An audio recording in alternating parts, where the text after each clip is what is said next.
and retired Marine intelligence officer Hal Kempfer to discuss all of this. Hal, there's so many angles we can take this. The top three that come to mind, though, are in the Middle East, of course, and then I want to talk about Russia, Ukraine, and then China also comes to mind as well. Let's start off with the Israel-Hamas war. What are we hearing from that region of the world? What are we hearing from Netanyahu? Well, Austin, what we're hearing from Prime Minister Netanyahu is what I would call hearty congratulations. It was rather effusive praise. Not surprising. It was pretty much understood that Netanyahu was kind of, dare we say, pulling for Trump to win. There was even talk that Israel may have had some sort of heavy hand in trying to do some sort of influence operation or something. These are all the things that come out in the campaign. I don't remember anything ever being proved in that regard, but there was some speculation in the media, but he did come out with a very strong congratulation. And what this does in quick succession is it really removes one of the key constraints on Netanyahu and on Israel concerning both what they're doing in Gaza and the West Bank with Hamas, and then, of course, what they're doing with Hezbollah, which is the U.S. has kind of put some parameters on this. Now, I should mention that next week, the end of that 30-day period that President Biden set out that said if you don't improve the aid flow, and they set a parameter for that aid flow going into Gaza, that we're going to stop sending weapons. Well, that could still happen. President Biden is still President Biden. You know, we haven't changed leaders yet. We've just had an election. We got over 2 months before the inauguration. So that could happen. But it does kind of loosen things up a little bit. At least, you know, Prime Minister Netanyahu knows where this is going to go. And of course, the other big thing, which was kind of drowned out by everything else in the news, was that he fired Yoav Gallant, his defense minister.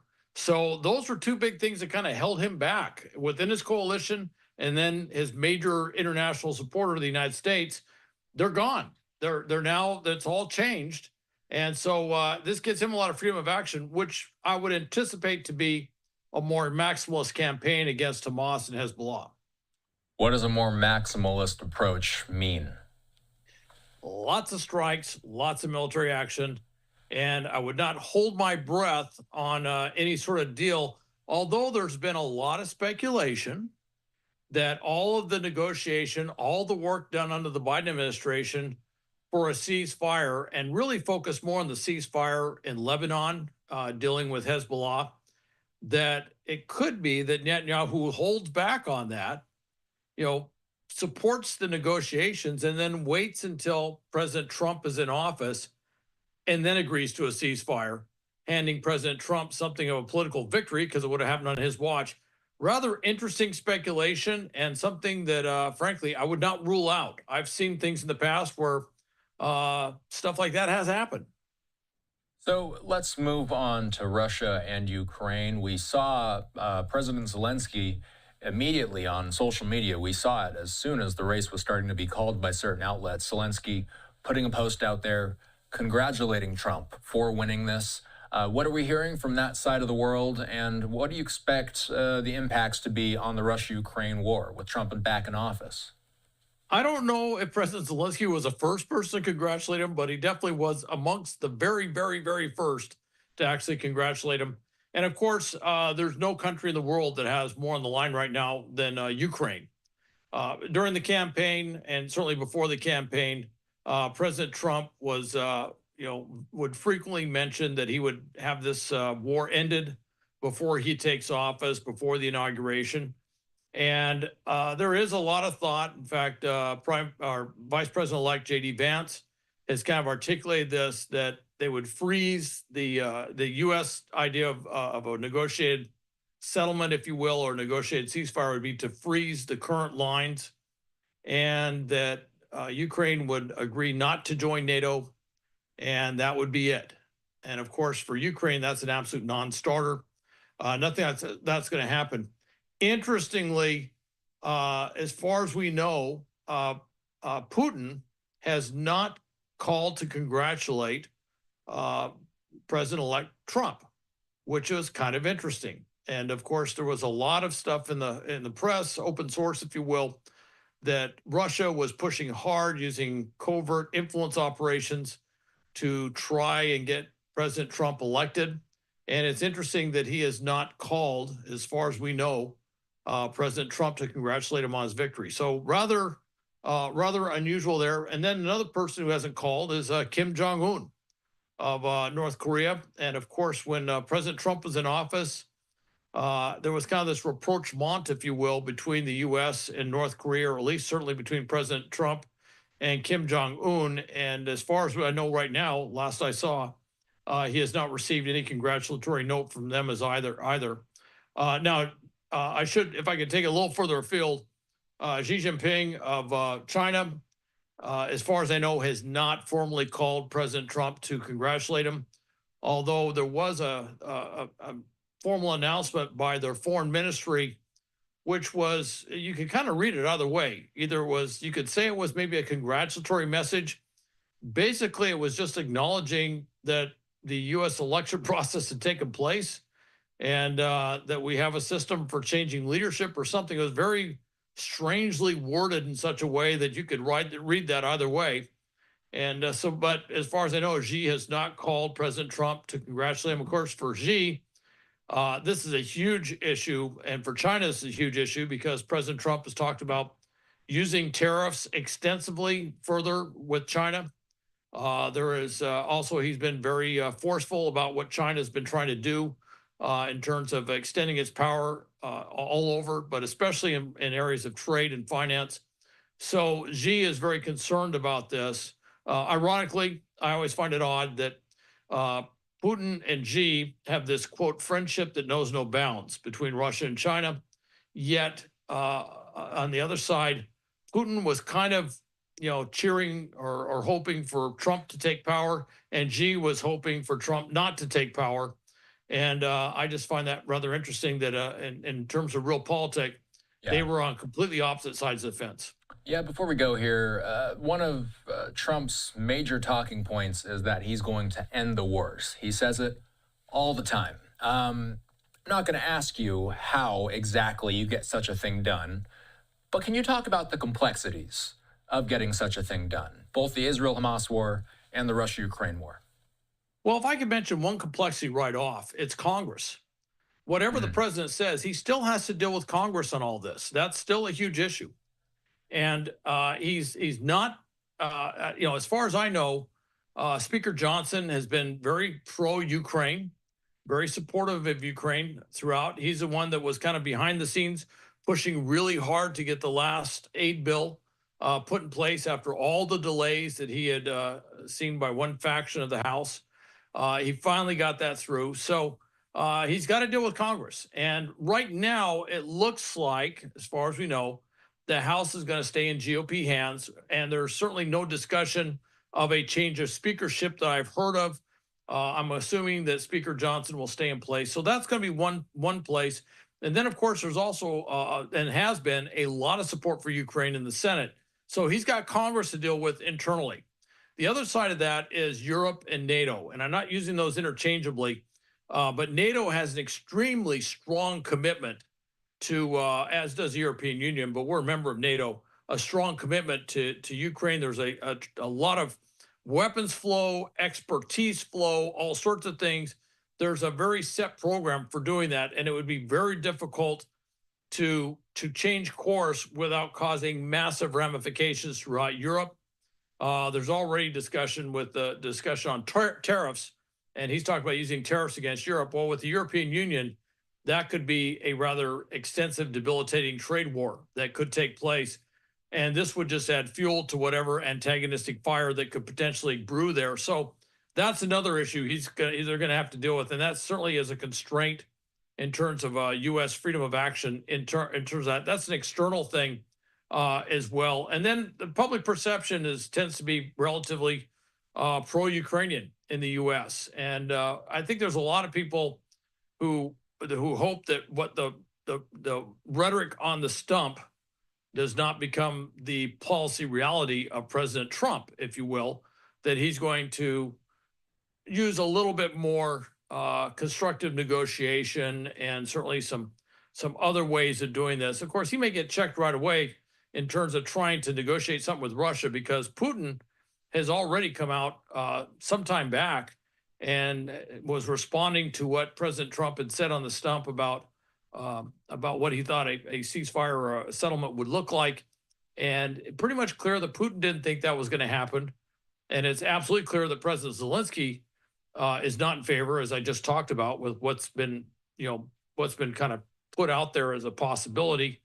So you got the two main sides that have to come to agreement that don't appear to agree with that particular path. So with all that said, I'm not quite sure where it would go.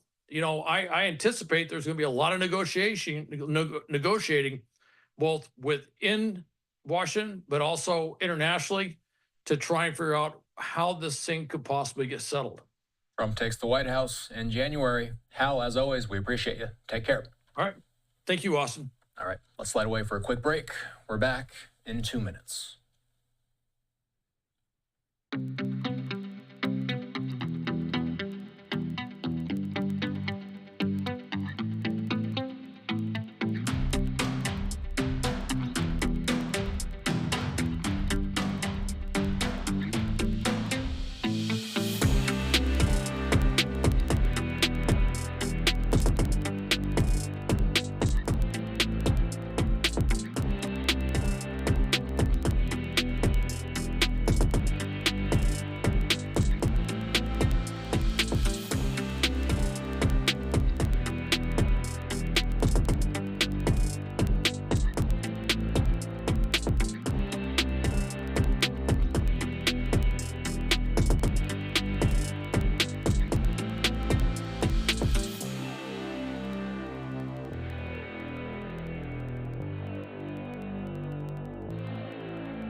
All right, welcome back into Live Now. I'm Austin Westfall. Take a look at the Dow today, up 1,500 points just after former President Trump became President-elect Trump. He is the second person in history to be elected to 2 terms as president non-consecutively. The U.S. stock market, Elon Musk's Tesla, banks, Bitcoin, all of them storming higher on Wednesday as investors made bets on what Trump's return to the White House will mean for the economy and the world.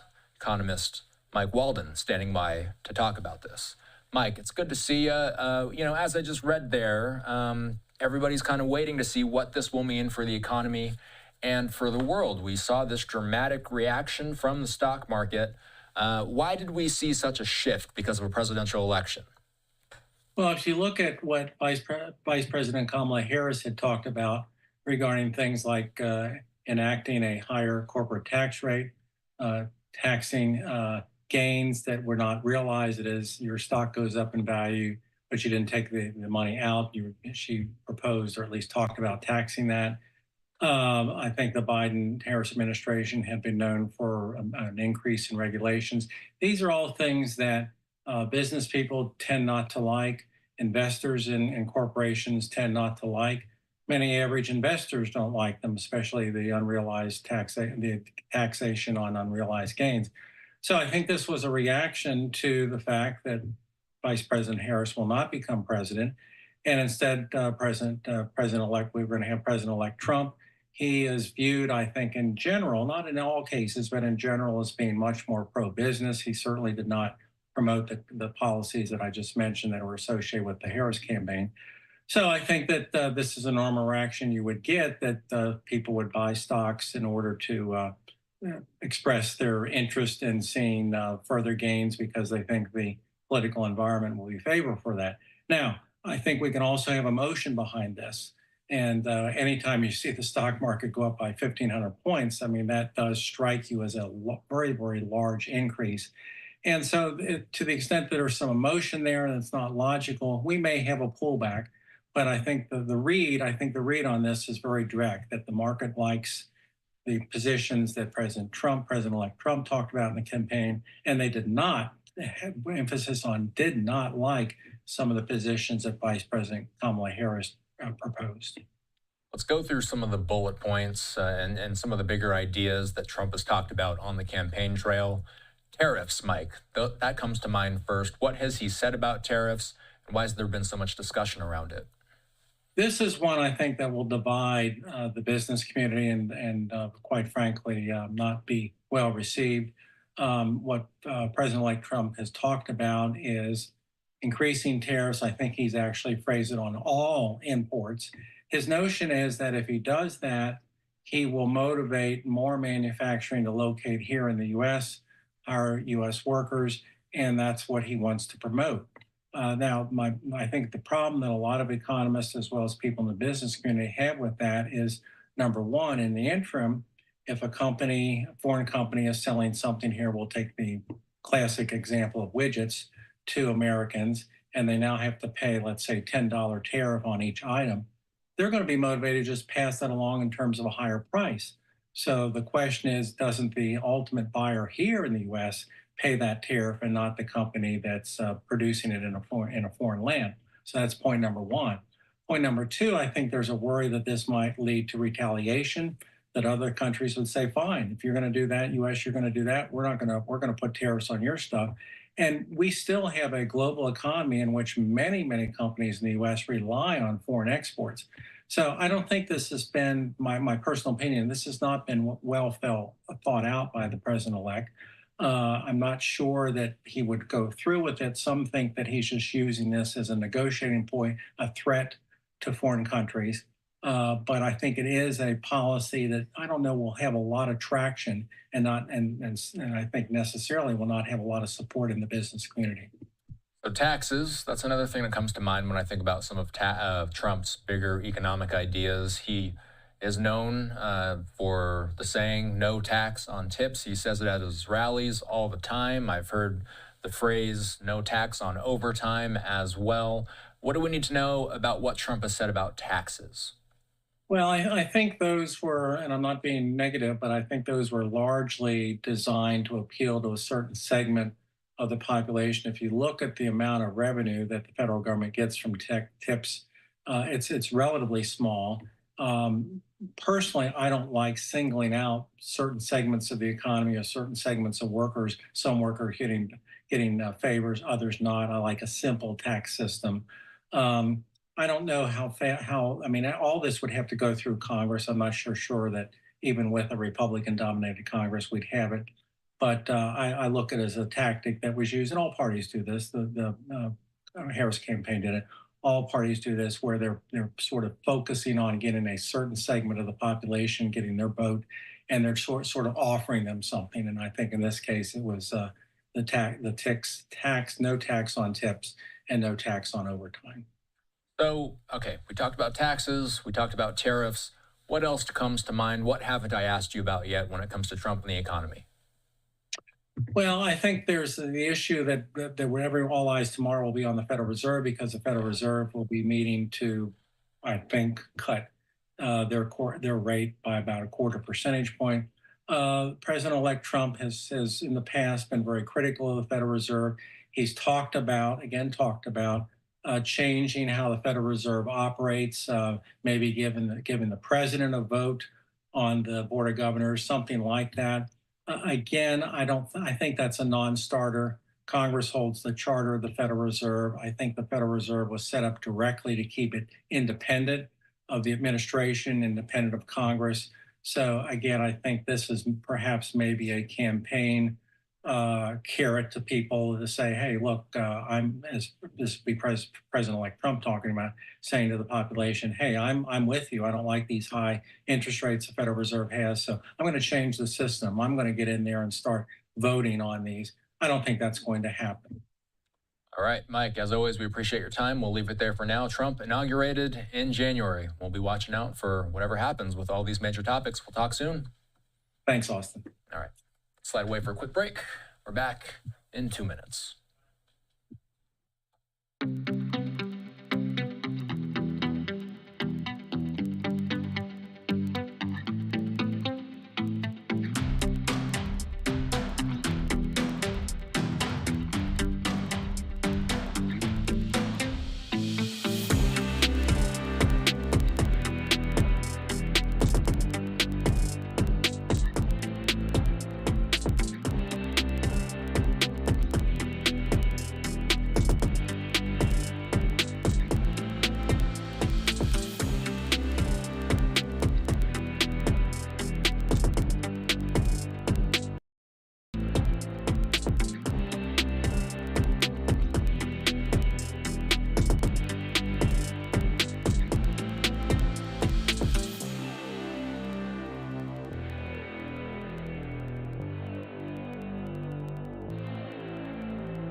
Welcome back to Live Now. I'm Austin Westfall. As you know, we did not hear from Vice President Harris on election night, but she did give her concession speech the next day. Let's watch it. Good afternoon. Good afternoon. Thank you all. Thank you, thank you. Thank you, thank you. So let me say, and I love you back. And I love you back. So let me say, my heart is full today. My heart is full today, full of gratitude for the trust you have placed in me, full of love for our country, and full of resolve. The outcome of this election is not what we wanted, not what we fought for, not what we voted for, but hear me when I say, the light of America's promise will always burn bright. As long as we never give up, and as long as we keep fighting.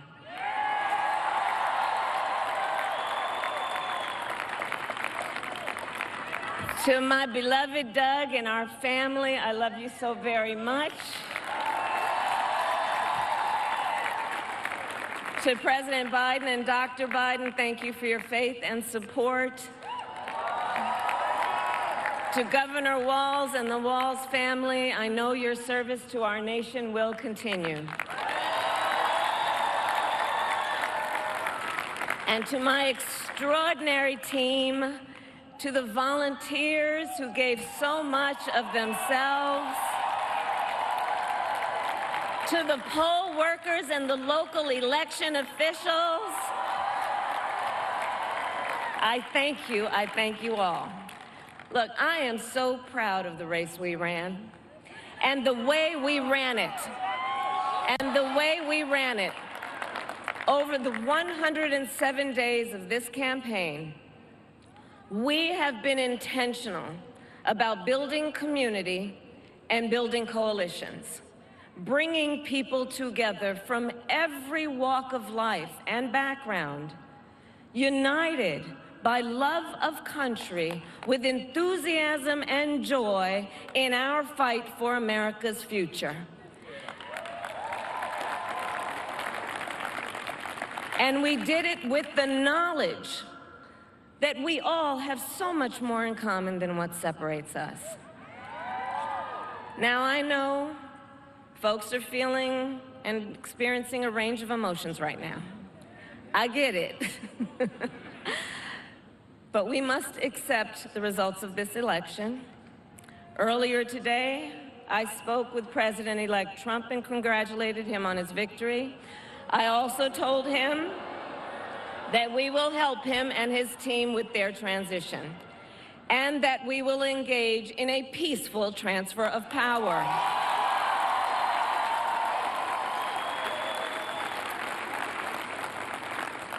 A fundamental principle of American democracy is that when we lose an election, we accept the results. That principle, as much as any other, distinguishes democracy from monarchy or tyranny. And anyone who seeks the public trust must honor it. At the same time, in our nation, we owe loyalty not to a president or a party, but to the Constitution of the United States.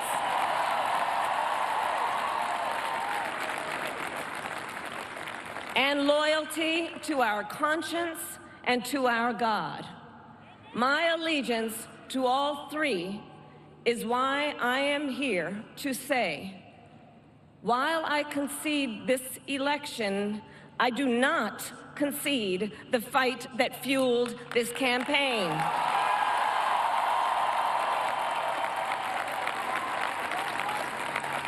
The fight for freedom, for opportunity, for fairness, and the dignity of all people. A fight for the ideals at the heart of our nation, the ideals that reflect America at our best. That is a fight I will never give up.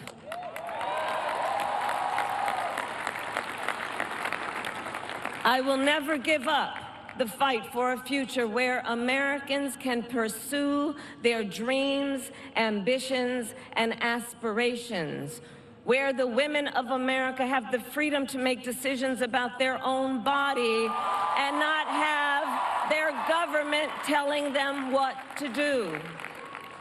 We will never give up the fight to protect our schools and our streets from gun violence. And America, we will never give up the fight for our democracy, for the rule of law, for equal justice, and for the sacred idea that every one of us, no matter who we are or where we start out, has certain fundamental rights and freedoms that must be respected and upheld.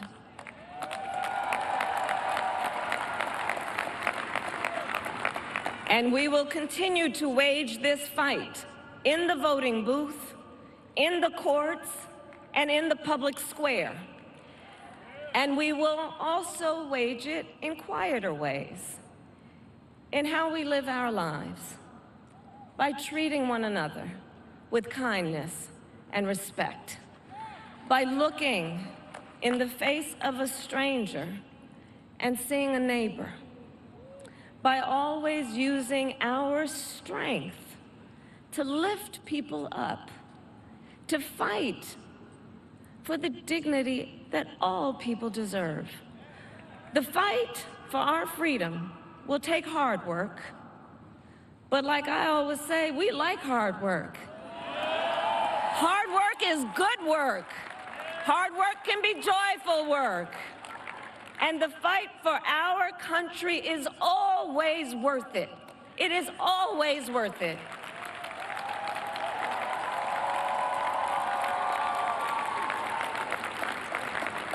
To the young people who are watching, it is,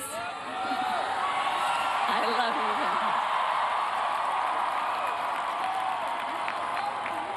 you. To the young people who are watching, it is okay to feel sad and disappointed, but please know it's going to be okay. On the campaign, I would often say, when we fight, we win. But here's the thing. Sometimes the fight takes a while. That doesn't mean we won't win. That doesn't mean we won't win. The important thing is don't ever give up. Don't ever give up. Don't ever stop trying to make the world a better place. You have power. You have power. And don't you ever listen when anyone tells you something is impossible because it has never been done before.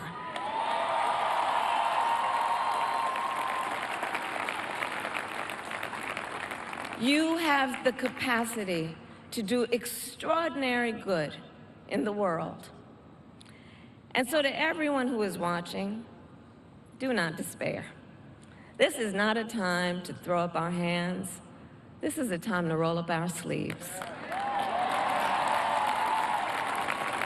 This is a time to organize, to mobilize, and to stay engaged for the sake of freedom and justice and the future that we all know we can build together.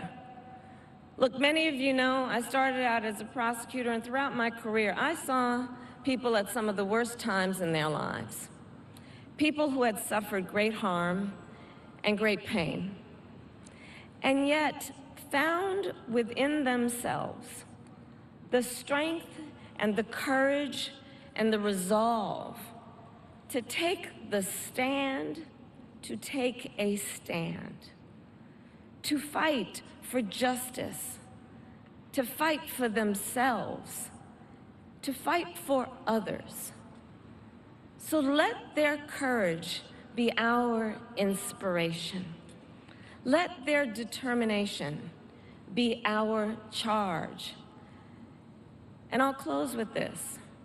There's an adage an historian once called a law of history, true of every society across the ages. The adage is, only when it is dark enough can you see the stars. I know many people feel like we are entering a dark time, but for the benefit of us all, I hope that is not the case. But here's the thing, America, if it is, let us fill the sky with the light of a brilliant, brilliant billion of stars. The light of optimism, of faith, of truth, and service.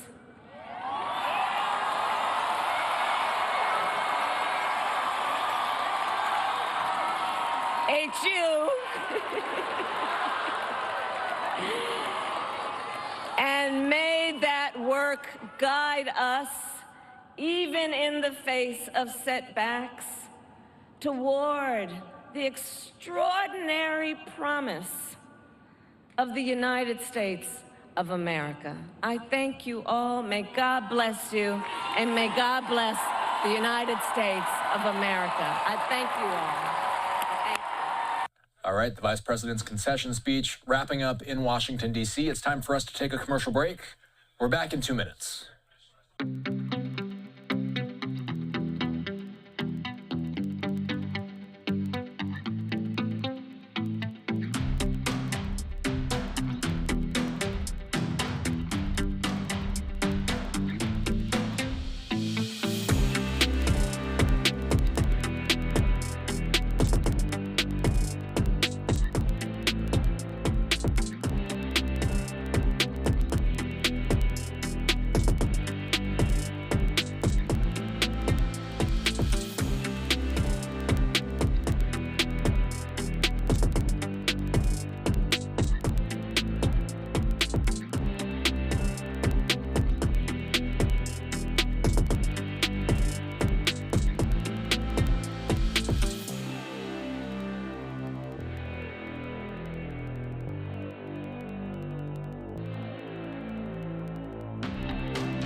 and we continue our conversation about the abortion ballot initiatives in 10 different states. There was a variety of decisions, but these are the 10 states that had those ballot initiatives where voters made their voices known. And Christy Matino was joining us just before the break, really giving us a breakdown in terms of what those results were. But that was one of the big flips that Republicans had last election cycle. I believe Brandon Williams has been there for some time, but in Williams' situation, he's kind of the guy who drew the short straw when it came to redistricting. His seat used to be pretty safe. Now it's not, and clearly it wasn't because he lost re-election. So this was an opportunity Democrats saw from the start as one of their easier flip opportunities, and certainly it did pay off for them. Yeah, and let's move from New York to Pennsylvania. This is Pennsylvania's 8th congressional district there. The Associated Press has not called this race, Yes. but we do know, though, that Cartwright has conceded to Bresnahan. You see there about 99% of estimated votes counted. Cartwright's been there for some time, but this was, to your point, a flipped seat. Rob Bresnahan going to the House. Also in Pennsylvania 7, I believe Susan Wild has conceded the race to Ryan McKenzie here. And Susan Wild has been in the House for quite some time. So to your point, and you mentioned this already, you mentioned this to me offline, Democrats had a really, really horrible night in Pennsylvania, up and down the board, did they not? They absolutely did. I think when you have former President Trump winning that state, especially when Pennsylvania was considered to be probably the ultimate bellwether state and the ultimate determination of who is going to be president, that was the first big bad chip to fall for Democrats. And then you factor in the 2 House races that flipped there. And some of those House races were ones that Democrats felt they were the heavy favorites in. So these were considered to be upsets and maybe ones that we weren't expecting to go the direction they did. And then you also factor in, we haven't called it yet, but Dave McCormick is in a very good situation to unseat Bob Casey. And if that race gets called for Republicans and they're able to add one more Senate seat, then Pennsylvania really has just been a massive disaster for Democrats this election cycle. You know, I got to ask, though, what about flipping the other way? I mean, did Democrats flip any Republican House seats of note? Those New York seats are probably the ones that stand out the most. Okay. I think there are some opportunities for Republicans or Democrats to flip some seats over in Arizona as well as California. And then there's also a swing race in Oregon where you have Lori Chavez Dreamer, a first-term Republican congresswoman who flipped that seat last election cycle in a very tight re-election campaign. She's actually running against somebody who beat her twice in state elections for the state legislature. So this is the debates between these two have been pretty toxic, have been very vicious towards one another. So they're finally coming to head. And this is one where I think Democrats see a lot of confidence and potentially flipping. And right now they're in a good position, but still way too close to call. Yeah, what's the message right now, though, from Minority Leader Jeffries? I have a statement in front of me, but what's his message to members that are feeling, somewhat despondent today? Yeah, I think they are really trying to stay positive. They're not trying to rule out possibly still flipping the House. I think Jeffries pointed out some of those races in Arizona, as well as California and Oregon, like we just mentioned, as still opportunities where Democrats could pick up some ground. And there's still a lot of races out there that haven't been called in states like Michigan, throughout the Midwest, and even some states in the North, some races in the Northeast haven't been called yet either. So they still see some opportunity out there, but those hopes are starting to dwindle. But I think when you talk about messaging from what House Democrats are going to be going into, they are expected to have a closed-door conference meeting tomorrow. I believe it's going to be virtual. I think we'll have a little bit better of an idea what the messaging is from Democrats moving forward after that meeting's over. All right, Ryan Schmelz there with Fox News Radio, giving us the pulse of what's going on Capitol Hill, as always. Ryan, thanks so much. We'll talk soon.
Welcome back. I'm Austin Westfall. Of course, the big story is former President Trump now being named president-elect. He will be inaugurated in January, and that raises a lot of questions about how the international community is reacting to his re-election as the president. Let's bring in national security analyst and retired Marine intelligence officer Hal Kempfer to discuss all of this, how there's so many angles we can take this. The top three that come to mind, though, are in the Middle East, of course, and then I want to talk about Russia, Ukraine, and then China also comes to mind as well. Let's start off with the Israel-Hamas war. What are we hearing from that region of the world? What are we hearing from Netanyahu? Well, Austin, what we're hearing from Prime Minister Netanyahu is what I would call hearty congratulations. It was rather effusive praise. Not surprising. It was pretty much understood that Netanyahu was kind of, dare we say, pulling for Trump to win. There was even talk that Israel may have had some sort of heavy hand in trying to do some sort of influence operation or something. These are all the things that come out in the campaign. I don't remember anything ever being proved in that regard, but there was some speculation in the media.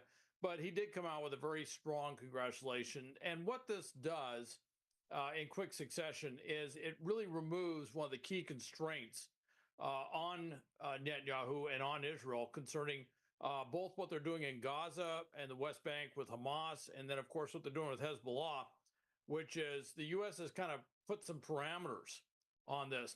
Now, I should mention that next week, the end of that 30-day period that President Biden set out that said if you don't improve the aid flow, and they set a parameter for that aid flow going into Gaza, that we're going to stop sending weapons. Well, that could still happen. President Biden is still President Biden. You know, we haven't changed leaders yet. We've just had an election. We got over 2 months before the inauguration. So that could happen. But it does kind of loosen things up a little bit. At least, you know, Prime Minister Netanyahu knows where this is going to go. And of course, the other big thing, which was kind of drowned out by everything else in the news, was that he fired Yoav Gallant, his defense minister. So those were two big things that kind of held him back within his coalition. And then his major international supporter, the United States, they're gone. They're now, that's all changed. And so this gives him a lot of freedom of action, which I would anticipate to be a more maximalist campaign against Hamas and Hezbollah. What does a more maximalist approach mean? Lots of strikes, lots of military action, and I would not hold my breath on any sort of deal, although there's been a lot of speculation that all of the negotiation, all the work done under the Biden administration for a ceasefire, and really focus more on the ceasefire in Lebanon, dealing with Hezbollah, that it could be that Netanyahu holds back on that, you know, supports the negotiations, and then waits until President Trump is in office and then agrees to a ceasefire, handing President Trump something of a political victory because it would have happened on his watch. Rather interesting speculation, and something that, frankly, I would not rule out. I've seen things in the past where stuff like that has happened. So let's move on to Russia and Ukraine. We saw President Zelensky immediately on social media. We saw it as soon as the race was starting to be called by certain outlets. Zelensky putting a post out there congratulating Trump for winning this. What are we hearing from that side of the world, and what do you expect the impacts to be on the Russia-Ukraine war with Trump back in office? I don't know if President Zelensky was the first person to congratulate him, but he definitely was amongst the very, very, very first to actually congratulate him.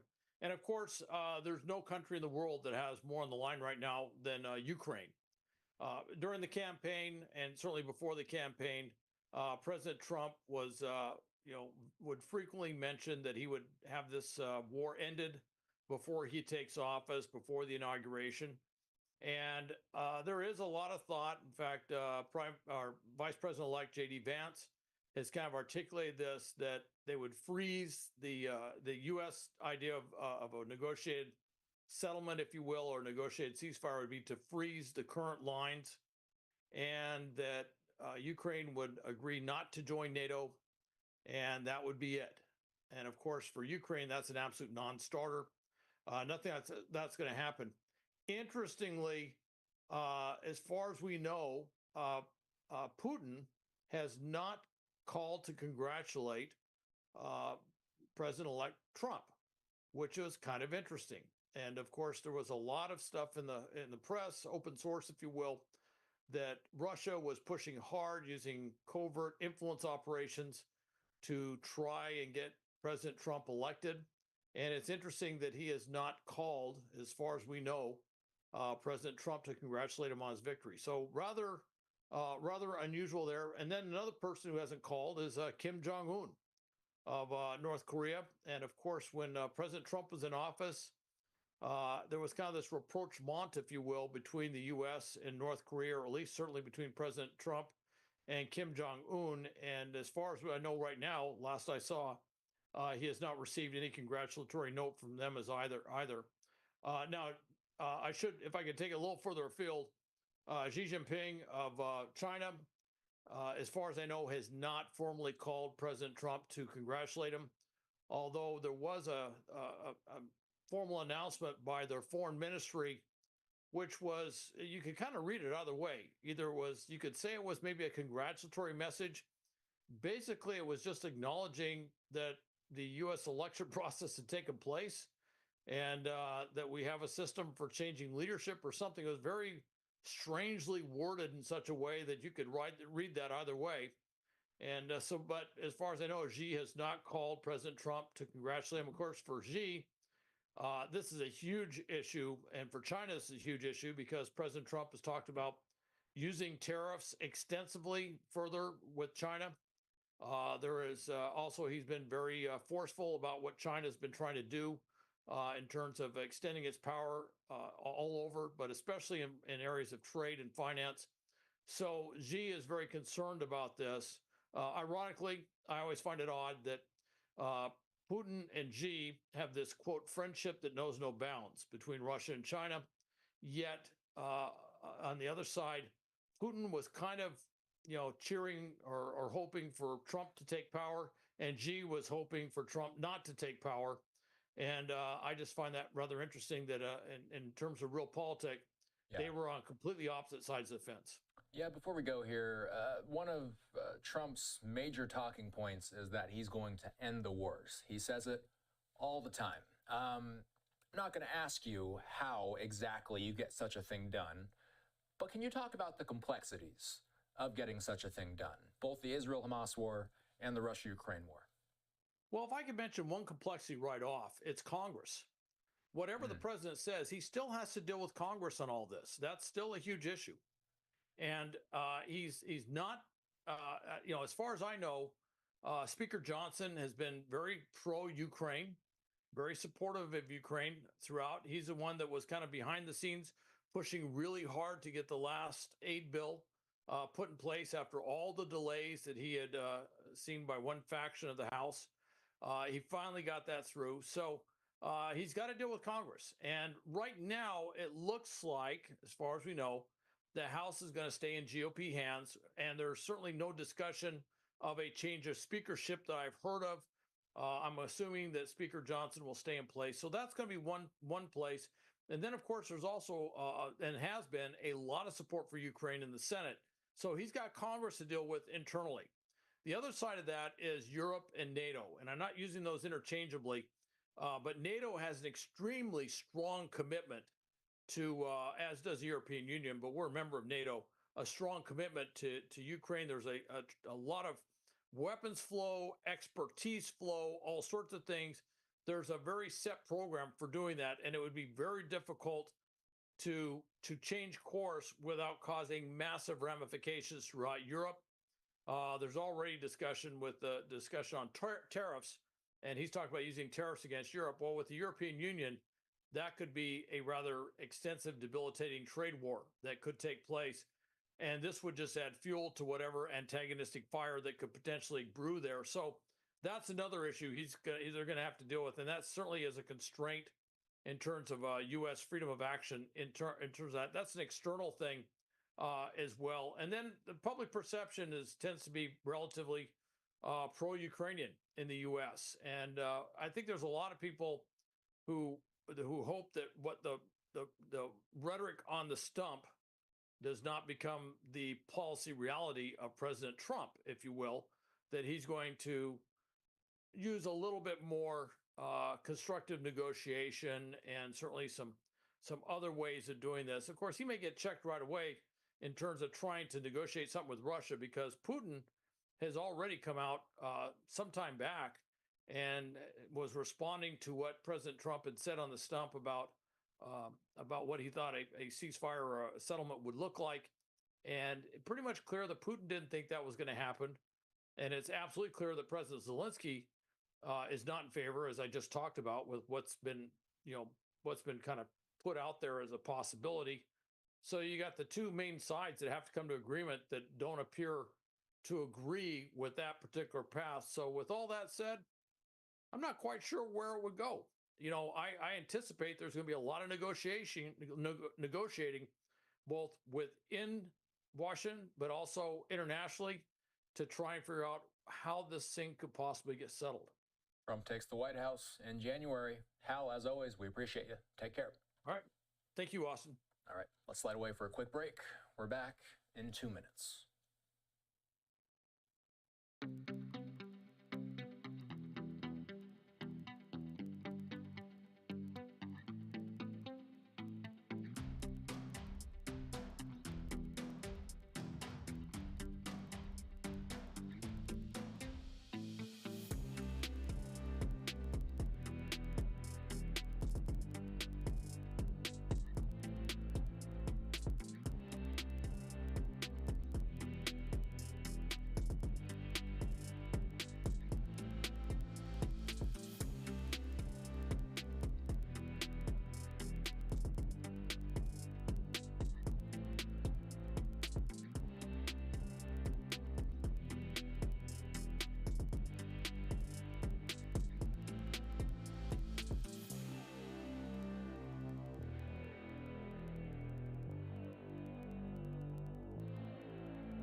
All right, welcome back in Live Now. I'm Austin Westfall. Take a look at the Dow today, up 1,500 points just after former President Trump became President-elect Trump. He is the second person in history to be elected to 2 terms as president non-consecutively. The U.S. stock market, Elon Musk's Tesla, banks, Bitcoin, all of them storming higher on Wednesday as investors made bets on what Trump's return to the White House will mean for the economy and the world.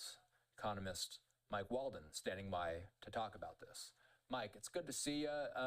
As I just read there, everybody's kind of waiting to see what this will mean for the economy and for the world. We saw this dramatic reaction from the stock market. Why did we see such a shift because of a presidential election?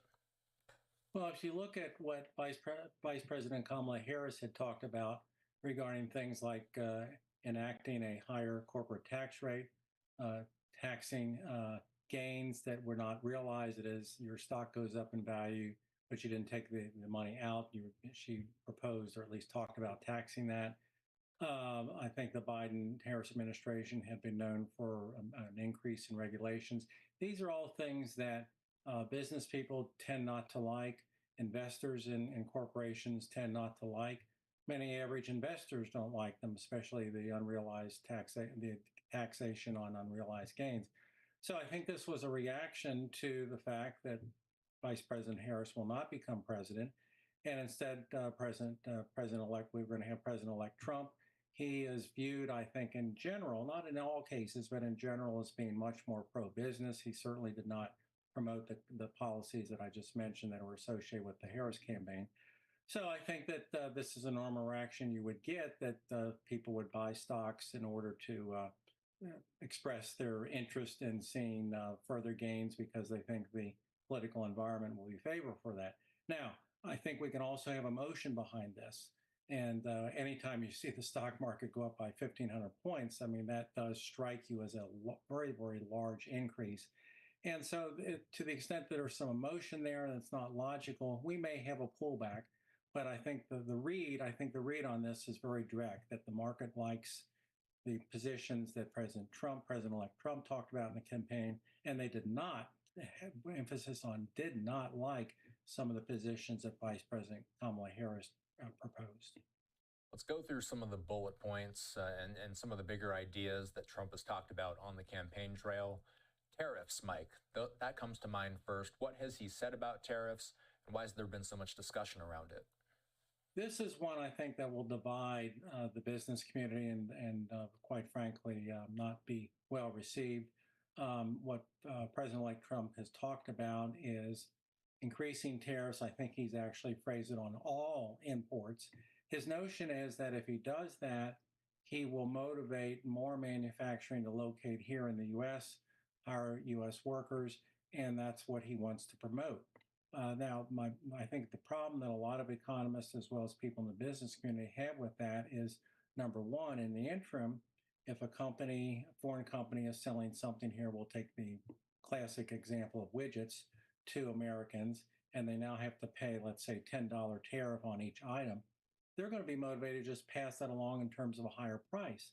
So the question is, doesn't the ultimate buyer here in the U.S. pay that tariff and not the company that's producing it in a foreign land? So that's point number one. Point number two, I think there's a worry that this might lead to retaliation, that other countries would say, fine, if you're going to do that, U.S., you're going to do that, we're going to put tariffs on your stuff. And we still have a global economy in which many, many companies in the U.S. rely on foreign exports. So I don't think this has been, my personal opinion, this has not been well thought out by the president-elect. I'm not sure that he would go through with it. Some think that he's just using this as a negotiating point, a threat to foreign countries. But I think it is a policy that I don't know will have a lot of traction and I think necessarily will not have a lot of support in the business community. So taxes, that's another thing that comes to mind when I think about some of Trump's bigger economic ideas. He is known for the saying, no tax on tips. He says it at his rallies all the time. I've heard the phrase, no tax on overtime as well. What do we need to know about what Trump has said about taxes?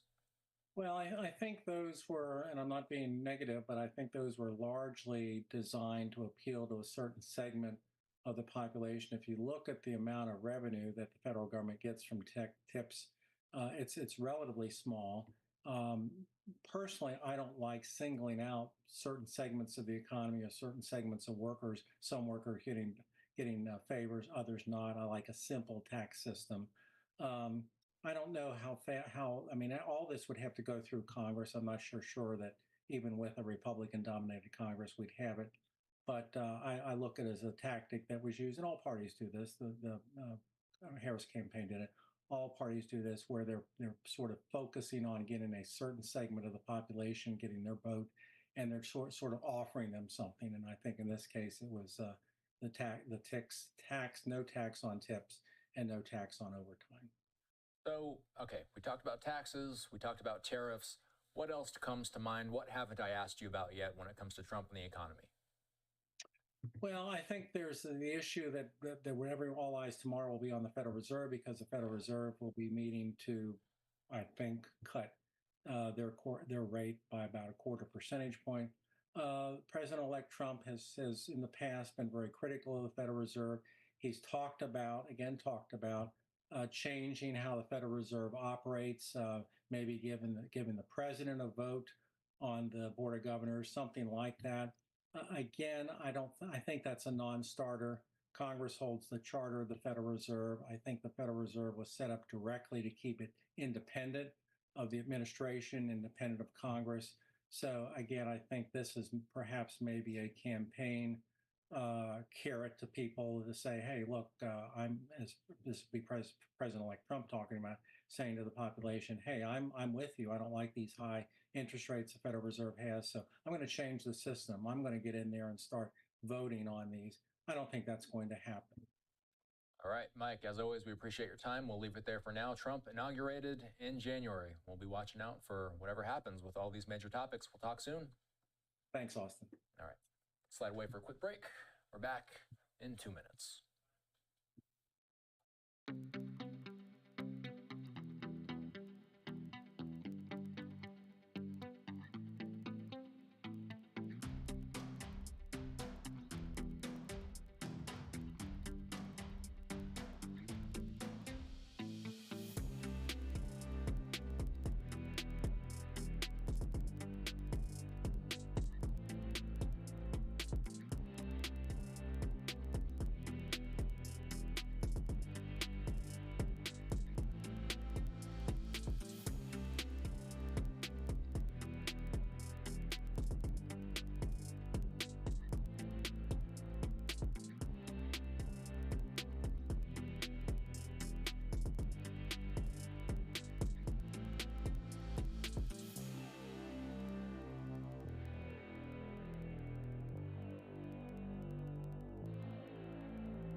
If you're just now tuning into Live Now from Fox, good morning to you. The time now 7:03 on this Thursday morning, November 7th. I'm Jeanne Francine, giving you a live look at the White House at this hour. As a top of mind for Americans this morning is the state of the race, as we now know that President-elect Donald Trump will be the next commander-in-chief. Right now, transitioning to give you a live look at our Live Now from Fox electoral votes. And we do have some updates as it relates to the 2024 presidential election. As of 6 a.m. this morning, we've had some updates from the Associated Press. They have called Alaska for President-elect Donald Trump, giving him 3 additional electoral votes. That leads to this new count you're seeing on your screen. Trump standing at 295 total electoral votes, even though he only needed 270 to win, while Harris currently sits at 226. That also increasing the popular vote for President-elect Trump. Now, remaining to be called at this hour, Nevada and Arizona, both are currently leaning red. Want to make sure we give that preference. As it relates to congressional races, the Senate, 4 left to be called. Nevada and Arizona, they are both leaning blue. Pennsylvania currently leaning red, and then Maine currently being led by incumbent independent Angus King. As it relates to the House of Representatives, 38 left to be called. The balance of power is still too early to call on this Thursday morning, so wanted to provide that update. We do know that former President Donald Trump, now president-elect for the 2nd time, and as the country prepares for the transition of power, new Fox News voter analysis data is revealing some of the factors that actually helped Trump on his path to the White House. Fox News' Ted Linder joins us now to break down the demographics and, of course, the statistics early this Thursday.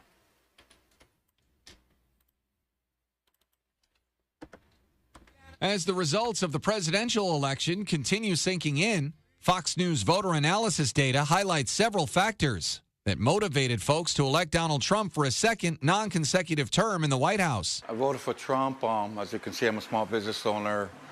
To me, I believe he did really well with our economy during COVID with what he was stuck with. Of the more than 110,000 voters who were surveyed nationwide, the economy was the top concern, followed by immigration, abortion, health care, and climate change. 4 in 10 voters said inflation was the single most important factor, backing Trump by roughly 2-1. Vice President Kamala Harris took the edge when it came to voters prioritizing reproductive freedom and safeguarding the future of democracy. Let's fix this economy. Let's close this border. Meanwhile, about a quarter of voters said they want complete upheaval in the way the country is run. There's a reset that's needed. Survey data indicates voters angry with Joe Biden's policies could have weighed down the Harris campaign. 57% disapproved of Biden's performance, while half of voters said they approved of Trump's time in office. I don't blame Kamala. I think she ran in this short amount of time a pretty great campaign. This year, the gender gap was also wide. Male voters backed Trump by 10 points, while female voters supported Harris by 8. I think a lot of voters, men in particular, have a challenge with women leading. Vice President Harris has conceded to Trump, telling supporters to accept the results. Ted Linder, Fox News. Ted, thank you so much for that detailed report. And I'm Jeanne Francine, waking up with you bright and early on this Thursday morning. We've been on the air since about 5:55 Eastern time. For those of you all who have been tuned in, we do have a quick note for you. We were having some technical and audio issues, so some of you might have been able to see me. Others were looking at coverage from overnight. But the good news is now we do have it fixed, and we can continue to give you your top headlines on this Thursday morning in real time. As we do so right now, I do want to take you out to the Big Apple, as we do have some updates on that front. President Biden and Vice President Kamala Harris reaching out to President-elect Donald Trump. They're hoping for a peaceful transition of power. Out in New York, we spoke with Robert Moses this morning, who was outside Trump Tower, as he shared what else they plan to do as they help President-elect Donald Trump. Take a listen.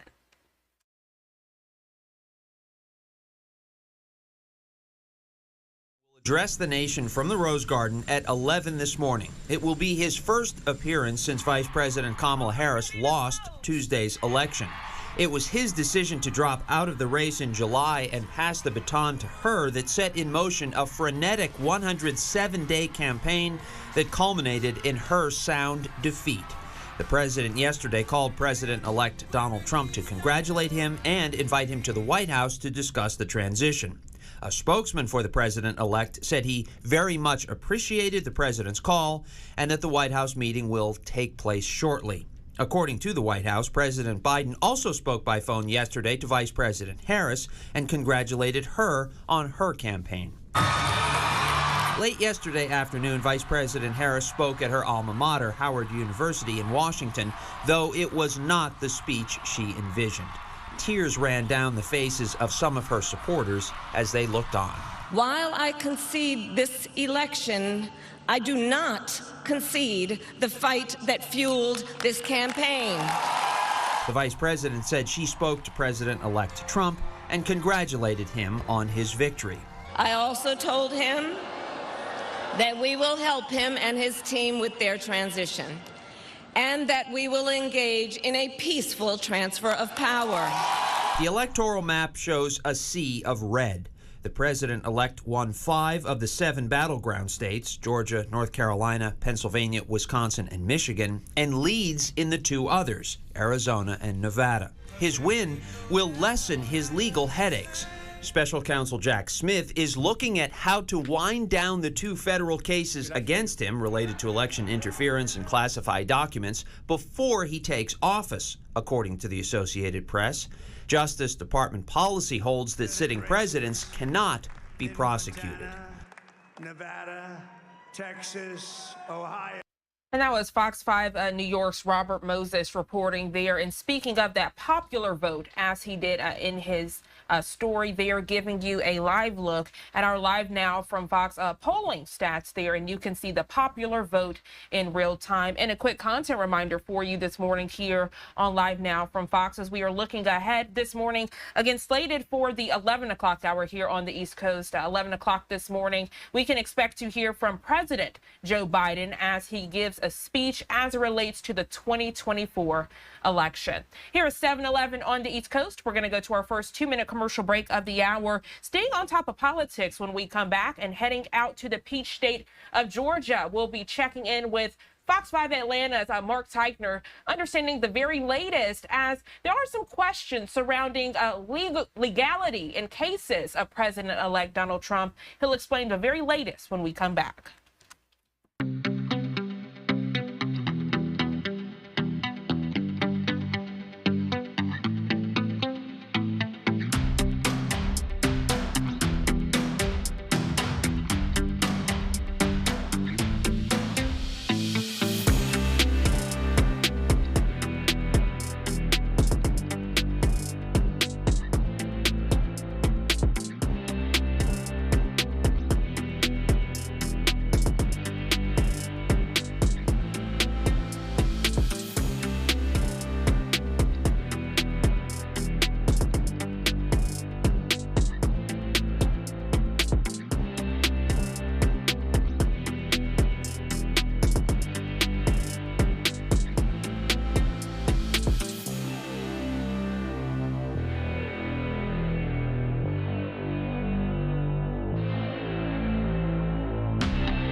7:13 is the time, and welcome back to Live Now from Fox. I'm Jeanne Francine. As we further discuss your top political headlines this Thursday morning, taking you out to the peach state of Georgia. As promised, giving you a live look there as there are cloudy and overcast conditions there this Thursday morning.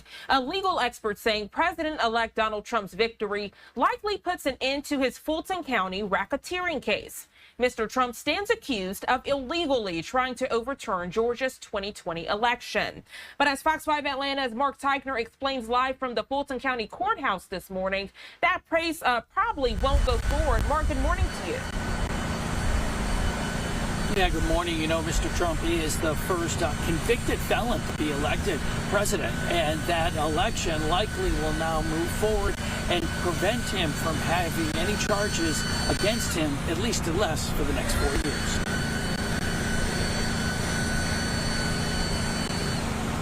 There'll be no consequence whether the allegations are true or not. President-elect Donald Trump is accused of illegally interfering in Georgia's 2020 election and faces racketeering charges in Fulton County. His lawyers tried to use Mr. Trump running for office as a reason to delay the case.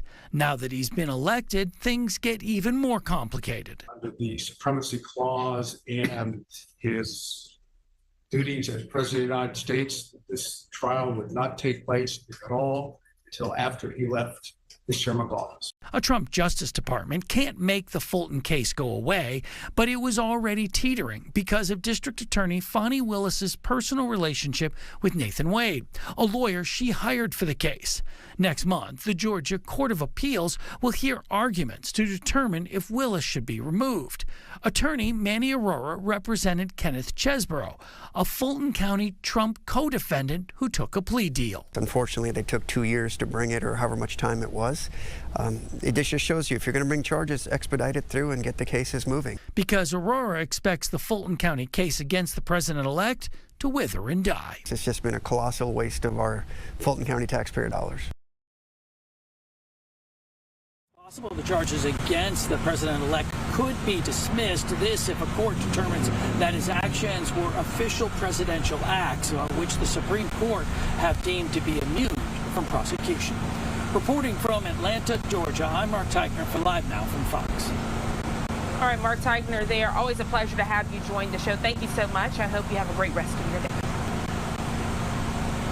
You too. Thank you. Getting back to your top political headlines and showing you another live look out there in Atlanta, Georgia. As I mentioned, cloudy and overcast conditions. We do also want to get the very latest as it relates to the Sunshine State of Florida. As you all know, Elon Musk campaigning hard for President-elect Donald Trump, and right now giving you a live look out in Port Canaveral, one of the sites where people gather to depart and head on those cruises. You can see in real time a cruise ship there on your screen. Don't know if it's getting back from a trip or getting there to load up and take some individuals out on a well-needed vacation. You can imagine, as tense as this election was, causing a lot of anxiety and stress for many Americans. This might be the trip they need as a reset as we look ahead to the Trump presidency. Here at 7:17 on the East Coast, we're going to go ahead and go to our second 2-minute commercial break of the hour. We'll be right back.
Welcome back to Live Now from Fox. Giving you this live look out in Port Canaveral again, as momentarily we will be getting some updates as it relates to the Space Coast and Elon Musk with the Trump presidency. But before we do so, I want to give you a live look out in the Big Apple as we are following the very latest of your top political headlines.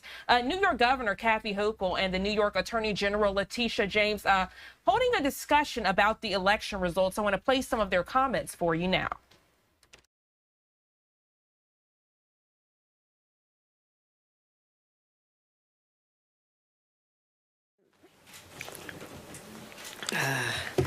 First of all, I want to congratulate President-elect Trump on his victory at the polls and commend our Vice President Kamala Harris for her extraordinary run, and my good friend, fellow governor, Minnesota's Governor Tim Walz, for an incredible hard-fought campaign that really lifted up so many issues that matter to Americans.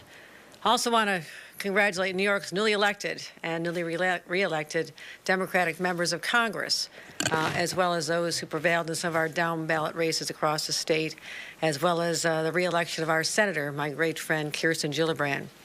We'll need all of them fighting on our behalf in Washington now more than ever. I mostly want to thank really the heart and soul of election days, the poll workers, the volunteers, the attorneys, everybody who shows up. And they really made this election go incredibly smoothly here in the state of New York, and I'm enormously proud of that, given all the potential for a different outcome. And it's thanks to them that this miracle known as an American democracy has survived every threat for nearly 250 years. I'm joining you here today with my partner in government, Attorney General Tish James, who I'll be introducing in a couple of moments. I'm joining you here today because I want to reassure all New Yorkers. And I know for many of you, this is not the electoral result you had hoped for, but I will say this. We have weathered storms before. We've overcome pandemics. We've had to, in the aftermath of tremendous job losses, create thousands of jobs. After seeing huge spikes in crime, we had to reduce the crime rate dramatically. And after losing so many jobs to overseas, we are now on the cusp of creating a new revolution, bringing more jobs back from places like China. All of this just in the last few years since I took office. That's why I have the confidence in my team and all those we work closely with that we will get through the uncertainty of a new administration in Washington. Because I said, we've done this before. We've been to this. And I will be very clear. While we honor the results of this election, and we'll work with anyone who wants to be a partner in achieving the goals of our administration and our state, that does not mean we'll accept an agenda from Washington that strips away the rights that New Yorkers have long enjoyed. I need to remind everyone, this is the birthplace of the women's rights movement, the environmental justice movement, the LGBTQ rights movement, and the American labor movement. With that as part of our history, our story, New York will remain a bastion for freedom and rule of law. And over the next coming weeks, and indeed years, I'll do everything in my power to ensure that New York remains a bastion from efforts where those rights are being denied in other states. And I will say this, one very bright glimmer of hope in our state was that New Yorkers voted overwhelmingly in support of Proposition 1. This amendment firmly establishes that reproductive freedom is an important value worth fighting for and worth protecting. And as a result of this amendment, and I want to give a lot of credit to the coalition and to many others and the elected officials and everybody who stood up to fight for these rights and overcoming an onslaught of negative, misleading ads and millions of dollars spent against it. These were the true champions who fought and persevered. I want to give credit to all of them. We'll find another occasion, not this particular day, to have a great celebration, to honor that work and to remind everybody what this truly means. But it does mean that New Yorkers are now protected from federal actions where they try to limit contraception or IVF or abortion medication here in the state of New York once that's enshrined in our Constitution. And overall, I'm here to let New Yorkers know we stand ready to respond to any threats to our democratic process or our public safety. Now, what we're doing here is we have our New York State Intelligence Center continuing to monitor any potential threats for political violence against political figures and sensitive locations. They do this around the clock. The work is always ongoing, and I want to report that at this time, there are no threats of violence to New Yorkers. Our cyber incident response team is always vigilant to support our partners in response to any cyber threats or incidents in the aftermath of this election. And the New York State Department of State continues to work with state police to ensure that the convening of the Electoral College, which is in our state capitol on December 17th, will be safe, secure, and as smooth as our election was yesterday. And again, I want to thank the countless individuals who are involved in ensuring this success. And we'll always protect the right of our residents' First Amendment rights. And some may feel moved to protest in the coming days, coming years. We'll respect that right, but we'll always expect New Yorkers to express themselves peacefully. And there's a couple of other actions I want to announce today. First, I created the Empire State Freedom Initiative, focused on key areas that are most likely to face threats from the Trump administration. Again, reproductive rights, civil rights, immigration, gun safety, labor rights, LGBTQ rights, and our environmental justice. Our team will do whatever we have to do to identify any possible threats to these rights that we hold dear in the state of New York and protect New Yorkers. And this will include legislation, rulemaking, appropriations, and partnerships with our congressional delegation and including the Biden administration at this time. And I know we're not alone in this fight. That's why I'm so proud to stand alongside my strong partner in government, Attorney General Tish James. And beginning today, senior officials and attorneys at all levels of government will work in close collaboration with the Attorney General's office and convene regularly to coordinate these efforts and provide guidance where necessary and keep New Yorkers apprised of our efforts. Now I'll say this. President-elect Trump needs to repeal his elimination of the state and local tax deduction. He also needs to support our ongoing efforts to support our transit, support the Gateway Tunnel, the 2nd Avenue subway, and fund major critical infrastructure, again, particularly the MTA. And also to back our critical economic development projects, such as those funded by the CHIPS and Science Act, which is intended to bring manufacturing back home from China and South Asia and create thousands of jobs in our state, as is occurring with Micron. And I will work with him or anybody, regardless of party, on these kind of efforts that I know will benefit the state of New York. However, if you try to harm New Yorkers or roll back their rights, I will fight you every step of the way. New Yorkers are resilient. We fought the first time around. All right, so that's New York Governor Kathy Hochul speaking on those 2024 election results. And in real time, I want to bring that bottom right box full as the AP reporting President-elect Donald Trump as the winner of the 2024 presidential election. He only needed 270 electoral votes in this state of the race, but garnered 295. Of course, that number expected to grow. As we discuss this election, though, right now, I want to take you out to Port Canaveral. You're getting a live look there. That's where many people get on the cruise ships, but it's also the site of those space launches. We know with President-elect Donald Trump set to take office in January, many are wondering how this could impact our space coast. Elon Musk, the founder of SpaceX, campaigning hard for Trump during the election.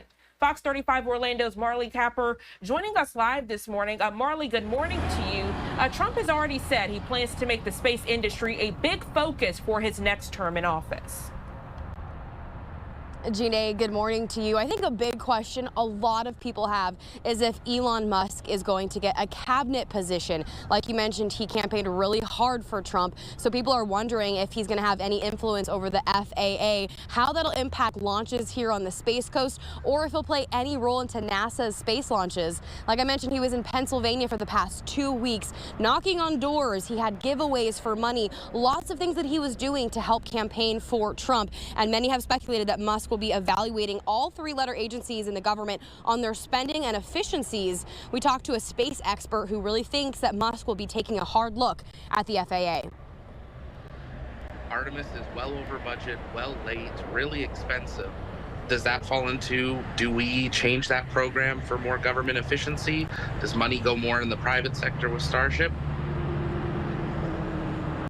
Elon earned high praise from President-elect Trump after he was declared the winner. Now, it's important to note, Gina, that in a 20-minute speech, Trump spent a quarter of that praising Elon's technologies with his Starship and his Starlink satellites, and really talking about the Space Coast. So a lot of experts seem to believe that the space industry is going to be a focus in President Trump's next term.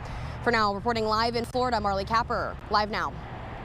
All right, Marley Capper with Fox 35 Orlando, always a pleasure. And you're absolutely right. He did praise Elon Musk during that speech. He called him one of the true heroes of his campaign. And then looking ahead today, there is a launch slated, correct, for around the 3 o'clock hour Eastern time, correct? Yeah, we definitely have lots of launches here in Florida. There's one planned later today. I mean, this is really the Space Coast, and we have the Fox 35 Mission Control where we're always tuning into that. So if anybody wants to watch that, make sure to tune into Live Now and, of course, Fox 35. Absolutely. Marley Capper, always a pleasure. Thank you so much for joining us bright and early this Thursday morning. I hope you have a great rest of your day. Thank you, you too. Thank you. And as we further discuss those launches, as Marley mentioned so eloquently, you can watch that right here on Live Now from Fox as it unfolds. If and when we get that feed, you will get it live, raw, and unfiltered. 7:31 is the time. We're going to go to a quick 2-minute commercial break as we show you that live look out there in Port Canaveral, the site of where those launches happen. When we come back, staying on top of the Trump win as we check in with Dr. Olena Lennon. She's a Ukrainian native and professor with the University of New Haven to talk more about that international response as it relates to President-elect Donald Trump's win. The details when we come back in just 2 quick minutes.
Welcome back to Live Now from Fox. I'm Jeanne Francine. The time now 7:33 here on the East Coast, and we continue with your top stories and headlines on this Thursday morning.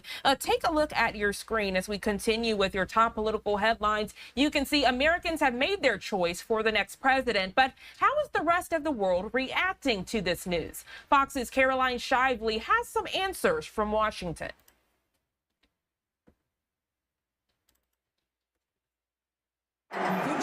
Reactions to the presidential race pouring in Wednesday, not only from the U.S. Americans abroad and world leaders are also chiming in on the results, some with congratulatory messages for President-elect Trump. As the closest of allies, the UK and US will continue to work together to protect our shared values of freedom and democracy. While others express some worry. Quite obviously, there is another risk, a reduced commitment to Ukraine. Incredible. Trump has promised a very different vision of foreign relations than the Biden administration, pledging to end the Ukrainian-Russian war his first day on the job and impose huge tariffs on imports, while also threatening not to defend NATO countries that don't meet their defense spending targets. That's getting mixed reaction from world leaders and Americans overseas. I'm a little disappointed, not as surprised as I was as 2016. A bit scared now what's going to happen the next 4 years and beyond. I am very concerned about what this possible new administration would do or what they would say about a woman's body and a woman's right on our reproductive. Donald Trump is a lot stronger, more aggressive president, which intimidates a lot of people. But at the same time, I think it also helps with order around the world. One person not weighing in, Russian President Vladimir Putin. A Kremlin spokesman Wednesday telling reporters no congratulations call is scheduled, saying relations between the two countries are at a historical low point. In Washington, Caroline Shively, Fox News. Caroline, thank you so much, and joining us live this Thursday to further discuss this international reaction, specifically to Ukrainian reaction, is Dr. Olena Lennon. She's a Ukrainian native, also professor with the University of New Haven. Dr. Lennon, good morning. Always a pleasure when we get to have you on the show. Good morning. Thanks for having me. So a lot to dissect. We finally know who won the 2024 presidential race. That is President-elect Donald Trump, who will be entering for a second term in office. I would love to know a first reaction as we discuss this international response, because as he wins this presidential race, the Ukraine-Russia war still continues. Yeah, absolutely. The United States is the largest provider of military aid to Ukraine. And of course, the Ukrainians have been watching this election very closely. But at the same time, Ukrainians have been very careful not to take sides and not to signal preferences leading up to the election itself. Because they understand that they need to work with either administration and both administrations potentially, and they were very careful not to signal any preferences in that regard. So, as you know, President Zelensky was one of the first world leaders to congratulate President Trump, President-elect Trump, to indicate that they're willing to work with whoever takes the White House, and that. Deterring Russia or resisting Russia's aggression in Ukraine remains a global issue of interest to the United States, and that hopefully military aid to Ukraine will continue. And I think one of the things that is very important to Ukraine right now is to make it clear to the incoming administration, or Trump's administration, however it looks in January, that not helping Ukraine now will actually be more expensive down the road. So there is an expectation that rational choice will prevail, and then the Trump administration will understand that helping Ukraine now is actually more cost-effective and more beneficial to the U.S. national interest as well.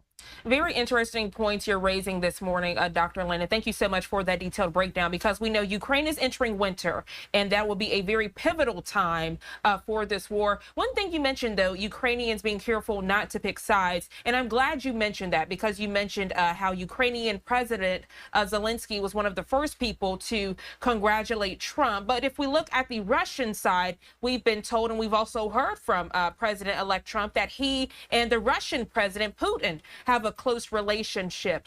Do you think this is kind of convoluted as it relates to the U.S.-Ukraine relationship? We do know that as it relates to world leaders that Trump does have a lot of respect from them. And there's concern this morning from viewers that as he has respect from both sides, that could kind of blur the lines of the war. Yes, absolutely. Trump made it very clear in no ambiguous terms that he likes Putin's style, his leadership style, and that he could negotiate the end of the war with Putin directly, and that he could end this war. And of course, he made it very clear that ending the war basically means reducing military aid to Ukraine, and potentially forcing Zelensky to a negotiating table during which potentially Ukraine will be forced to cede territory currently occupied by Russia to deconflict that line of separation and end the war that way. So for Ukraine, that basically translates into capitulation. And so far, the Biden administration has not pushed Zelensky in that direction because they understood that Ukraine cannot possibly agree to those terms of a ceasefire that would translate into nothing short of capitulation. So yes, there are definitely fears that Trump could, in fact, move this war in that direction, and that the military aid will be reduced, if not withdrawn, and that Trump's peace formula does, in fact, coincide with Putin's peace formula, which basically means Russia controlling Ukraine entirely. And Ukraine ceding territory. That is a very real fear that Ukrainians have right now. But at the same time, they remain hopeful and optimistic that the next Trump administration will reconsider withdrawing help from Ukraine because they will realize, if nothing else, that Russia's cooperation with North Korea and China is further indication that Russia is no friend to the United States, that one of the commonalities that Russia has with China and North Korea and Iran is an extreme anti-Western, anti-American position. And hopefully this will not be lost on Trump. Yeah, absolutely. Because as you mentioned, North Korea, we know that some of their troops are aiding Russia in this fight. So I'm so glad you mentioned that. As we discussed the Biden-Harris administration as it relates to what the Trump administration will look like, we know we are looking ahead to that transfer of power, a peaceful one, hopefully. And we are wanting to know, as it relates to the Biden-Harris administration, has that response to the Ukraine-Russia war been enough for Ukrainians? We know more aid has been asked of by the U.S. We do know that Congress did pass those aid packages, but what more is needed? What did not happen under that Biden-Harris administration that you all are hoping the Trump-Vance administration will be able to do? I know you did mention a ceasefire, so I guess my next question also is top of mind, the war ending. Right. So the Biden administration has been supportive, of course, in the provision of military aid. But one thing that the Ukrainians are still waiting for is the green light to use American-made long-range weapons to strike Russian positions, military targets in Russia. That is something that the Ukrainian forces have been constrained by, and that remains to be one of the asks from the Biden administration before he leaves office, to, in fact, allow Ukrainians to use American weapons in the most tactically and strategically sound way, and that is to prevent Russia from launching attacks into Ukraine from the Russian military sites that Ukraine could target with American weapons. So far, that had remained a restriction, and there has been, many advocacy campaigns to remove that restriction to allow Ukraine to prevent Russian advances, especially in eastern Ukraine now. Hopefully, before Biden leaves office, that restriction will be lifted, and that will significantly help Ukraine to push the Russians back, and at the very least, prevent these massive attacks on Ukrainian energy infrastructure going into the winter, and not leave Ukrainians without any sources of heat and electricity in the winter. So there's still a lot that Biden can do before he leaves office. and that remains the hope currently, that restriction will be lifted. But of course, Ukraine also needs to continue planning its counteroffensive operations, and they cannot be planning anything really without knowing exactly how much ammunition and weapons and soldiers they will have. And so a lot will depend on the White House and what promises of aid will be delivered so that Ukraine can plan accordingly. Dr. Olena Lennon, always a pleasure having you on the show. We appreciate your candidness and thoroughness as it relates to a Trump administration and how it relates to the Ukraine-Russia war. Thank you so much for taking out of the time. Very busy schedule, as I know you have, but we appreciate you joining us on this Thursday morning. Have a great rest of your day. Thank you. You as well. Thank you. The time now 7:44 here on the East Coast. I'm Jeanne Francine. We're going to go to our final 2-minute commercial break of the hour. When we come back, I'm following some live feeds. We're getting several this morning as it relates to breaking news alerts. I'll share those with you when we come back in just 2 quick minutes.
Welcome back to Live Now from Fox. I'm Jeanne Francine. As promised, we do have some live feeds coming into our Live Now from Fox studios, sharing them with you now. So this one takes us out to Polk Street, a Polk Street fire out with our content partners in Houston, Texas. We're being told 2 firefighters have been taken to Memorial Hermann Hospital after being injured in this fire on Polk Street.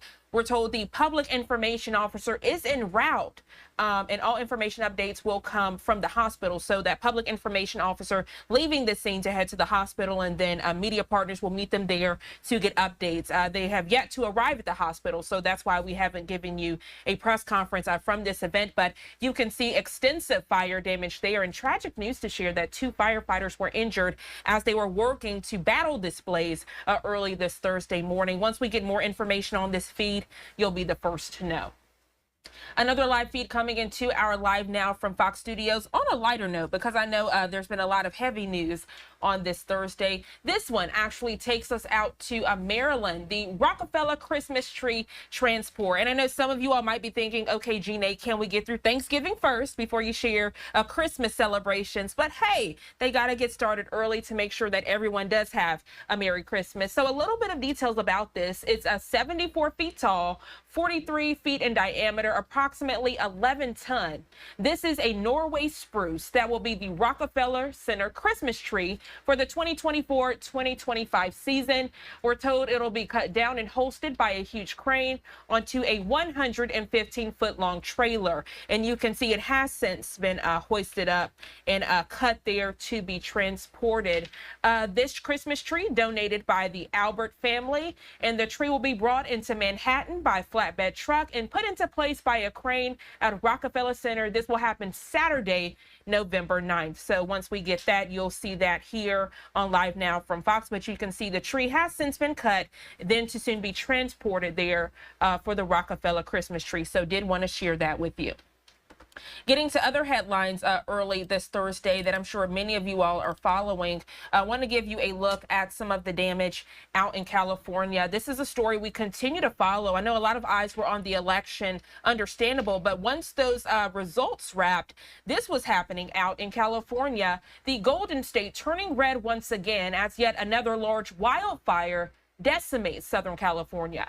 Efforts to contain the fast-moving and dangerous blaze ramping up this morning as the thousands of people forced to evacuate are hoping they can return to find their property still standing. Just tragic to see the devastation that's unfolding. Fox News' Chris DeMayo giving us a closer look this Thursday at the destruction. Southern California is under siege as intense winds whip up flames from the mountain fire. Gusts to 60 and as high as 80 miles an hour. The inferno sparked Wednesday morning in Ventura County and rapidly exploded from 25 to 1,000 acres in just an hour. More than 14,000 acres have been burned as of Wednesday night, and containment was at 0%.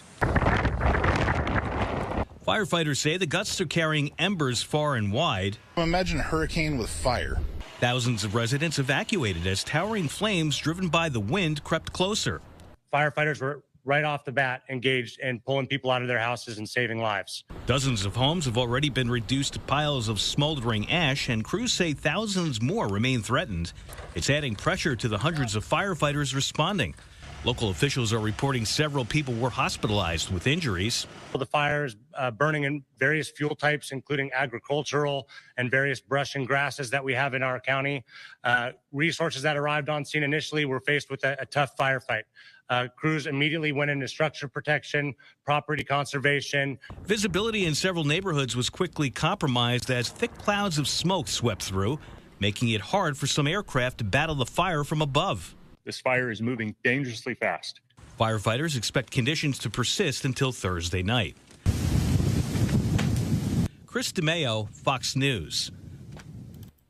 Chris, thank you so much for that detailed report. And again, showing you some of the latest video that our content partners out in LA have garnered as these wildfires continue to decimate Southern California. The Ventura County Fire Department holding a press conference late yesterday evening. We want to share with you the latest from them.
Well said.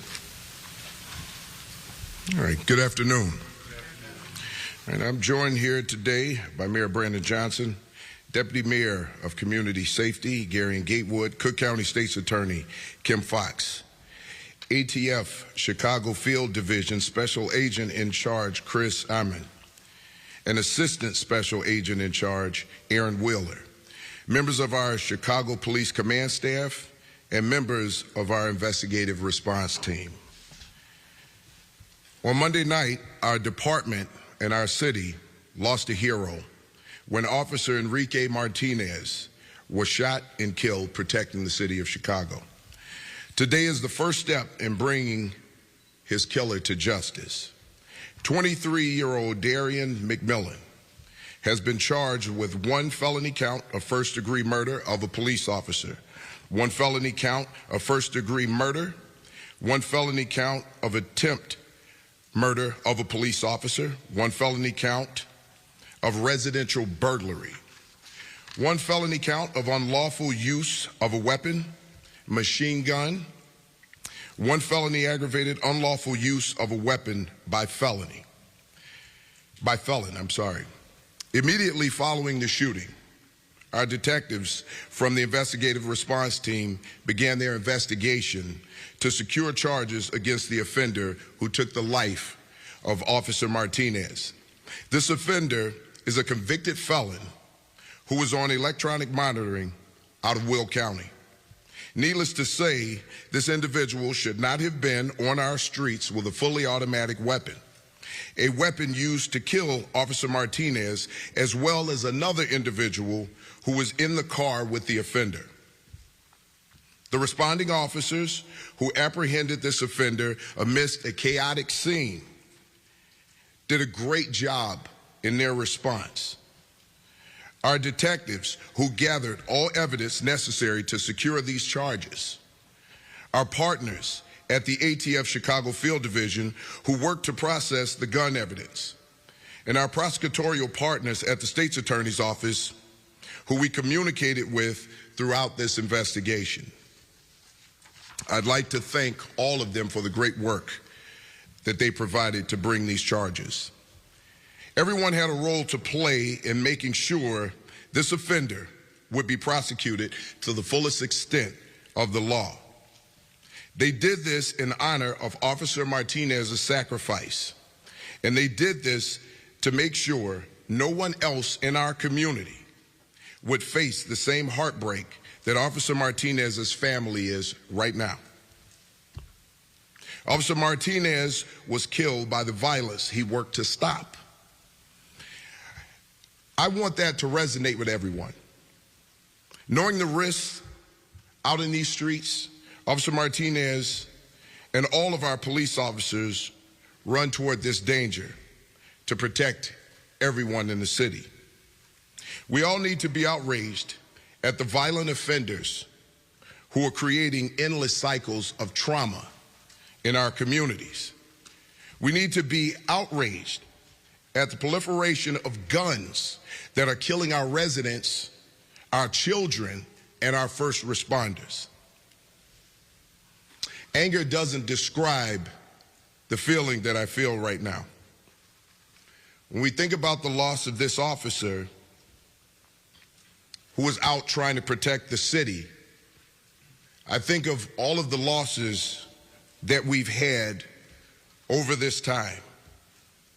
Over this past few years, we've suffered the deaths through these violent experiences of Officer Luis Huesca, Officer Ariana Preston, Officer Vasquez Lasso, and Officer Ella French. They all fell to the violence in this city while trying to protect this city. And we should be outraged. As I said before, in a society where our officers are brazenly attacked, we have to make sure that we're securing locations where people move about communities without that type of fear. Our officers are important because they're an important part of keeping this city safe daily. Anger is just not enough. We have to channel that anger into energy that's going to keep our city safe by focusing on the violent crimes and the violent acts that are being committed throughout our city, to focus on those repeat offenders who continue to offend and continue to terrorize our city and our communities. In his final moments, he protected our city. Above all else, it's our duty and our mission to carry on the work that Officer Martinez was providing the night that he lost his life.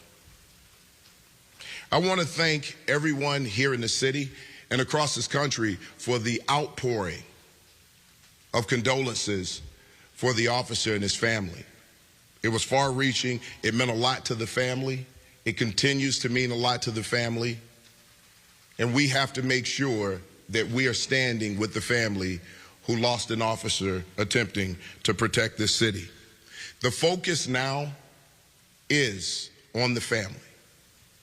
We have to make sure, one, that we're respecting the privacy of the family, especially while they grieve through these times. We have to make sure that the family understands the work that the officer was doing out there, so that the family understands that their family member's life was not taken in vain. As the Chicago Police Department, we're going to continue to work through this. We're going to continue to work with the family and work with our communities. Stand up. Had a meeting with our officers yesterday. They all wanted to be at work.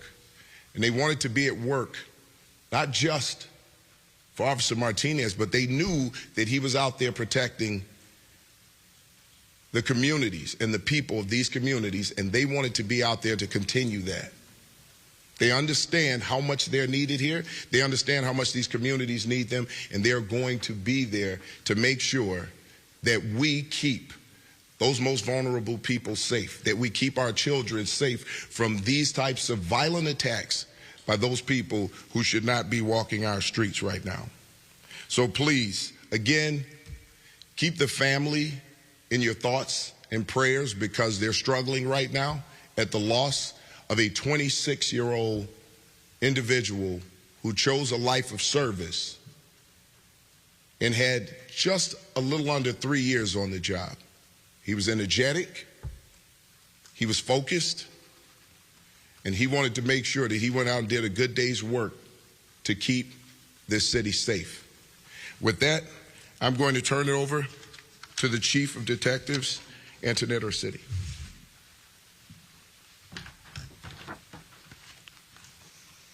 Good afternoon. I want to reiterate, Superintendent, in expressing our deepest condolences to Officer Martinez's family and loved ones. The investigation revealed that Officer Martinez and his partner were conducting a traffic stop on a vehicle blocking traffic in the 8000 block of South Ingleside at approximately 8 p.m. The vehicle was occupied by 3 individuals, including the offender now charged. Additional officers responded to assist with the stop. After approaching the vehicle, Officer Martinez and his partner were speaking with the driver of the vehicle. After noticing McMillan in the front passenger seat reaching for a bag on the floor of the vehicle, Officer Martinez and his partner gave verbal direction for McMillan to stop reaching. At this point, McMillan produced a fully automatic handgun equipped with a machine gun conversion device and an extended magazine, and fired in the direction of Officer Martinez, fatally striking him. The driver of the vehicle was also fatally struck multiple times by McMillan's gunfire. The weapon was recovered inside the vehicle. McMillan pushed the driver out of the vehicle and jumped into the driver's seat. As another officer attempted to pull McMillan out of the driver's seat, McMillan put the vehicle in reverse, dragging the officer. While being dragged, the officer's firearm discharged 1 time into the ground. The vehicle crashed into a parked car, coming to a stop a short distance later. McMillan fled the vehicle and entered a first-floor apartment with a woman inside. McMillan found a knife he used to cut off his electronic monitoring bracelet and then fled the scene. The woman was not harmed. Officers eventually located McMillan in the 8000 block of South Maryland, where he was taken into custody and positively identified. Detectives continued the investigation, securing charges today. While this does not erase the grief of Officer Martinez's family, we hope it brings a small measure of comfort knowing the person responsible for his murder will face justice. I want to thank the respondents. All right, that was Chicago police providing an update on the murder of one of their own. Now, if we do get any updates on that investigation, we will make sure to bring those to you right here on Live Now from Fox. The time now 8:05 on the East Coast and 5:05 on the West Coast. My name is Josh Breslow. Thank you so much for being with us here on this Thursday, November 7th. Do want to get to the latest here on the election. Take a live look at the White House. This is one of the many images that we do have coming in from, of course, this area as we continue to follow the latest on the election. President Biden expected to address the nation in just a matter of hours, and his Vice President Kamala Harris lost the presidential election to Donald Trump. Again, we brought you those results as they came in, live, raw, and unfiltered. Biden says he has invited the former president, who is now the president-elect, to visit the White House, quote-unquote, soon, so they can discuss and ensure the clean transition of power. The White House says Biden will deliver that speech to all Americans at 11 Eastern time this morning from the Rose Garden. You can watch that right here on Live Now from Fox with no commercial interruptions. A lot to discuss, of course, so I do want to get right to it. Let's bring in Laura Tannen, political science professor at Pace University, to discuss all of it. Thank you so much, as always, Laura, for taking the time to be here with us today. Of course. Thank you for having me. Of course. Well, first off, I do want to talk to you about this address that is expected to take place in just about 3 hours there from outside the White House. President Biden, what do we expect to hear from him, and how could it differ from what we heard from Kamala Harris just yesterday during that concession speech? So I think we're going to hear really similar themes expressed. I think we're going to hear confidence in our electoral system. I think we're going to hear themes of patriotism. I think that, like Kamala Harris, President Biden is going to talk about the peaceful transition of power that's about to take place. I'm sure that he's going to reiterate his invitation for President Trump to come visit in the White House and for them to sit down and meet. Because President Biden has made it clear that the future of America is really important and that he wants whoever is in the president's office to succeed. Let's talk a little bit about that concession speech from Kamala Harris just yesterday. What stood out to you about what she had to say there to the American people? So what stood out to me was how clear she was that we were going to have a peaceful transition of power, that she lost the election, that the election was fairly conducted, and that the fight continues, that she wasn't giving up on her ideas and the people that fueled her campaign, but she was clearly and decisively conceding the race.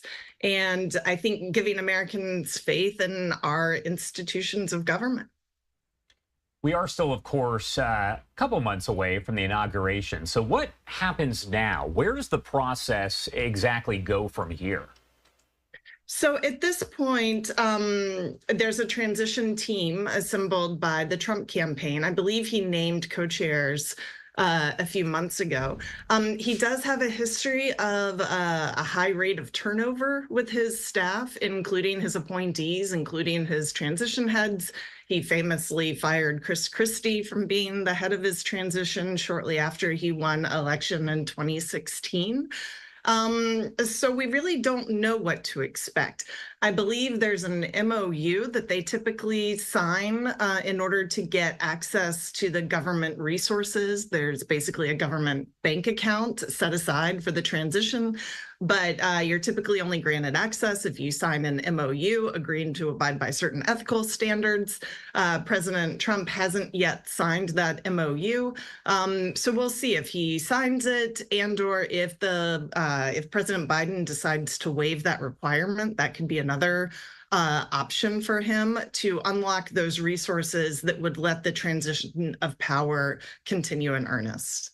What about Trump's cabinet? And I'm not trying to jump too far ahead, but do you think he's already placed people in his mind as to where they're going to go, or is that maybe a little bit further down the line? My guess is that's a little further down the line, just because he is such an instinctive leader. He's probably still settling into his victory. So I think we'll just have to see. Like I said, he has had a lot of turnover historically in his campaigns and his administration. So that makes it especially difficult to predict. He also had an unusually high number of people who worked for him who came out and in opposition to him when he was running for president. So those people are obviously not going to be on his list for his cabinet this time. So it whittles down the number somewhat. But I think it's a wait and see situation.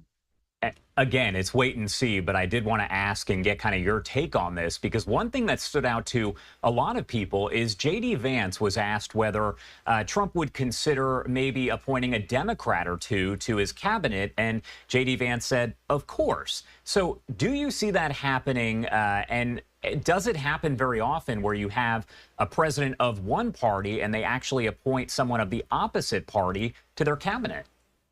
So yes, that does actually happen. President Clinton had a Republican Secretary of Defense. So it certainly happens.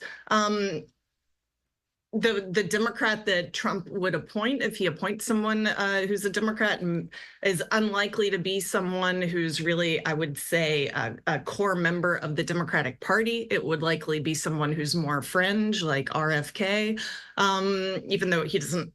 I don't think he currently identifies as a Democrat. So could he appoint someone to his cabinet whose party registration reads Democrat? Sure.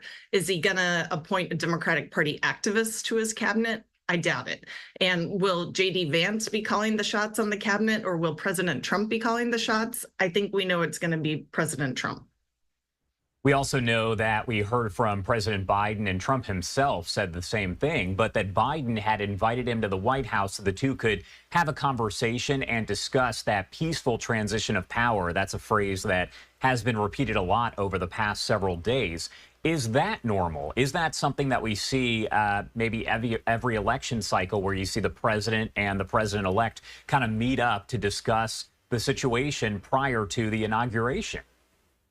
Yeah, so historically, that is an invitation that's always extended from the president to the incoming president to come to the White House, to sit down, to talk through things. That's what President Obama did when President Trump won in 2016. President Trump came to the White House, sat down with Obama. They had a productive discussion. President Obama said, I want you to succeed, because if you succeed, that means America succeeds, and I love America. The aberration was really Trump. When he lost in 2020, he did not extend that invitation to President Biden to come and meet at the White House. And that's really the contrast. When Biden does, and he has said that he will attend Trump's inauguration, is there hope that he's trying to send maybe a message of unity? Because that was discussed a lot during Kamala Harris's concession speech. We've heard Biden say it quite a bit, and I'm sure he's going to address that here at 11 a.m. Eastern time when he speaks from the White House. So does attending the inauguration of the opposing party kind of send a message that we need to unite as Americans? Absolutely. And President Bush and President Obama got together and did a video during the last inauguration in order to try and also promote that sense of unity amongst Americans, that sense of patriotism. So it's also customary for the incoming vice president to ride in a car with the outgoing vice president. So Kamala Harris will be riding to the inauguration in a car with J.D. Vance, because that's the custom that makes one of the features that makes our democracy work. So attending the inauguration, even when your opponent wins or the opposing party wins, is an essential feature of American democracy. All right. Laura Tamman there at Pace University. Thank you so much for taking the time to join us and help break down all the latest here. Anything else you want to add before I let you go? Just that I'm really proud to be an American, proud to see how well our elections are administered and all the good people in America that work hard to make them run so smoothly and accurately and efficiently. All right. Thank you again for being here with us this morning. We really appreciate it. You're welcome. All right, and I do want to pop up this graphic once again as we get to the latest overall on the election, because former President Trump elected to a second term in office, making him the president-elect and the first president to be elected to 2 non-consecutive terms since Grover Cleveland. Taking a look at the electoral vote count right now as those races are called by the Associated Press, Trump does have 295 electoral votes and is poised to win the remaining 2 states that have not yet been called. Those, of course, Arizona and Nevada, which were considered to be swing states. The Associated Press not calling those 2 states just yet. And Arizona's Secretary General has said it could take 10 to 13 days post-election to tally all of the state's votes. Arizona does carry 11 electoral votes, with Nevada having 6 in all. An additional 17 would put Trump at 312 electoral votes, well over that 270 required to clinch the presidency. This will make Trump the 45th and 47th president of the United States. Again, we do expect to hear from President Biden coming up at 11 a.m. Eastern Time. You can watch that here live, raw, and unfiltered, and commercial-free on LiveNOW from Fox. Do have to head to a quick 2-minute commercial break right now at 8:15 on the East Coast and 5:15 on the West Coast. My name is Josh Breslow, and you're watching Live Now from Fox.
Welcome back here on Live Now from Fox. The time 8:18 on the East Coast, and it is 5:18 on the West Coast. You are taking a live look over Mar-a-Lago there in Palm Beach County, Florida. That is home, of course, one of several homes to former President Donald Trump. You can see the wind blowing right there, and looks like a fairly cloudy day over in South Florida. But if you know anything about Florida weather, it kind of changes on the minute. All right, I do want to talk a little bit more about the situation over in Washington. Take a live look over at the White House, one of many images that we have coming in from D.C. We know that Republicans have won control over the Senate, flipping it from a Democrat majority. The House, though, still up for grabs at this point. A lot to discuss. Do want to bring in Christopher Cooper here over at Western Carolina University. Thank you so much for taking the time to join us and help break down all of the latest. Yeah, of course. Well, first off, I'm going to ask you the most basic of questions because I actually do get it from people a lot. Can you break down the function of the Senate and the House for folks who are watching us right now? Absolutely. It's really a great question. I don't think we talk enough about these kind of basics, right? So the U.S. Senate has 100 members. You have 2 members per state, right? So if you're Wyoming, and you've got a very small number of citizens, you're North Dakota, or you're California, and you've got a huge number, you still only get 2 senators, right? So, and they run for 6-year terms. For the House of Representatives, we have 435 members. It's kind of a strange number to keep in mind, but we sort of held it in place in the early 1900s at 435. Every state gets 1, and then it's determined from there by population. And they are in 2-year terms instead of 6-year terms. And I go through that basic math real quick to say, those are all decisions made on purpose. The Senate is supposed to be what they call the cooler branch of government. I don't mean like Fonzie cool. I mean, they're supposed to take their time. They have 6-year terms. They're not always running for re-election, and they represent larger constituencies. The House of Representatives is supposed to be the more responsive branch. That's why you have more people who represent a fewer number of constituents every time. And they are on an almost constant rotation of elections because it's every 2 years that entire 435 members flips. And I know I said go back to basics, but you're right. It's a question that so many people have, so I definitely appreciate you kind of helping out here. Now, the Republicans are at this point, we've heard a lot about this, but kind of poised to take over the House as well. I know it is still kind of up for grabs, but explain to me how this plays out and what we expect to happen. Yeah, so right now we got 197 Republicans who have who essentially have been not seated yet, but we think they're going to win, right? 188 Democrats. So we got a little bit of a gap here. We've got a number of seats still open, and they're in California, they're in Ohio, they're in Alaska, they're in Maine. They're kind of spread throughout the country, and those are the ones that are just too close to call still at this point. It is mathematically possible that the Democrats could go ahead and get majority control of the U.S. House. I think it's highly unlikely. I think it is the most likely scenario here is the Republicans in this election season controlling the White House, controlling the Senate for sure, and probably controlling the U.S. House of Representatives. Do we normally see the same party as the president be the one who controls both the Senate and the House, the 2 houses of Congress there, or does it kind of just, I guess, vary depending on the situation and a lot of other factors? Yeah, it does just vary, right? So at the very beginning of former President and future President Trump's term, last time in 2016, he had control of both chambers. When George W. Bush took over at the very beginning of his term, he had control of both chambers. By he, I mean the Republican Party in that case. So it does happen. Sometimes they're split. Sometimes they're all together. I think the one thing we can say is that none of these are none of these are unusual arrangements. Sometimes they're all together. Sometimes they have unified control. Sometimes it's split control. And oftentimes within the same presidency, we'll see kind of a flip back and forth. You kind of already touched on this, but are there any specific races here that we are still kind of keeping an eye on, that folks are watching as we wait for some of those results to come in still, days removed from the election, of course? Yeah, just kind of point folks to the West Coast. Look, there's a lot of them spread throughout the country, but I think California is kind of an interesting example because there's one vantage point and you say, well, California, certainly that state's the definition of a liberal democratic state, but there are still pockets of republicanism in California, oftentimes not on the coast, but still in the state of California. And so we've got really 5 seats that are up right now in California that could go either way. Nevada has some as well. Arizona has some of these more West Coast states that took a little longer. Alaska and then Maine all the way on the East Coast also still has a couple that are still trying to be decided.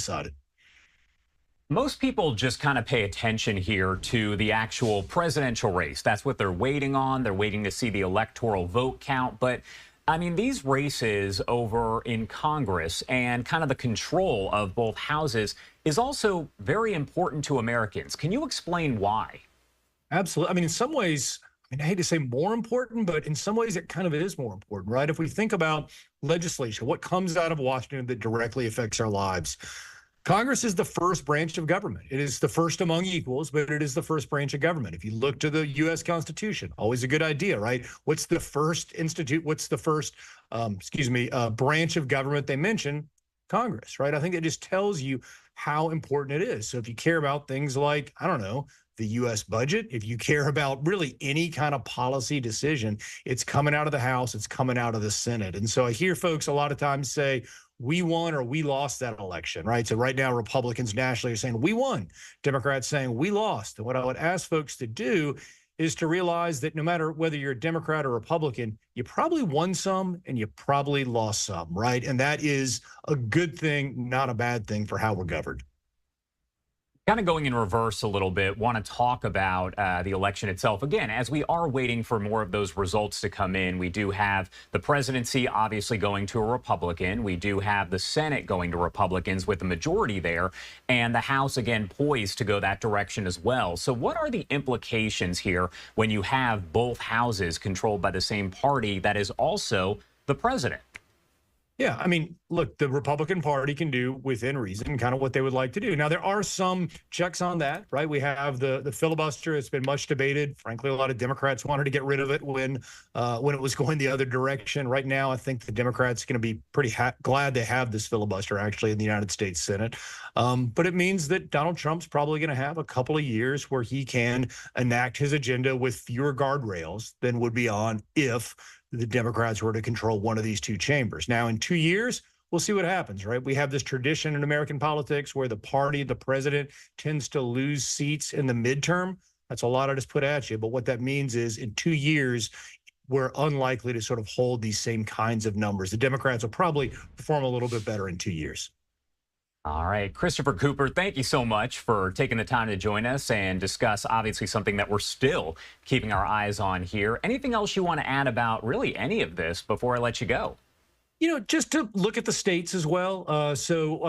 We have, of course, 50 state legislatures. All of them have two chambers except for the state of Nebraska, which decides to do things differently and has only one. But we actually saw a couple of flips that were interesting there. The Minnesota state legislature went to a tie in one chamber, and the Michigan state legislature flipped from Democrat to Republican in one of their houses. So also pay attention to what's happened in the state legislatures. They affect your lives as much or perhaps even more than who's in the White House.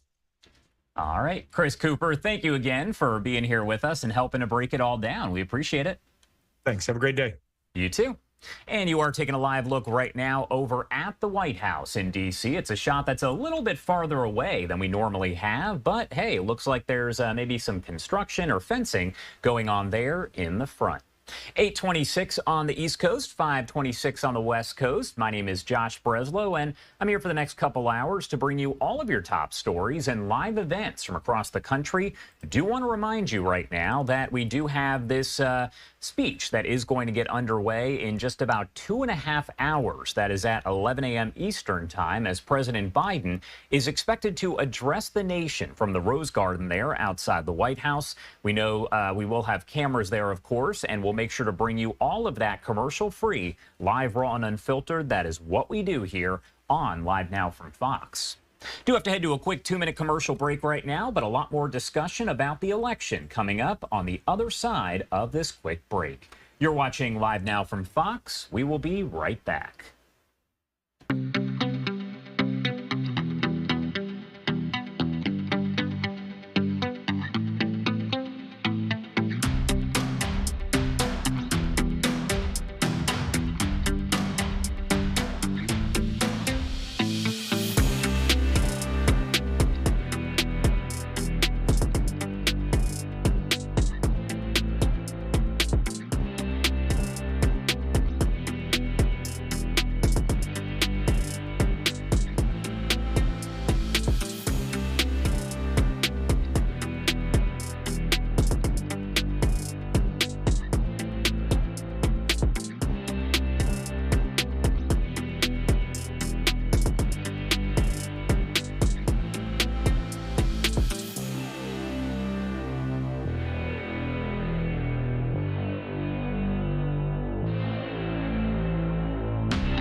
Welcome back here on Live Now from Fox, 8:29 on the East Coast and 5:29 on the West Coast. Taking a live look from outside Mar-a-Lago over in Palm Beach County, Florida. That is one of the images that we have coming in out of that area, as of course the camera is fairly far away. But what you are going to notice there on the left-hand side of your screen, that is security right there on a boat outside of Trump's home. A lot more to discuss about the election overall. Do want to pop up this image right here, as we do know, of course, that Trump has been elected the president. Now, he did need 270 electoral votes. Right now, his vote total does stand at 295, and he is poised to win the 2 states that have not been called just yet.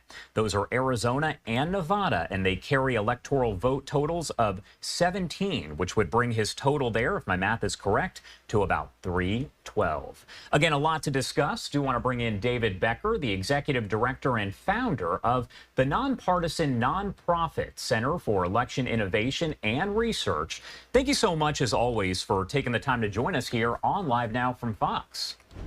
Thanks for having me. Of course. Well, first off, want to talk about this election cycle, but also the election workers, because as the election started to wrap up, we had the results coming in.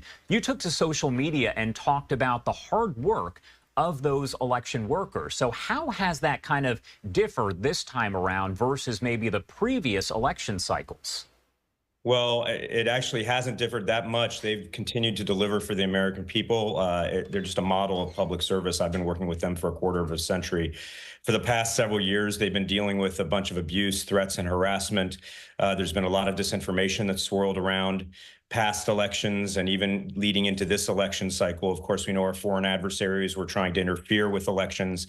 There were bomb threats. There were a lot of things that they dealt with, and they dealt with it masterfully.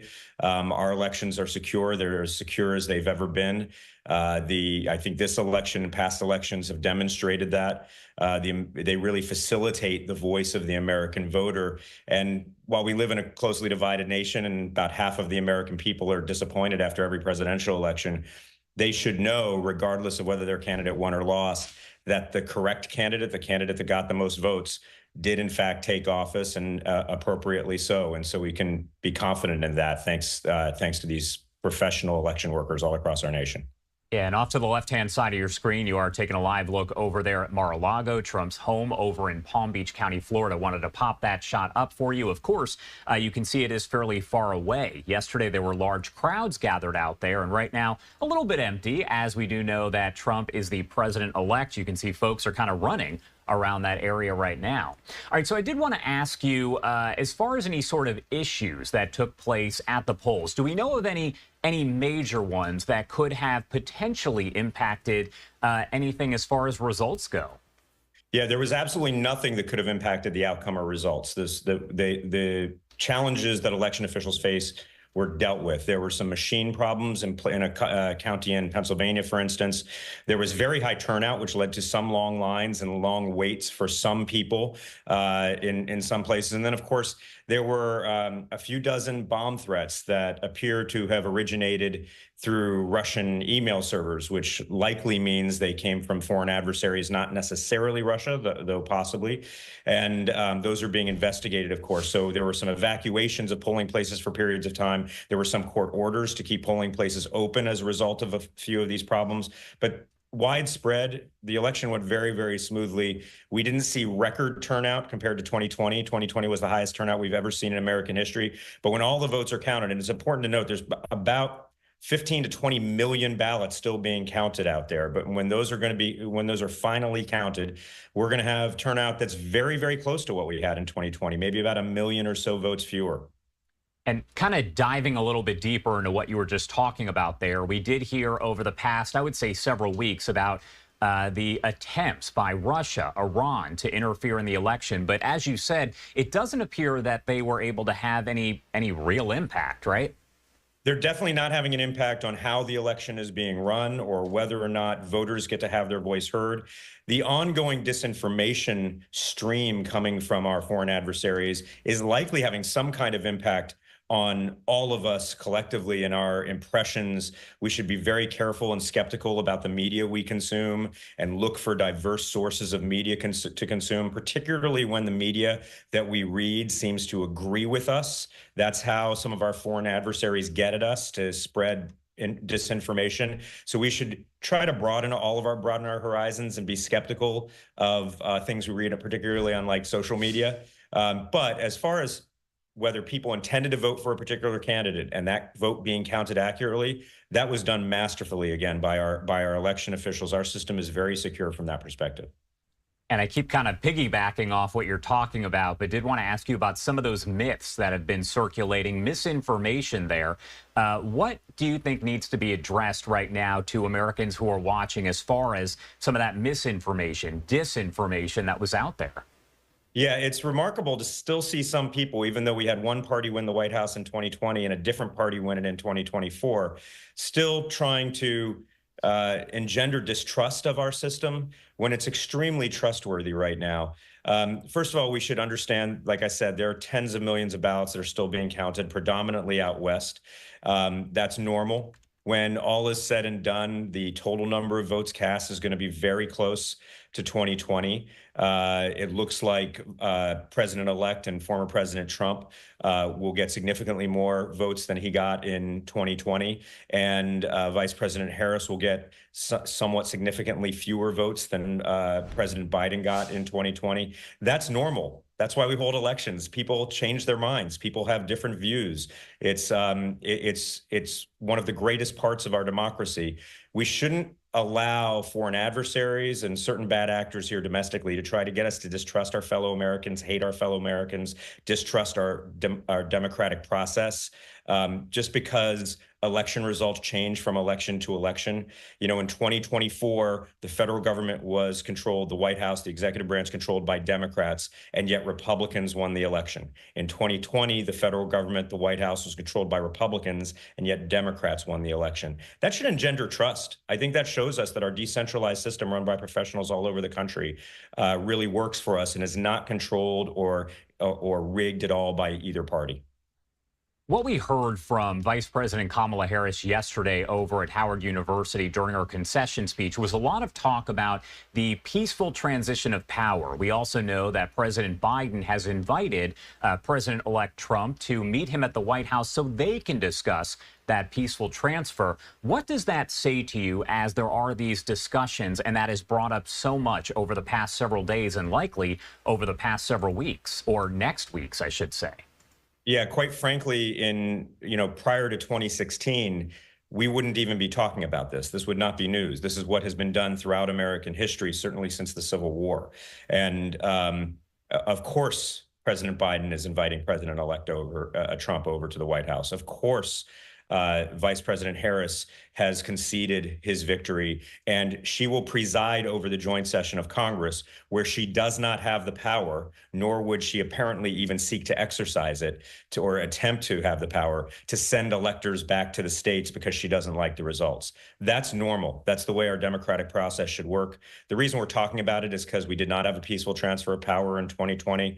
Hopefully that was an isolated incident and it won't be repeated in the future. This is what we should expect. Losers should accept defeat and cooperate in the peaceful transfer of power. And that appears to be what's happening right now. And that's a very, very good thing for American democracy.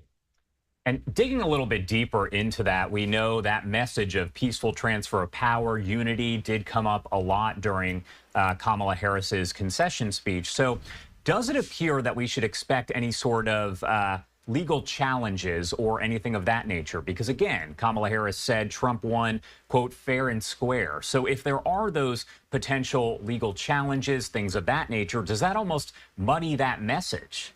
Yeah. So first of all, I don't expect any legal challenges with regard to the presidential race. I certainly don't expect any problems with the certification of votes or the ascertainment of electors for the presidential race. If there are objections in Congress, I think they'll be isolated. They won't meet any kind of thresholds that is required by law. You need 20% of each house just to raise an objection. So I don't expect that. We should remember, though, the ballot was long. There's a lot of races, and some of them are very close. There's a very close Senate race in Pennsylvania, a very close Senate race in Nevada. There are many potentially close House races, and there are probably a lot of races down ballot. So I think where their races are very close, legal challenges might occur. That's not a bad thing. If it's a race is very, very close, a few hundred votes, it's important for the for legal concerns to be raised. Evidence will need to be presented. But I think in the presidential race, there's not much grounds for legal challenge here. I expect there to be, I expect this to go on smoothly through the transition period until President Trump is inaugurated on January 20th. Any sort of, let's say, misconceptions about the election process that you think need to be addressed? This kind of goes back to the question I asked you earlier, but is there anything that you want to get out and make sure is known to the American people there?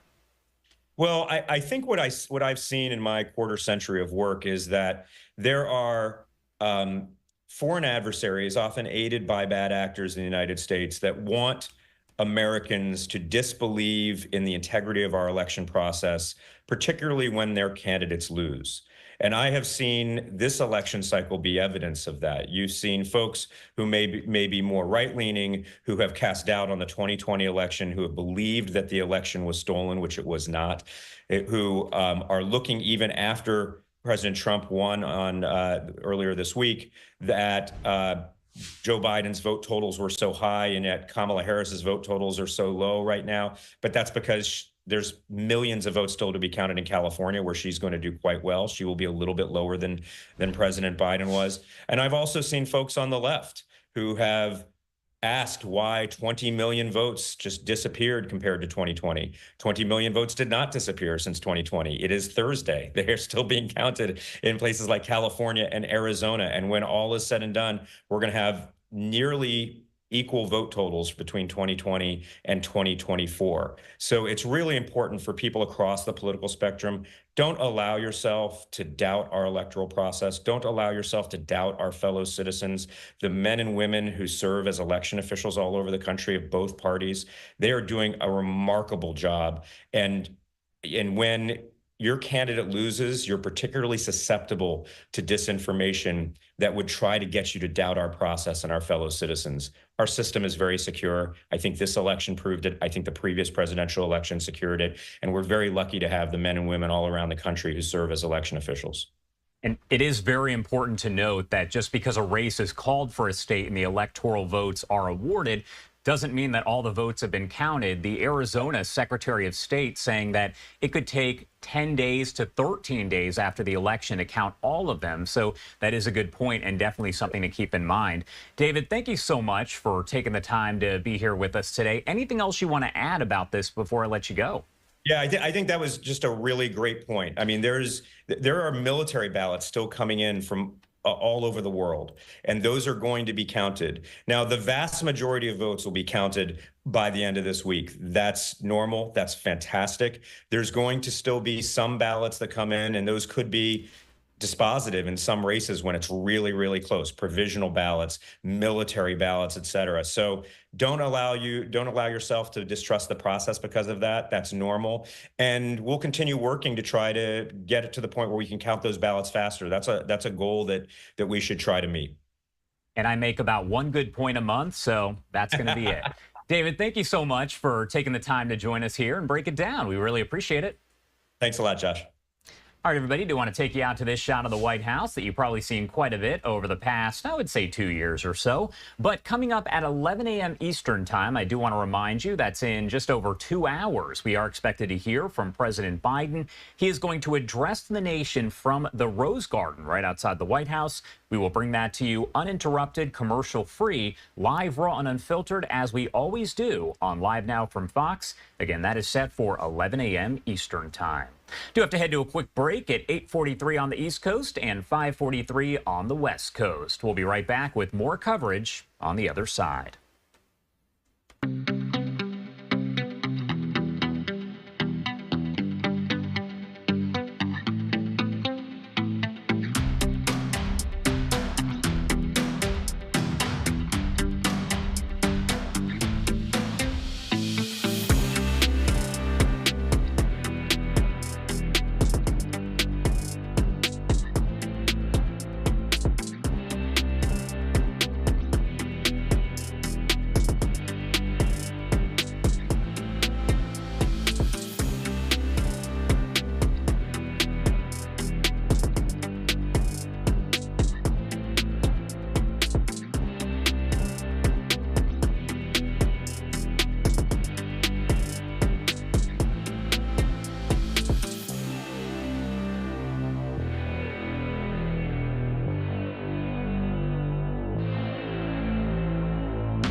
Welcome back here on Live Now from Fox. The time 8:46 on the East Coast and 5:46 on the West Coast. My name is Josh Breslow, and I'm here for the next couple hours to bring you all of your top stories and live events from across the country and the world. Do want to pop up this shot that we do have coming in out of Mar-a-Lago there, Trump's home, of course, over in Palm Beach County, Florida. He did vote in that area just a couple days ago on Election Day, and we brought you his news conference there as he did address the media, answering a lot of questions overall about the election. He has also been invited to the White House by President Biden to address a peaceful transfer of power as his inauguration is now set for January 20th. Again, you can watch that right here on Live Now from Fox uninterrupted. Want to take a look at the vote total count right here. Let's pop that up for you on your screen as we know that former President Trump, now President-elect Trump, is going to serve his second term in office, making him the president-elect and the first president to be elected to 2 non-consecutive terms since Grover Cleveland. Taking a look again at the vote count, these races are called by the Associated Press, and Trump currently has 295 electoral votes and is poised to win the remaining 2 states that have not been called just yet. Those do include Arizona and Nevada. Now, Arizona carries 11 electoral votes, with Nevada having 6. An additional 17 would put Trump at 312 electoral votes. That is well over the 270 required to clinch the presidency. And then again, that would make Trump the 45th and 47th president of the United States. Again, speaking over in D.C., we know Republicans did win control over the Senate, flipping it from a Democrat majority. And as of right now, the House is still up for grabs, poised to be taken control over by the Republican Party. But as you heard from folks a bit earlier who joined us in the hour, anything is possible. All right, I do want to send it over to a message that came in from Alaska's governor. He did speak very briefly via Facebook Live after Trump was awarded those electoral votes out of Alaska. Want to play that for you? It's about 3 minutes in length. Good morning, Alaska. Well, it's the day after the election, the big election. This has probably occupied most of our time here in the state of Alaska, as well as across this country and the world. Very important election. And we now have a new president, a peaceful transfer of power. You know, it's interesting. Some of you may know this, but I read a lot of history. And Benjamin Franklin once said, right after the Constitutional Convention, in response to a question, you know, what do we have, Mr. Franklin, in terms of what type of country do we have as they were forming it? And he yelled back to the crowd, we have a republic if you can keep it. Well, last night you demonstrated that we can keep it. Many, many, many of you voted. More so than it seems like in years past. Early voting was phenomenal. And I want to thank each and every one of you, because this thing we call America, this enterprise we call America, doesn't happen without you. As a matter of fact, as a public servant, and I can speak on behalf of other public servants as well, it's all about you, and it should be about you. So what does a new Trump administration mean for Alaska? Well, if I'm to go off of what happened previous to the current administration 4 years ago, I can tell you a lot's going to happen for Alaska. I've already had discussions with the incoming president of the United States, Donald Trump, about Alaska. And lucky for us, he looks very favorably upon Alaska, which to me I think is fantastic, because we are a small state. We're tucked out of the way up north. And a lot of times people forget we're here. But not this president. He is going to help us really take advantage of our opportunities here in Alaska. He sees Alaska's oil resources, our gas resources, our mining resources, our timber resources, our location on the globe, our military, as assets not just for Alaska, but as solutions to the country's problems. So what can we anticipate? I would anticipate very quickly a lot of opportunity being restored to Alaskans. Unfortunately, the Biden administration had about 66 executive orders and actions against Alaska's ability to produce resources. Well, Alaska is a resource state. It's the lifeblood of our state. That's going to change radically now. Now, for those that are very concerned about the environment, and we're all environmentalists, I also think this is good news. Because if you do the resource development here in Alaska, in America, under the eyes of Americans, the chances are you're going to do it better than if you let it go overseas, which has been happening, where forests are being mowed down. Rare animals such as orangutans and other species are impacted. minority issues in some of these countries that we do business in, child labor issues. All of that's going to be avoided if you do it here in America, if you do it here in Alaska. So I would anticipate more opportunities in oil. Like I said, more opportunities in gas. We are getting closer and closer to the realization of a large gas line in the state of Alaska. As a result of economics, as a result of permitting processes, and as a result of what's happening around the world, Alaska will soon be a player in the gas world internationally, like we once were when we exported gas from Cook Inlet to Japan for over 50 years. So I oftentimes mention in some of my speeches that Alaska's best years will be the next 50 years. And after this election, I really believe the next 4 years could be some of the best 4 years we've ever had. And so I'm looking forward to working with the president on behalf of Alaska. I'm looking forward to working with all Alaskans to bring this opportunity to Alaska. And we'll see how things go. But like many of you here in Alaska and across this country, we're very excited about the possibility of a new beginning for all of us. All right, there you have Alaska's governor addressing the people of his state and really across the nation as he talked a little bit about that victory by former President Trump, now President-elect Trump. Not just in his state, but of course we know that he did win the presidential election. We're also going to hear, I do want to remind you, at 11 a.m. Eastern time from President Biden as he addresses the nation from outside of the White House there in the Rose Garden. He's going to talk about the election results and likely cover a few other topics. Not sure if he will take questions from members of the media there, but if he does, you can imagine we'll bring it to you right here as we always do on Live Now from Fox. My name is Josh Breslow, and I'm here for the next couple hours to bring you all of your top stories, live events, and breaking news. Do have to head to our final 2-minute commercial break of the hour, but a lot more to get to in just a few. You're watching Live Now from Fox. We'll be right back.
Welcome back here on Live Now from Fox, 8:55 on the East Coast and 5:55 on the West Coast. Taking a live look outside of Mar-a-Lago over in Palm Beach County, Florida. That is home, of course, to former President Donald Trump, now President-elect. Just a couple days after the election, you can see those sheriff's vehicles outside. And we also saw some folks that are in the water just outside with their guns as they were watching to make sure everything does stay secure. Want to talk more about the election here, so we're going to check in with Robert Moses. He is with our Fox 5 New York station to break it all down. President Joe Biden will address the nation from the Rose Garden at 11 this morning. It will be his first appearance since Vice President Kamala Harris lost Tuesday's election. It was his decision to drop out of the race in July and pass the baton to her that set in motion a frenetic 107-day campaign that culminated in her sound defeat. The president yesterday called President-elect Donald Trump to congratulate him and invite him to the White House to discuss the transition. A spokesman for the president-elect said he very much appreciated the president's call and that the White House meeting will take place shortly. According to the White House, President Biden also spoke by phone yesterday to Vice President Harris and congratulated her on her campaign. Late yesterday afternoon, Vice President Harris spoke at her alma mater, Howard University in Washington, though it was not the speech she envisioned. Tears ran down the faces of some of her supporters as they looked on. While I concede this election, I do not concede the fight that fueled this campaign. The vice president said she spoke to President-elect Trump and congratulated him on his victory. I also told him that we will help him and his team with their transition, and that we will engage in a peaceful transfer of power. The electoral map shows a sea of red. The president-elect won 5 of the 7 battleground states, Georgia, North Carolina, Pennsylvania, Wisconsin, and Michigan, and leads in the 2 others, Arizona and Nevada. His win will lessen his legal headaches. Special counsel Jack Smith is looking at how to wind down the 2 federal cases against him related to election interference and classified documents before he takes office, according to the Associated Press. Justice Department policy holds that sitting presidents cannot be prosecuted. Nevada, Texas. A big thank you there to Robert Moses over at our Fox 5 New York station. We have been checking in with our different affiliates a lot over the past several days and will continue to do so in the coming days. A live look outside the White House once again. Another reminder that in just about 2 hours at 11 a.m. Eastern Time, President Biden will be addressing the nation from the Rose Garden there outside of the White House. We're going to bring that to you in full, commercial-free, live, raw, and unfiltered, as we always do on Live Now from Fox. Want to talk more about the election here as we approach the 9 o'clock hour on the East Coast and 6 o'clock hour on the West Coast. Let's bring it Kimmy King, a distinguished teaching professor of political science at the University of North Texas and fellow of the Castleberry Peace Institute. Thank you so much for taking the time to be here with us today. Oh, it's good to be here and meet you.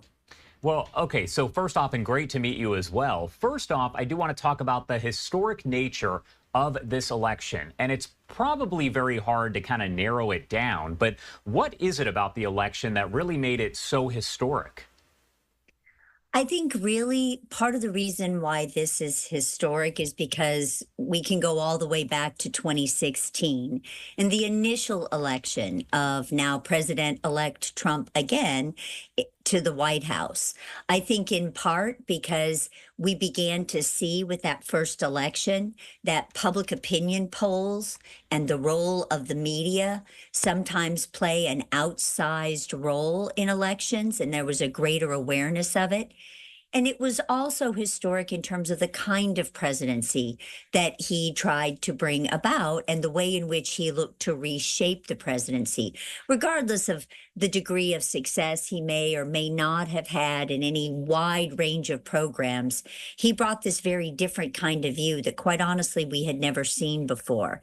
And then, of course, historic, again, because of that first term for a number of reasons, the legal troubles that they were alluding to earlier, the nature of the way in which the election of 2020 came off, and then his decision to run again is also historic. You know, we got to go back to Grover Cleveland, which he's an interesting comparison. I encourage you history buffs out there to go look at Grover Cleveland, who ran and won, and then he won he won the popular vote in the 1888 election, but lost the Electoral College. So it's a little different. But then he came back in 1892, sorry, and won again. And so people are going to be making that comparison to him. And he too was a president that endured some scandal, but saw us through a lot of rough times and focused on the economy especially. And then, of course, just the 2024 run was historic. To say nothing of the whole kind of craziness involved with Biden pulling out and this kind of moment of reflection when the Democratic Party had to dig deep and go, oh my gosh, who have we put on the ballot? Where's everybody been? And so then that shift was historic. Of course, the candidate of Kamala Harris was historic. And I think that moving forward, especially now that because of this election, he has won the popular vote, it's looking like shifting tides for a mandate. And so I think that one of the things that people are going to be looking at is to see, well, what can you do now? Let's go back to that immigration bill. Let's go back to some of these initiatives where we can push forward that he had wanted to go for before. And I'm asking you a lot of the broad questions here, but how, and just base kind of on your expertise here, how has this election overall compared to what we saw in 2020? Wow. So it's different for a lot of reasons. And I think that, so one of the things that bothers me about political scientists and my people is that we have a tendency to be very idiosyncratic and to look at something very narrowly instead of thinking about broader patterns. And the folks who do quantitative stuff do. But I would encourage people to think about it in the broader view of how elections have been going since 2000. And really, I was talking to the class, I traced it back to 1992 with Bill Clinton being elected by a plurality and a third-party candidate. I think there you start to see the first signs of an American people that are looking to dig a little deeper. You've seen increased voter turnout, but you didn't see it on the level that we saw in 2020 universally across the country. Now, part of that was because laws by the legislatures were changed to address COVID. But you also didn't see the same kind of turnout in 2018. Which was historic. And I think another thing we realize about the 2024 election in terms of the election patterns are that people were looking at 2018 as they went into the 2024 election. You can't do that. You got to look at your last presidential year, and you have to look at your midterm election that happened right before. So in 2022, as much as everybody was talking about Beto had almost beat Cruz and blah, blah, blah, Abbott came back and had double-digit lead over Beto in the gubernatorial election.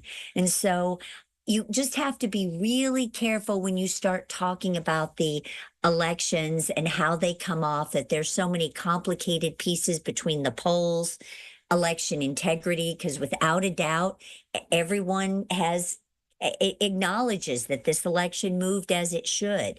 And then finally, this kind of transfer and transition that hopefully will be easier, that will be more focused on the American people and pay attention to the agenda of what everybody's got to do moving forward on both sides of the aisle. And so I think that's also an important thing to remember about this election.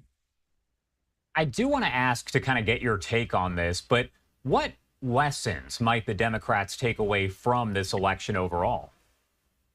You know, it really needs, I'm going to go back to 2008. The Obama administration ceded state and local territory to the Republicans. They just don't have and have not had the ground game. There has been this attitude that the Fed is going to save you and that blue wall is going to save you. Where you are going to get saved is getting your state and local ground game on. Start paying attention to the organization inside your state and local parties. Work to engage the community there, not just right before an election, but mobilize year round. I think that's one of the things that people are going to be talking about with President-elect Trump now, is that he kind of went outside. He outsourced for some of the running of the election, and people are going to look for the running of his campaign, I should say. And people are going to look at that and say that that may have been strategically important. That kind of do it yourself, raise a boat ton of money doesn't necessarily come back to help you. And the issue of money, this is difficult because now that we have dark money in the mix, it's difficult to tell who spent more. But Kamala Harris, on the public side of the monies, outraised President-elect Trump by quite a bit. The Democrats need to look at themselves and figure out where that money went and look perhaps more closely at how the Trump campaign was getting some of this outside dark money to help support him in his campaign. But then the mobilization on the turnout the vote. I mean, that's my final point. The mobilization on the turnout of the vote is just incredibly important for what Trump did. It made a difference. And that's why you don't see as many differences. If you look at the electoral map between 2020 and 2024, you're going to go, huh? And what you're going to see is that we're still polarized and we're still divided as a country. And so I think there are many who are hoping that President-elect Trump will try to work to unify people more. Looking a little bit deeper into what you were just talking about, and this kind of piggybacks off of that, what was it that prevented Kamala Harris from maybe picking up some of the states, and I'm just saying some of them, that Joe Biden did get over in 2020? And again, that's kind of what you were just talking about, but did want to get your take on that. Biden needs to dig deep. He refused to commit to either only running for one term or seeking an election. He played this back and forth game.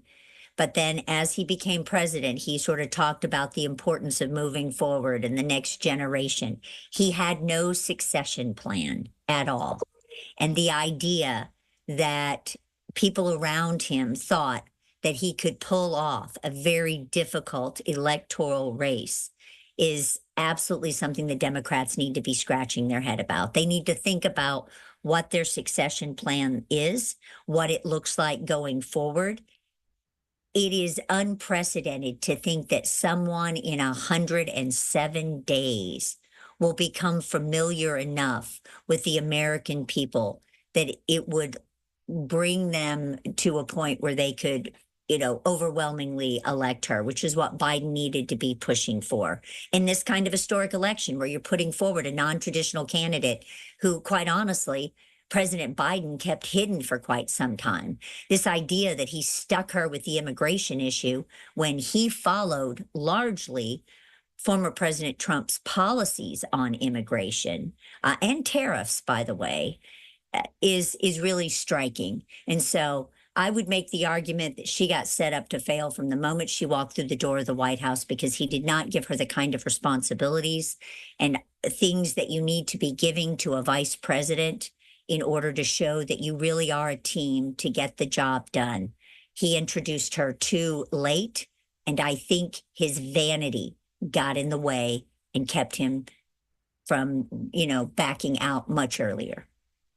This is a very opinion-based question, but again, as a political expert, do want to get your take. Do you think if Biden had run this time around, he had not withdrawn from the race and pushed for Kamala Harris, do you think that he would have picked up more votes? Or I can see you shaking your head there, so I think I know the answer. The drubbing would have been 10 times as worse. I mean, there's that in no world. In no world. And we would have had a completely different campaign. I mean, he might have just completely fallen apart like 10 days before. I think everyone continues to be deeply worried about his health and concerned about his well-being. And I think that, and I do want to present this as kind of it comes across as opinion-based. I think it's a function of what the media and scholars and everybody have been saying out there, and they raised this issue back when he announced that he was going to run in the first place. What happened to passing the torch to the next generation? So yeah, no, in no world. And you know what? The political science folks can sit and talk about, well, I think this and I think that. No, I think the drubbing would have been way worse. So be grateful. And my last question here, what should both Republicans and Democrats be doing as we move forward out from the election, closer to Trump's inauguration day. What should everyone be doing? What should they be focused on? What's your take on that? I think the one thing, as we look back on the past, and I really got to say, like 8 years, right? As we look back on the past 8 years, and if you look at the public opinion polls, you see it, and you see it in the exit polls. We're seeing, while it appears that it's still largely the economy, right? But you also have this immigration issue as well. I think foreign policy will be important. I think more than anything else, the American people are tired of the fighting. They're tired of drama.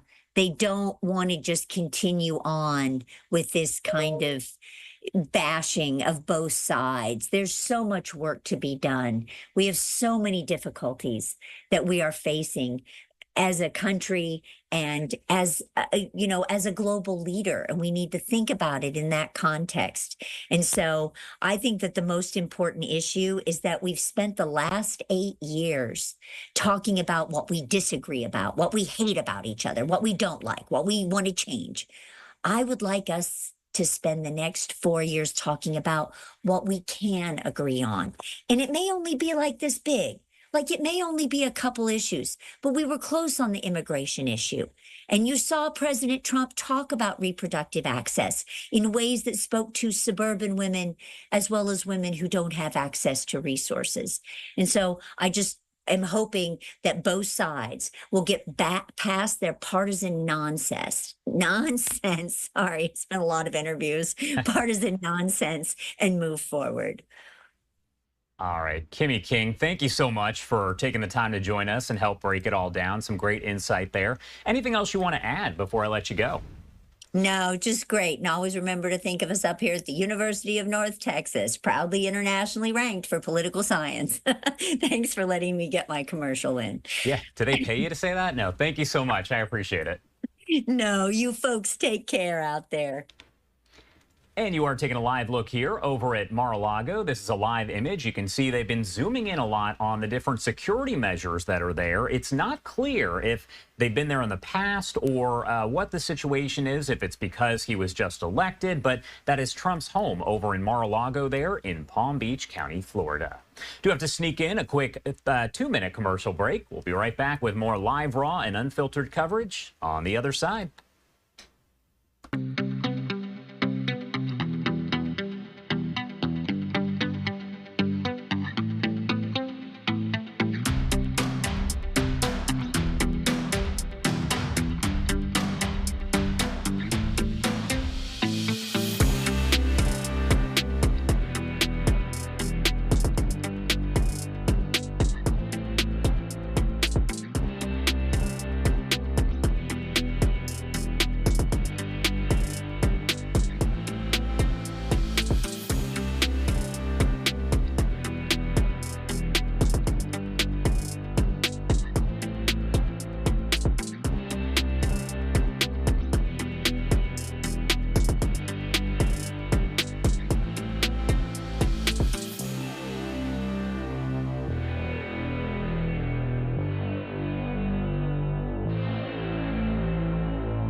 Welcome back here on Live Now from Fox, 9:15 on the East Coast and 6:15 on the West Coast.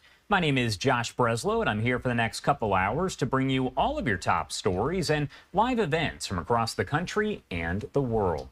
You are taking a live look at the White House at this hour, and I do want to remind you that coming up in just under 2 hours at 11 a.m. Eastern Time, that is when President Biden is expected to address the nation on the vote, the results of the election here. He's going to be speaking from the Rose Garden. That's coming up at 11 a.m. Eastern Time, and you can watch it all right here on LiveNOW from Fox. Do want to talk more about the election results and what happens next, so let's bring in Madison Scarpino with Fox News to break it all down. Good morning, Madison. Good morning to you, Josh. Yeah, less than 2 hours from now, you said it, we'll see President Biden address the nation at the White House Rose Garden. But already, he's praised Vice President Kamala Harris in a statement, noting that she entered the campaign under extraordinary circumstances. The outcome of this election is not what we wanted, but we must accept the results of this election. Hours after polls closed across the country, Vice President Kamala Harris addressed supporters conceding the 2024 presidential election to President-elect Donald Trump. Earlier today, I spoke with President-elect Trump and congratulated him on his victory. I also told him that we will help him and his team with their transition, and that we will engage in a peaceful transfer of power. President Biden also phoning Trump to congratulate him as mixed reaction from voters continues to pour in. I honestly don't recognize my country. I knew it was going to be a Trump landslide. We're tired of illegal immigrants coming over, and we foot the bill. Meantime, Donald Trump kept a low profile, staying out of the public eye after addressing supporters during the wee hours of Wednesday morning. His first day as president-elect spent receiving congratulatory phone calls from world leaders, while beginning the process of soon running the government. New York Governor Kathy Hochul weighing in on Trump's win, pledging to work with the incoming administration to an extent. I will be very clear. While we honor the results of this election, that does not mean we'll accept an agenda from Washington that strips away the rights that New Yorkers have long enjoyed. And as we prepare to hear from President Biden, the Trump campaign says the president-elect has accepted Biden's invite to meet at the White House to discuss the transition, but it's unclear when that's going to happen, Josh. All right, Madison Scarpino there at Fox News. Thank you so much for being here with us this morning. Of course, we'll be in touch as we see things progress over the coming weeks. Thank you again. Thank you. All right, taking a live look once again outside the White House. Do want to remind you, as Madison said, 11 a.m. Eastern Time. That is when Biden will address the nation. You can watch that live, raw, and unfiltered right here, commercial-free, on LiveNOW from Fox.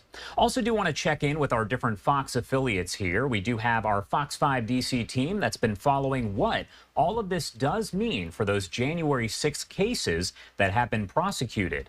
Josh Rosenthal with our Fox 5 DC team has that story for us. In the nearly 4 years since January 6, 2021, well over 1,000 people have been charged with crimes, many convicted. Soon, though, all of those cases may just go away.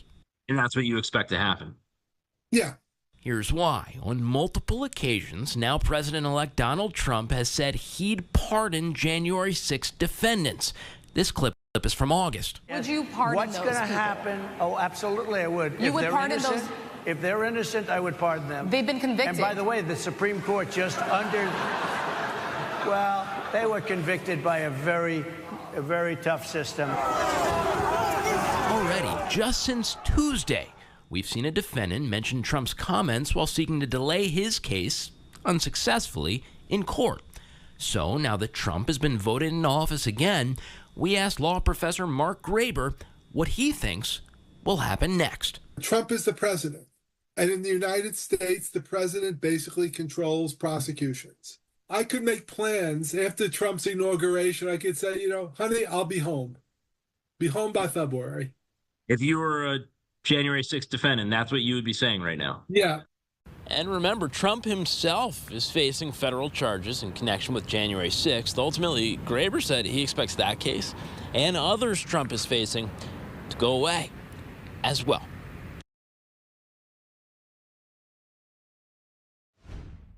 And that was Josh Rosenthal there with our Fox 5 DC team. Do you want to talk more about the cases out of Georgia, those election interference cases? Mark Teichner with our Fox 5 Atlanta team picks it up from there. It's done. There's going to be no consequence whether the allegations are true or not. President-elect Donald Trump is accused of illegally interfering in Georgia's 2020 election and faces racketeering charges in Fulton County.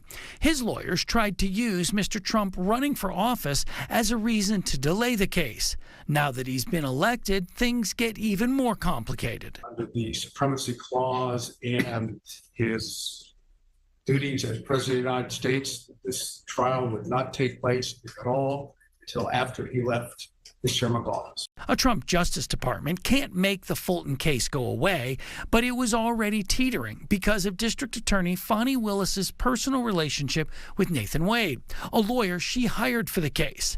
Next month, the Georgia Court of Appeals will hear arguments to determine if Willis should be removed. Attorney Manny Aurora represented Kenneth Chesborough, a Fulton County Trump co-defendant who took a plea deal. Unfortunately, they took 2 years to bring it, or however much time it was. It just shows you if you're going to bring charges, expedite it through and get the cases moving. Because Aurora expects the Fulton County case against the president-elect to wither and die. It's just been a colossal waste of our Fulton County taxpayer dollars. And that was Mark Teichner there with our Fox 5 Atlanta team. Want to go over the latest right now? If you're just waking up with us at 9:22 on the East Coast or 6:22 on the West Coast, anywhere in between, former President Donald Trump elected to a second term in office, making him the president-elect and the first president to be elected to 2 non-consecutive terms since Grover Cleveland. Taking a look at the electoral vote count, as those races are called by the Associated Press, Trump does currently have 295 electoral votes and is poised to win the remaining 2 states that have not yet been called by the Associated Press. Those are Arizona and Nevada, which were considered to be swing states. The Associated Press not calling those 2 just yet, and Arizona's Secretary of State saying it could take 10 to 13 days post-election to tally all of those votes in the state. Arizona does carry 11 electoral votes, with Nevada having 6. An additional 17 would put Trump at 312, and that is well over the 270 required to clinch the presidency. That will make Trump both the 45th and 47th president of the United States. Do have to sneak in a quick 2-minute commercial break, but we'll get right back into our live coverage in just a few. You're watching Live Now from Fox. My name is Josh Breslow, and we will be right back.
Good morning and welcome in here on Live Now from Fox, 9:25 on the East Coast, 6:25 on the West Coast. My name is Josh Breslow, and I'm here for the next several hours to bring you all of your top stories, live events, and breaking news. Obviously, this morning we are discussing a lot about the elections as there are still several races to call. What is also important to remember is that at 11 a.m. Eastern time, we're going to hear from President Biden as he does address the nation, speaking about the election results and the quote-unquote peaceful transition of power that is expected once again in just about 90 minutes there in the Rose Garden right outside of the White House. You can watch that uninterrupted and commercial-free right here on Live Now from Fox.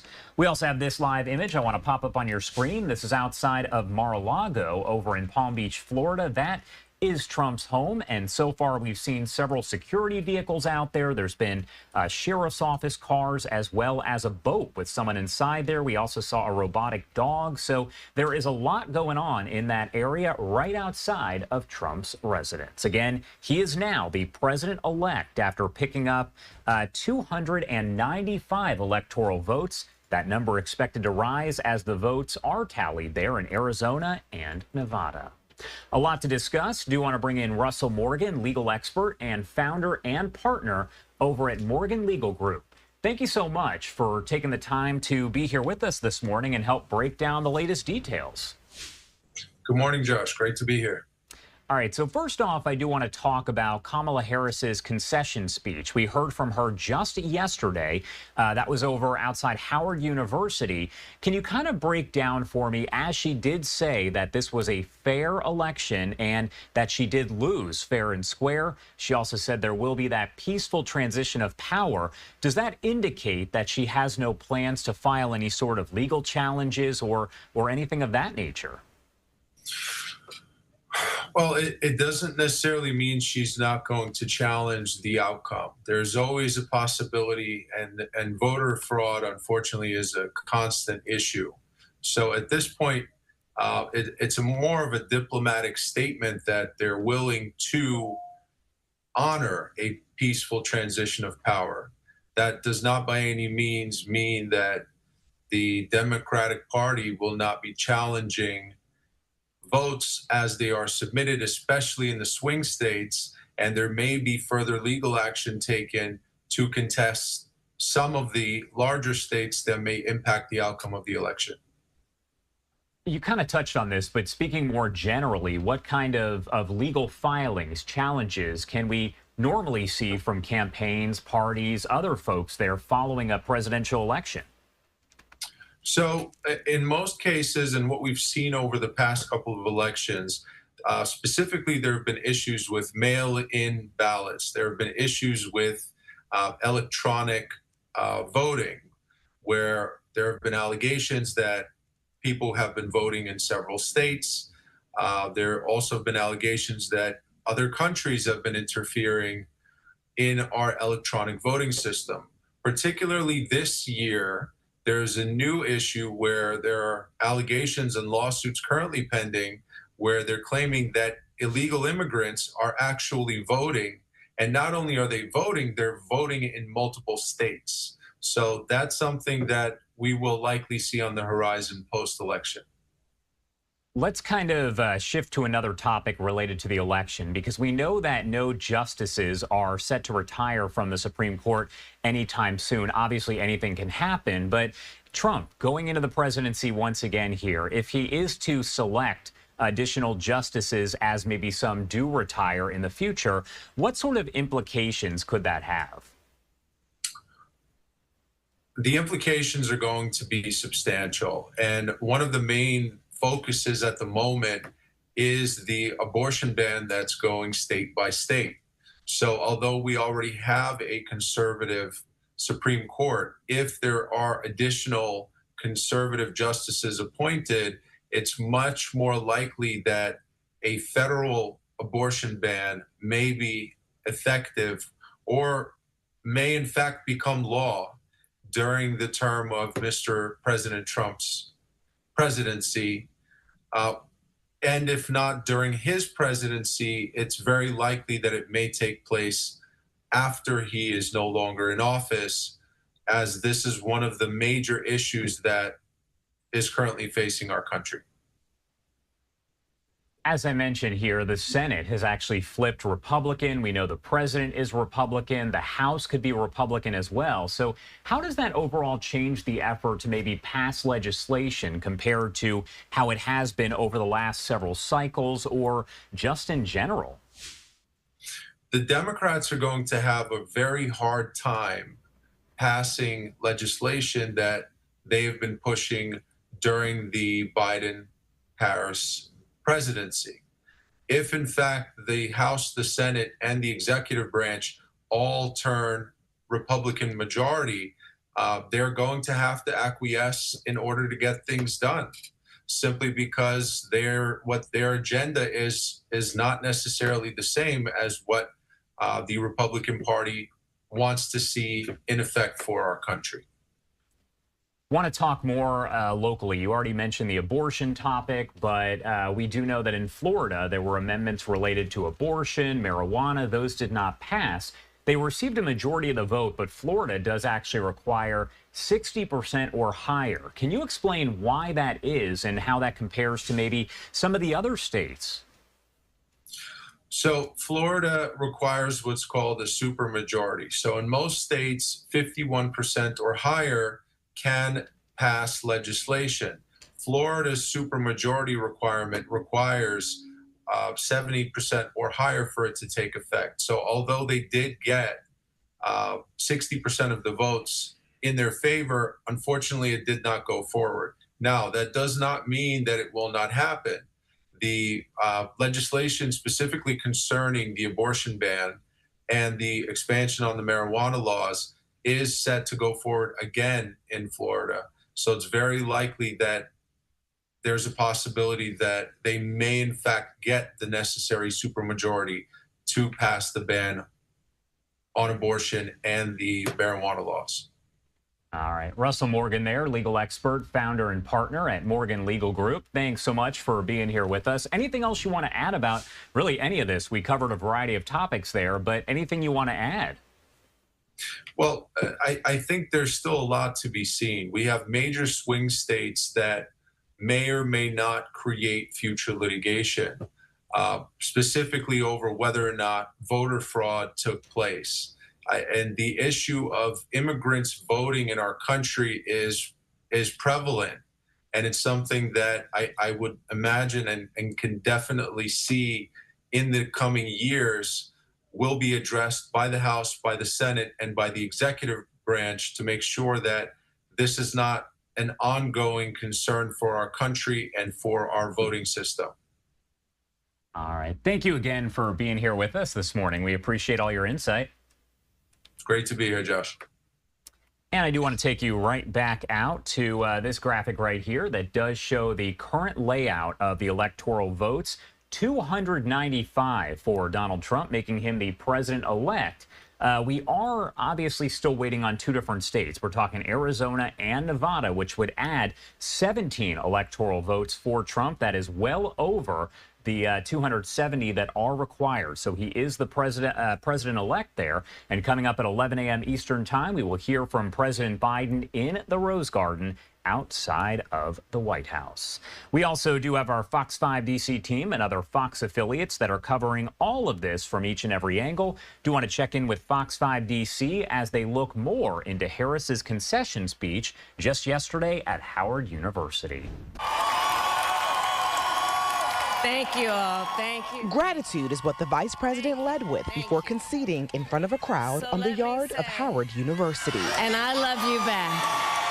And I love you back. After 4 months of campaigning with her running mate, Governor Tim Walz, the race for the White House comes to an end. It's definitely just taking a toll on all of us, especially just being Howard students. It's a loss that some are still trying to wrap their head around. Everyone had faith. Everyone had hope. Hope for a win on election night as students danced and cheered on from the yard, watching the projections come in. It was kind of like, oh, okay, she's doing good, okay. And it's like, God dang, so it was definitely a lot of emotions. In the early hours of Wednesday morning, Donald Trump was declared the winner of this race. Devastating news for students on the yard who were rooting for Kamala Harris. It's like a dang, one person that we were all looking up to and kind of hoping that she would probably be the next president is kind of like a bummer. During the vice president's concession speech, she left students with some comforting words. It is okay to feel sad and disappointed, but please know it's going to be okay. Reminding the crowd to keep on fighting. You have power, and don't you ever listen when anyone tells you something is impossible because it has never been done before. She was every little girl's, every African-American girl's role model. HU!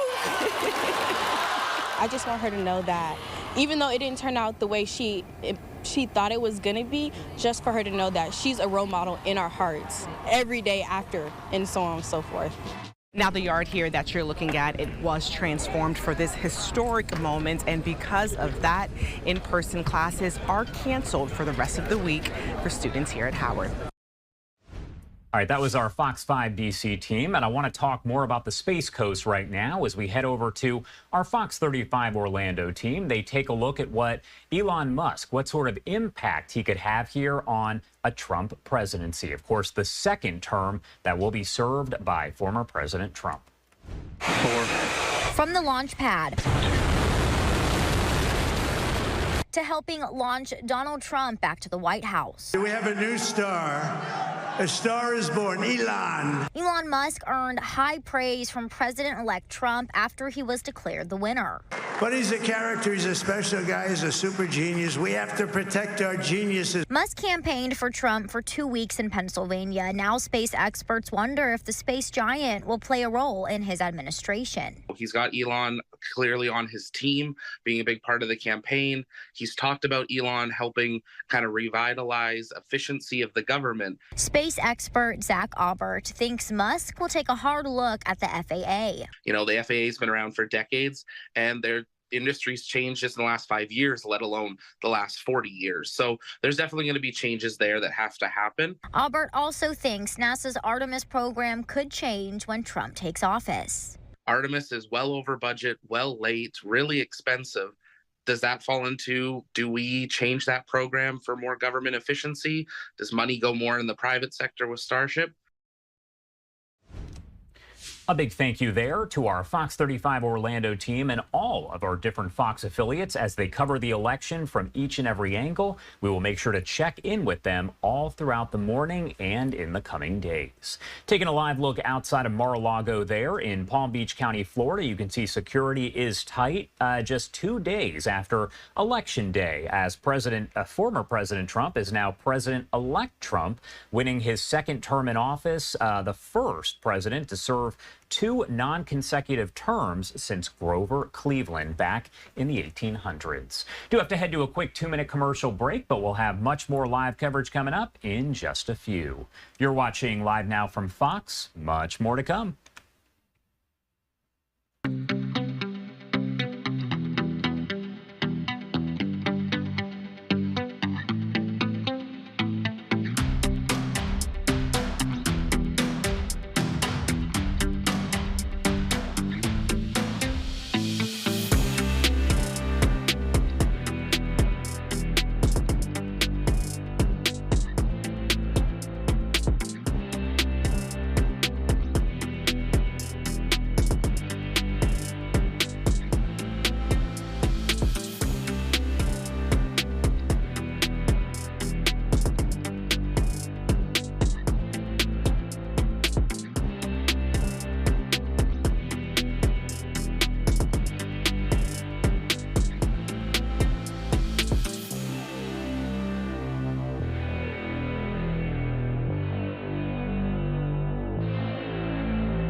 Good morning, everyone, and welcome in here on Live Now from Fox. The time 9:40 on the East Coast and 6:40 on the West Coast. My name is Josh Breslow, and I'm here for the next hour and a half to bring you all of your top stories, live events, and breaking news. Do want to pop up this live image once again that we have coming in outside the White House. It's a different view than we normally see, a little bit farther out, but do want to remind you that at 11 a.m. Eastern Time, so in just over an hour, we will hear from President Biden as he addresses the nation in the Rose Garden outside of the White House. He is expected to address the election here that, of course, did take place just a couple days ago. We do know as of right now, this is a look over at the electoral count. 295 electoral votes for Donald Trump. He is now the president-elect, as that is over the 270 required to clinch the presidency. And he is expected to also win Arizona and Nevada, two states that have not been called just yet. Now, one thing that we've heard a lot about is how this election could actually impact the situation in the Middle East, as we see Israel fighting a war on several fronts. That includes against Hamas, Hezbollah, Iran. Again, a lot of different fronts there. We're going to have an expert join us here in just about 20 minutes to break that down for us. But do want to play for you the Israeli briefing that just came in a short time ago with David Mencer, the Israeli government spokesperson, as he addresses the Trump presidency. He is asked about it. So let's play that for you right here. Good afternoon, ladies and gentlemen. Shalom, I'm David Mencer, Israeli government spokesman for the National Public Diplomacy Directorate here in the office of the Prime Minister. It's Thursday, the 7th of November, day 398 of the October 7th war, this war for Israel's revival. Firstly, on the election of President-elect Donald J. Trump, the Prime Minister spoke for the nation when he congratulated his historic return to the White House.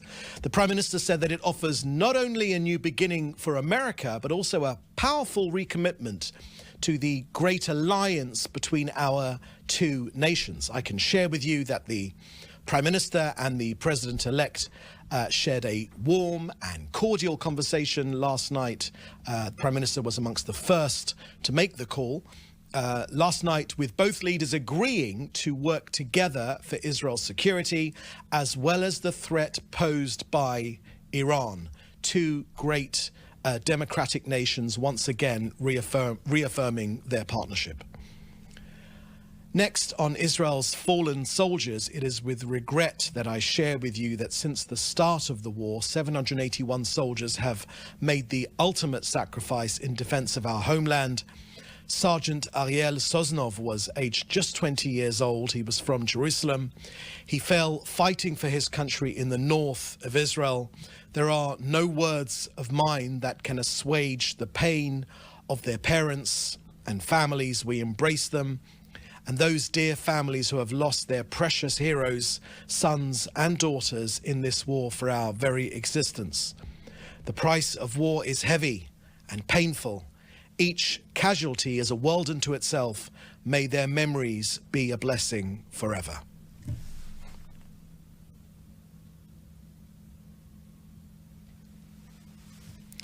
Next, the latest figures I have to share with you on casualties in northern Israel from Hezbollah rocket, drone and missile fire. Hezbollah have killed 74 people. That's 43 civilians, among them 6 foreign nationals, Indians and Thais. This is from within Israel. And 31 soldiers have lost their lives within Israel. 640 people have been wounded, of them 410 civilians and 230 soldiers. In Lebanon overnight, with precise intelligence, our Air Force struck Hezbollah in the area of Beirut.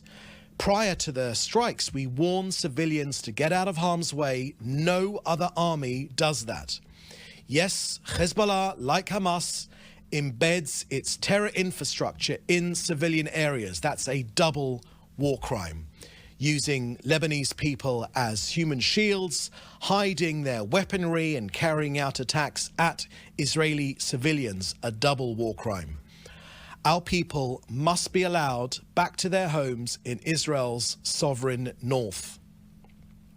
Next to the changes in the cabinet, as you will have seen on Tuesday, the Prime Minister appointed Yisrael Katz as the new Minister for Defence, as befits his long experience in government on defence and security issues.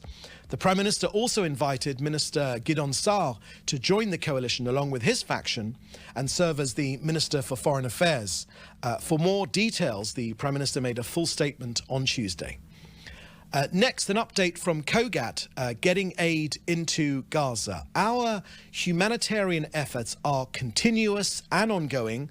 Let me give you the latest, as I do every day. The total aid that has gone into Gaza since the start of this war is 1,108,615 tons. That's 1,108,615 tons of humanitarian aid. That is a huge amount. It's more than enough to feed everyone there. More than 70% more food than went in prior to this war.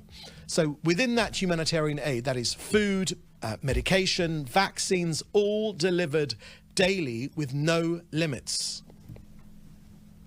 Just yesterday, for the latest figures, 119 aid trucks went into Gaza via Kerem Shalom and the Erez crossings. 47 trucks were collected from the Gazan side of Kerem Shalom by aid organizations. And every day we hear the same slur that more aid should go in, or Israel is restricting aid. People talk about 200 trucks a day, 300 trucks a day. And every day I make the same comment to you. And I remind you from this podium that 675 trucks worth of aid are simply awaiting collection from the Gazan side of Kerem Shalom. So that's 6 tankers of cooking gas also went in. A convoy of 25 trucks entered directly through Gate 96. 231 patients and their caregivers exited Gaza through the Kerem Shalom for treatment in the UAE and Romania. All this was coordinated by Israel. And as I've made clear before, that 12 bakeries are currently operating in Gaza, large bakeries, 4 in the north, 8 in the center and south, together baking more than 3 million pita loaves every single day. On the vaccines against polio campaign, the second round has been successfully completed. Hundreds of thousands of children have been vaccinated. Hundreds of medical teams carried it out, all coordinated by Israel and COGAT in partnership with the World Health Organization and UNICEF. In this highly effective vaccination campaign, 93% of Gazan children under the age of 10 were vaccinated. That is a tremendous success. Hamas clearly wanted a polio outbreak, and Israel has prevented one. Hamas wanted a humanitarian disaster inside Gaza. That's why they initiated this war against us, and once again, Israel has prevented one. So that's the end of our briefing today. Please put your questions in the chat together with your news outlet, and we'll be happy to take them. Okay, first question I can see here is from Joel Pollack at Breitbart News. Firstly, multiple reports suggesting that the incoming Trump administration would like Israel to wrap up the ongoing war. If you could just go up for a second. There we go. Sorry. Multiple reports suggest the incoming Trump administration would like Israel to wrap up the ongoing war by the time he takes office. Is that feasible? Thank you very much for that question, Joel. Look, Israel has made absolutely clear that we also would like to end this war as quickly as possible, but the war will continue. Together with our partners in the US and others around the world, until all of our goals are met. It is Hamas that is holding our hostages. They must be brought home as soon as possible. They must be set free as soon as possible. They must be returned, all of them. The dismantling of Hamas's governmental and military capabilities, removing the terrorist threat to Israel, and returning our residents safely to their homes in the north. Those are our war aims. This war will be over when we have achieved our war aims, and in partnership with our allies, we will achieve our war aims. Next question. Reports suggest that Tiffany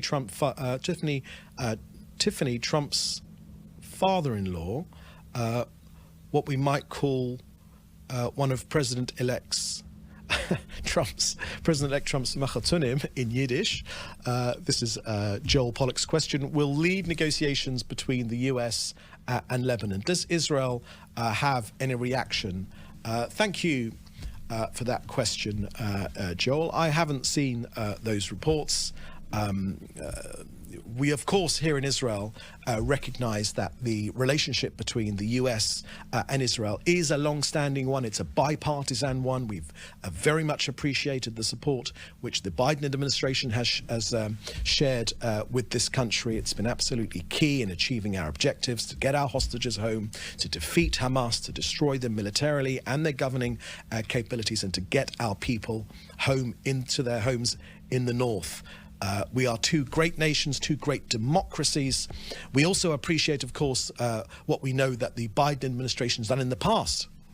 Many in these states, presidential candidates talked about moving the embassy, the US embassy, from Tel Aviv to its rightful place in our homeland, in the homeland of the Jewish people, in the capital, in the eternal capital of the Jewish people, in Jerusalem. Only President Trump did that. The Abraham Accords, people said it was impossible. Yeah, the peace between Israel and its Arab neighbors would have to go through the Palestinians, and they held the veto on normalization between Israel and its Arab neighbors. Again, Trump drove a coach and horses through that idea. And of course, we know that President Trump has a real understanding of the situation and the threats which Israel's face. So we, of course, look forward to working together with the Trump administration. Of course, there is only one president at a time in the US, and that's very important to remember. But we very much look forward to working with the Trump administration to pursue peace in this region. Israel wants peace. We search for peace. We are always, our first hand is first and foremost to peace. So President-elect Trump, we would very much welcome his efforts, as he has done in the past. He's got an excellent track record of supporting this country in normalizing relations with its Arab neighbors. Next on the, I can see a question here from Celine from Sky News. Your question, Celine, is on Tuesday, IDF General Itzik Cohen told Israeli journalists that, quote, there is no intention of allowing the residents of the northern Gaza Strip to return to their homes. Can you confirm this is also the government's vision, and explain what the future for northern Gaza is if residents won't be allowed back? Thank you for that question, Celine. Let me share with you, firstly, I think, look, first things first, the army in this country, in this democracy, in this sovereign democracy, the army, as is the case in the UK and in the US and other countries with democracies, the army acts in accordance with the wishes of the elected government. That is true here, as it is true in the States, as it is true in other countries as well. So that's the first point to make.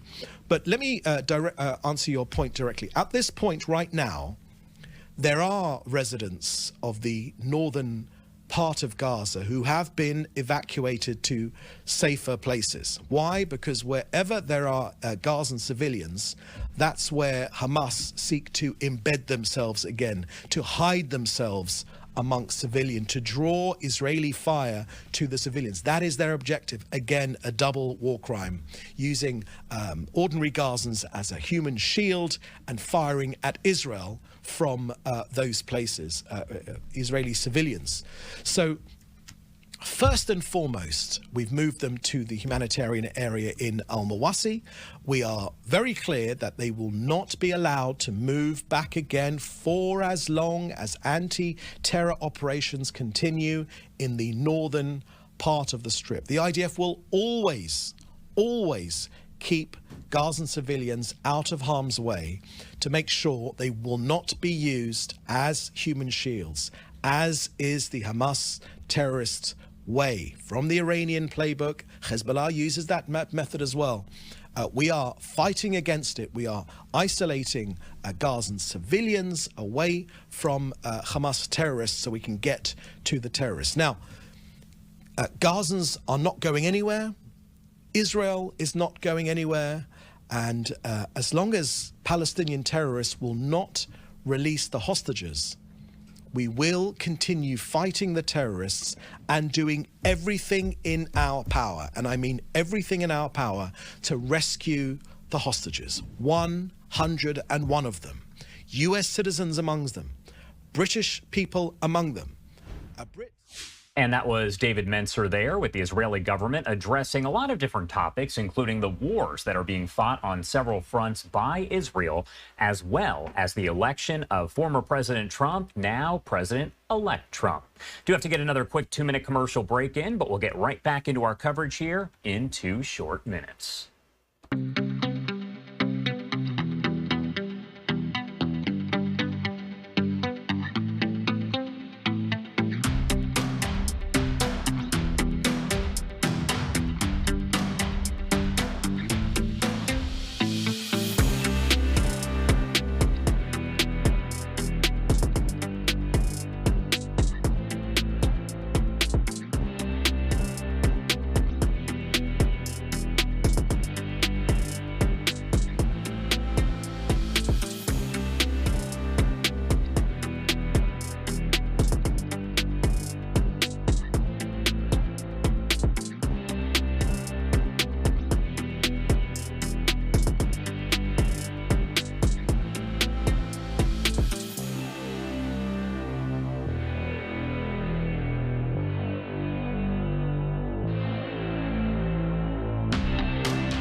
Welcome back here on Live Now from Fox. We're going to get back into our coverage, talking a little bit more about how the Middle East could be impacted by the election of President-elect Trump, but do want to talk about some of those undecided races right here that have not been called just yet, as they are just so close. You can see right here, this is the U.S. House, Pennsylvania District 8. We do have a Republican candidate there, 51%. Matt Cartwright, his Democratic challenger, a little bit below that at 49%, so it is too close to call at this point. That is, of course, Rob Bresnahan, who is the Republican. But yeah, gathering 51%. I'm trying to do some quick math here. It looks like it's a separation of about 7,000 votes. So we'll keep in mind on all of that and let you know as we do get more details on it. Do want to look at another race that we are tracking very closely here. This is the U.S. House over in North Carolina. You can see a Democrat in the lead there, Don Davis, and Republican, his challenger there, Lori Buckhout. 47.9%. That is a difference of less than 2%. And again, doing that quick math, it looks like it's about 5,000 votes. Both of those votes still here left to be called by the Associated Press. So once they are, we'll make sure to let you know right here on Live Now from Fox. Do want to talk more about the potential impacts on the Middle East as a result of the election of former President Trump, now President-elect Trump. Let's bring in Rich Goldberg, senior advisor at the Foundation for Defense of Democracies, to discuss all of that. Thank you so much for taking the time, as always, to be here with us and help break it all down. You bet. All right, so first off, do want to talk about the election here. Former President Trump, now President-elect Trump, over Kamala Harris. Is that what Netanyahu, the prime minister there in Israel, would have wanted? Well, obviously, I don't think that a prime minister or any leader of a foreign country should express a preference in our elections. I don't think they should be interfering in our elections. We shouldn't be interfering in theirs. But obviously, if you look at the polling in Israel, overwhelming support in polls for Trump over Harris. I think you do see sort of across the spectrum, right, center, left in Israel, an appreciation for Trump policies towards Israel and towards the Middle East. Obviously, thinking about maximum pressure on Iran, maximum support for Israel, instead of sort of a return to JCPOA, the Iran nuclear deal, withholding weapons from Israel, executive orders, putting sanctions on Israelis. The way we've seen the last 6 months and a lot of the rhetoric from the Harris campaign, I think definitely scared Israelis that if she had been elected, they would have seen that escalate further. What about as far as where everything goes from here with the wars, but also the U.S.-Israel relationship? Will that change in any way with the election of Trump? Well, I think you're going to see the U.S. and Israel close ranks. You're not going to see a daily round of leaks by a White House to the media trying to undermine the Israeli government. I don't think you're going to see American meddling in Israeli politics the way you saw under this White House. I don't think you're going to see withholding of weapons. If anything, you're going to be asking the Israelis, what do you need and what can we send as soon as possible to make sure our mutual enemies see that the U.S. supports Israel instead of pressuring Israel? And that will have an effect very immediately on the region. At the same time, I think there's going to be a pivot back towards closer relations to our Gulf Arab allies. Obviously, the Biden administration distanced itself from Crown Prince Mohammed bin Salman in Saudi Arabia early on. That did a lot of damage to our relations. That also triggered second-tier effects with how the Saudis dealt with Iran, the Houthis now firing missiles into the Red Sea. And of course, Iran itself now already on its back heels thanks to Israeli military successes, now facing down a president-elect who they've been trying to assassinate, and senior leaders who likely are to come back into government that they've been trying to assassinate, while of course trying to go after a nuclear weapon, which the president-elect has said he will not allow. So the Middle East is definitely going to change. I hope for the better. The recipe coming back of stability through strength, peace through strength, hopefully an expansion after you can get that stability back of the Abraham Accords and perhaps Saudi-Israel normalization. But there's a lot of work ahead. There's a lot of genies that have been let out of the bottle over the last 4 years. And while the objectives will be clear and the strategies might be similar to what we saw 4 years ago, there will be a lot more challenges ahead, and this is going to be a complicated ride.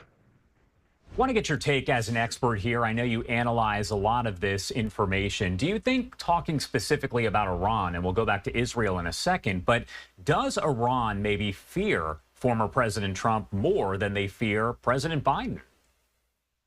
Yes, in a word, yes. I don't think that's a question for anyone. We know that Iran had a preference in the election. They were trying to kill one of the candidates, quite literally.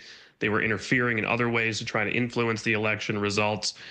They know that one candidate already was responsible for taking out Qasem Soleimani, their terror chief, for threatening to potentially take out its nuclear program if they cross the nuclear threshold, for having applied maximum pressure for the last 2 years of his administration, and obviously one that will not be constraining Israel in the way that we saw the Biden-Harris administration doing as well. So Iran has a lot to fear at the moment, and I hope they do not miscalculate, believing that they need to flex their muscles, race forward with some sort of capability, because they will not like the result from the president-elect.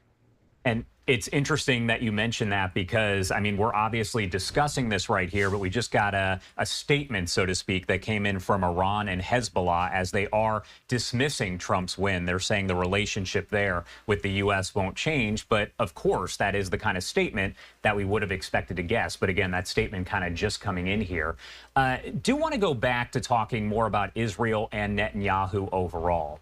again, this is kind of opinion-based, but you are the expert, so I want to get your take. Netanyahu was one of the first, I would say, world leaders who went on social media and posted a congratulations to Trump the second that race was called for him and he became the president-elect. My question for you, was that in any way possibly strategic? Oh, I think it's quite intentional and a very good idea. You have a new president coming into the United States. You're a close ally of the United States. You should be congratulating the president-elect and be very quick about it. I don't know if there's brownie points for being the first, but certainly it's a good diplomatic move on Israel's part. I think it's meaningful to the president-elect. It reaffirms that there are two leaders here who see the world, at least the Middle East and the rest of the world, in a very similar light. They have shared interests. Obviously, our countries share very serious threats, but also very serious opportunities if we collaborate. So I think it was a good move by Prime Minister Netanyahu, and I think there will be a good relationship in the next 4 years. Do you think Trump anytime soon will possibly travel over to Israel to talk a little bit more, maybe with Netanyahu and other leaders there in Israel? Listen, I think there's a lot of day one priorities that will be domestic focused. Obviously, there's a border that is wide open and immigration policies that will need to be changed.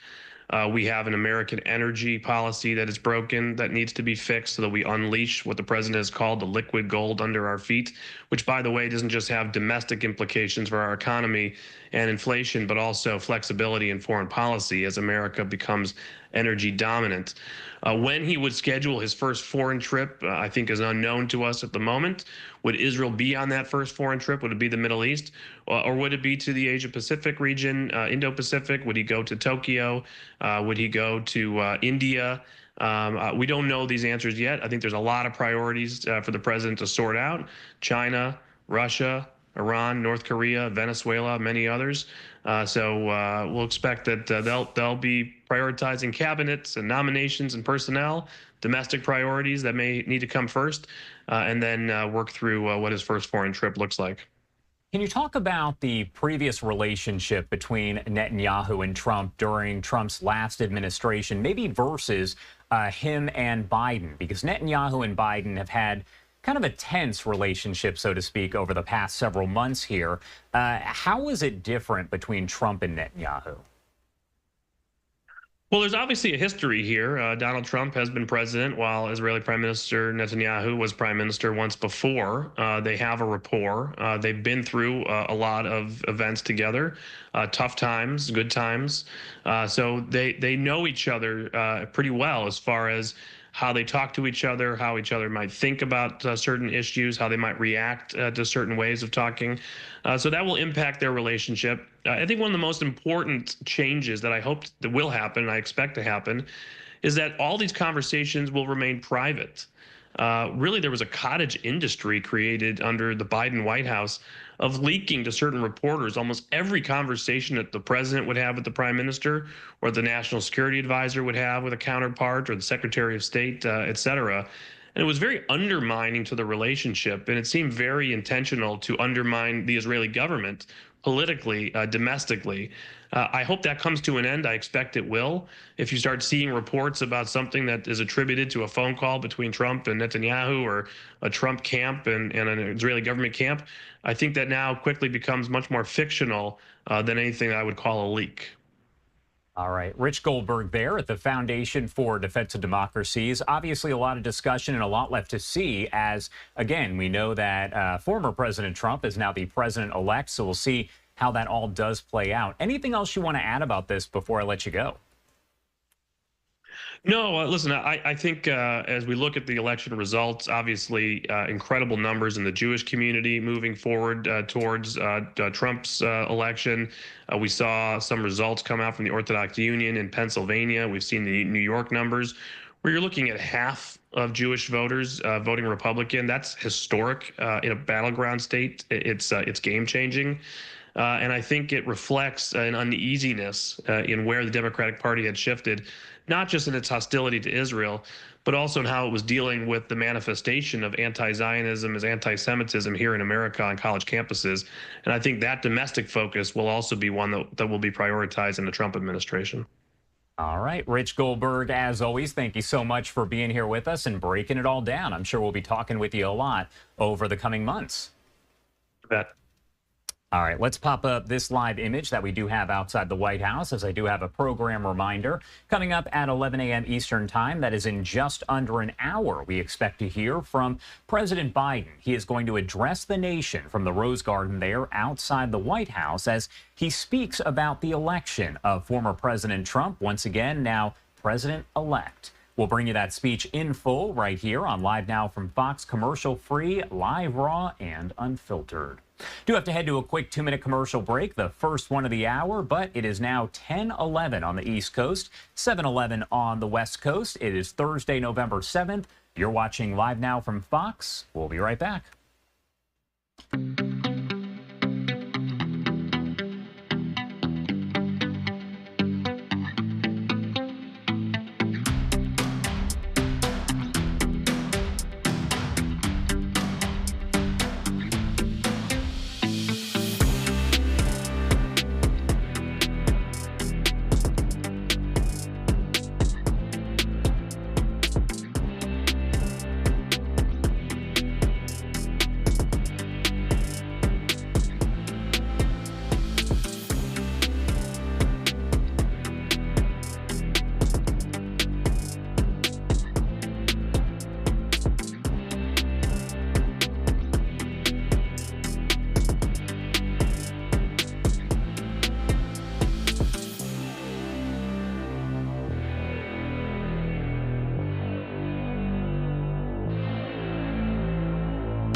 Welcome back here on Live Now from Fox, 10:13 on the East Coast and 7:13 on the West Coast. Do want to check in once again with some of those House races that do remain uncalled as of right now.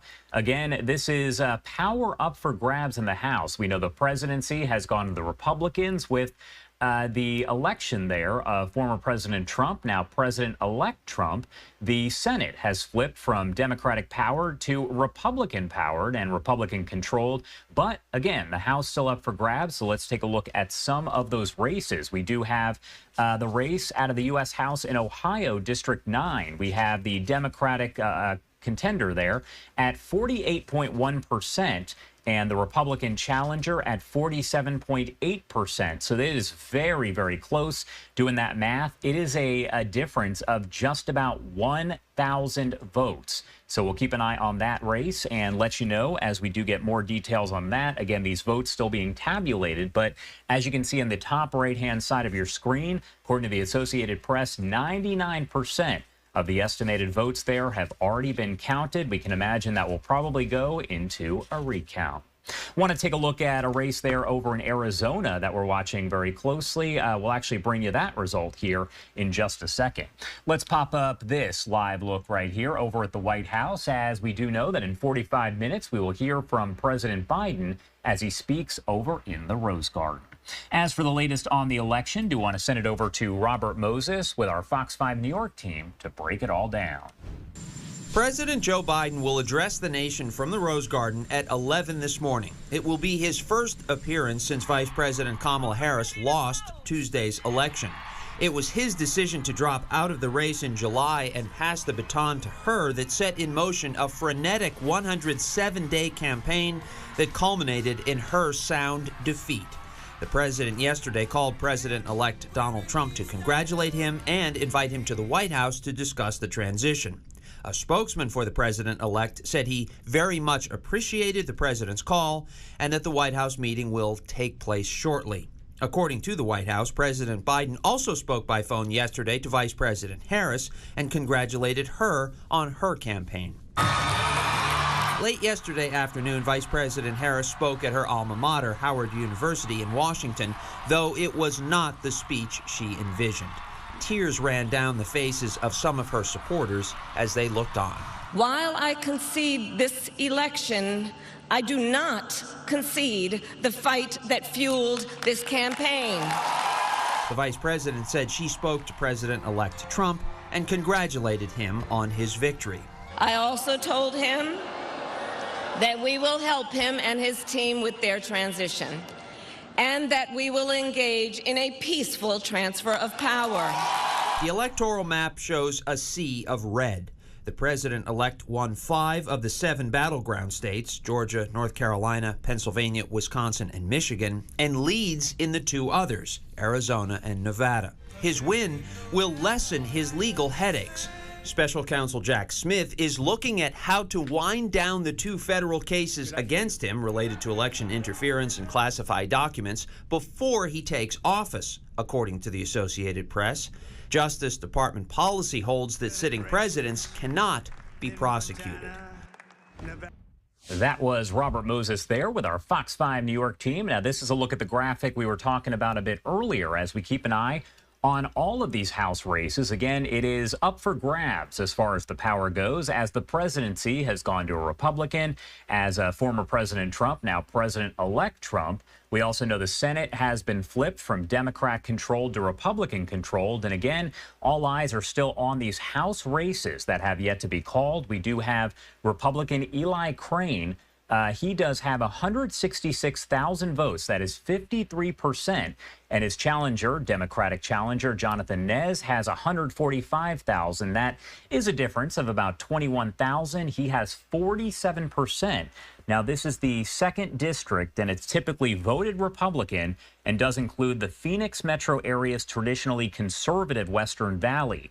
Now, the district includes at least 11 Indian reservations, and 22% of the district's residents are Native American. Current Republican Representative Eli Crane running for re-election against Democrat Jonathan Nez, who previously served as president of the Navajo Nation. Crane won his first congressional race back in 2022. Before Congress, he served in the U.S. Navy, including 3 deployments with the Navy SEALs. Crane is also known for inventing Bottle Breacher, which is a beer bottle opener that was built from a .50 caliber bullet. He and his wife successfully pitched the idea on the TV show Shark Tank, a big favorite. Now, Crane was first endorsed by Trump in 2022 and has alleged widespread election fraud in the 2020 election. He has since promoted conspiracy theories about the 2 assassination attempts on Trump earlier on this year. Again, that race fairly close, still has yet to be called, with 71% of the votes counted so far. Again, that is according to the Associated Press. Crane has 53%, and Nez does have 47%. Want to keep an eye on another race right here. We are going to bring this up. This is U.S. House over in Oregon, District 5. You can see that the Democrat is currently in the lead there at 47.7%, and the Republican challenger 45.3%. Too close to call. A 7,000 vote difference. 75% of the votes have been counted there. Again, we are watching all of these races very closely as control of the House does hinge on each and every one. Do have to sneak in a quick 2-minute commercial break at 10:19 on the East Coast and 7:19 on the West Coast. You're watching Live Now from Fox. We'll be right back.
Welcome back here on Live Now from Fox, 10:22 on the East Coast and 7:22 on the West Coast. Taking a live look outside the White House once again. I know I've said it a few times, but do want to remind you that coming up here in just about 40 minutes, we will hear from President Biden, assuming that goes on at the scheduled time. It is scheduled for 11 a.m. Eastern time, where we'll hear from President Biden in the Rose Garden outside of the White House. You can watch all of that live, raw, and uninterrupted right here on Live Now from Fox. Now, I do want to get into the latest on the election. Take a look right here at your screen as we do have, again, that shot of the White House here. Former President Donald Trump elected to a second term in office, making him the president-elect, and the first president to be elected to 2 non-consecutive terms since Grover Cleveland.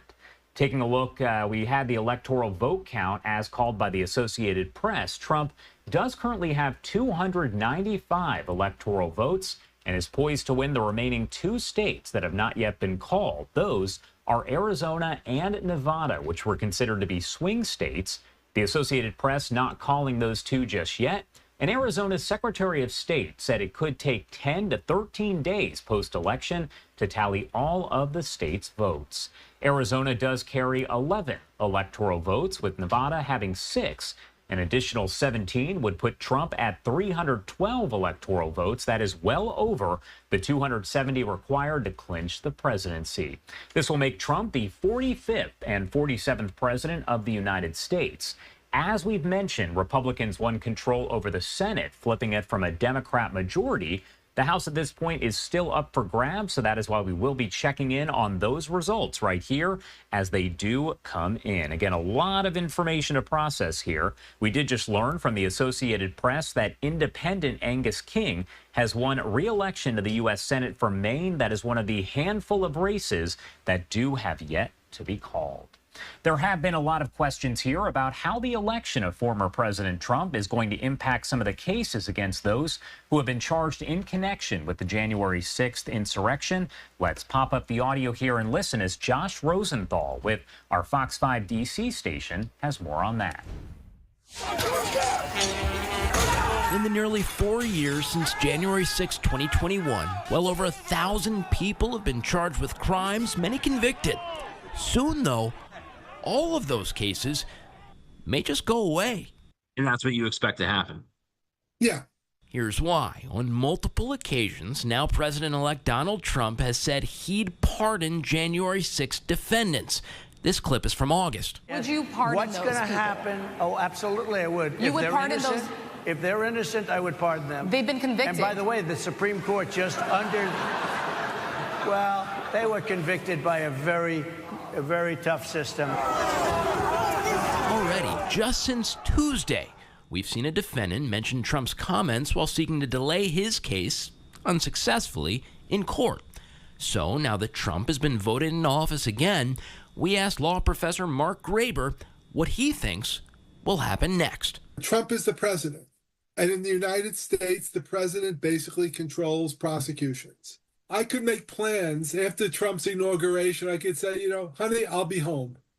Be home by February. If you were a January 6th defendant, that's what you would be saying right now? Yeah.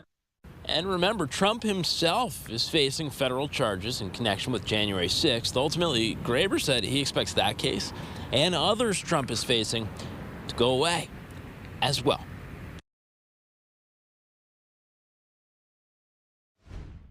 And that was Josh Rosenthal there with our Fox 5 DC station. There are also questions about the case against Trump and others there involving election interference in Georgia. Mark Teichner picks up the story from there. It's done. There's going to be no consequence whether the allegations are true or not. President-elect Donald Trump is accused of illegally interfering in Georgia's 2020 election and faces racketeering charges in Fulton County. His lawyers tried to use Mr. Trump running for office as a reason to delay the case. Now that he's been elected, things get even more complicated. Under the Supremacy Clause and his duties as President of the United States, this trial would not take place, if at all, until after he left his term of office. A Trump Justice Department can't make the Fulton case go away, but it was already teetering because of District Attorney Fani Willis's personal relationship with Nathan Wade, a lawyer she hired for the case.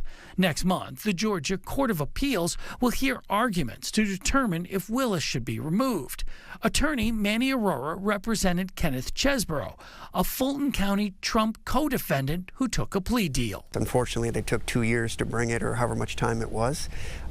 It just shows you, if you're going to bring charges, expedite it through and get the cases moving. Because Arora expects the Fulton County case against the president-elect to wither and die. It's just been a colossal waste of our Fulton County taxpayer dollars. That was Mark Teichner there with our Fox 5 Atlanta team. We are awaiting a news conference here. This is out of Polk County, Florida. Grady Judd, the sheriff, who we see a lot here on Live Now from Fox, will be providing an update. Now, we are told they conducted, his office, a 2-day undercover operation resulting in the arrest of 21 people. Undercover detectives went to various massage parlors in the Davenport, Dundee, Lakeland, and Winter Haven areas of Polk County to purchase lawful massages from licensed therapists. And during these massages, 20 of the therapists, they say, offered to commit sexual acts for money. Let's pop up the audio here as Grady Judd is speaking. With you so that you can communicate with the public. We're going to talk about Operation Skin So Soft. And we decided on that title because as we were auditing massage parlors, which we normally do for compliance with the law to make sure this sort of thing doesn't have, one of these ladies said, "Oh, your skin's so soft, you must work inside." Well, sometimes we work in massage parlors. But that's what we were doing on this particular occasion. In fact, we audited 22 massage parlors and found 12 of them were not in compliance with the law. Not only were they not in compliance with the law, but they were doing additional things that were illegal, such as prostitution.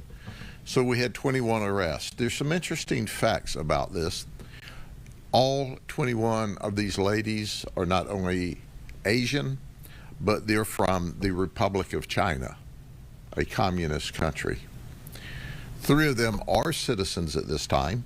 The rest of them are here on legal work visas. I don't think the federal government had in mind this kind of work when they gave them a work visa, but they're here anyway. We also found it interesting that when we looked at their addresses, one's from Lakeland, but many of them move around the country. So they're sitting here for a while. One lady said she came from a small town in Oklahoma. One's from New York City. But all of them are from China. It makes you wonder.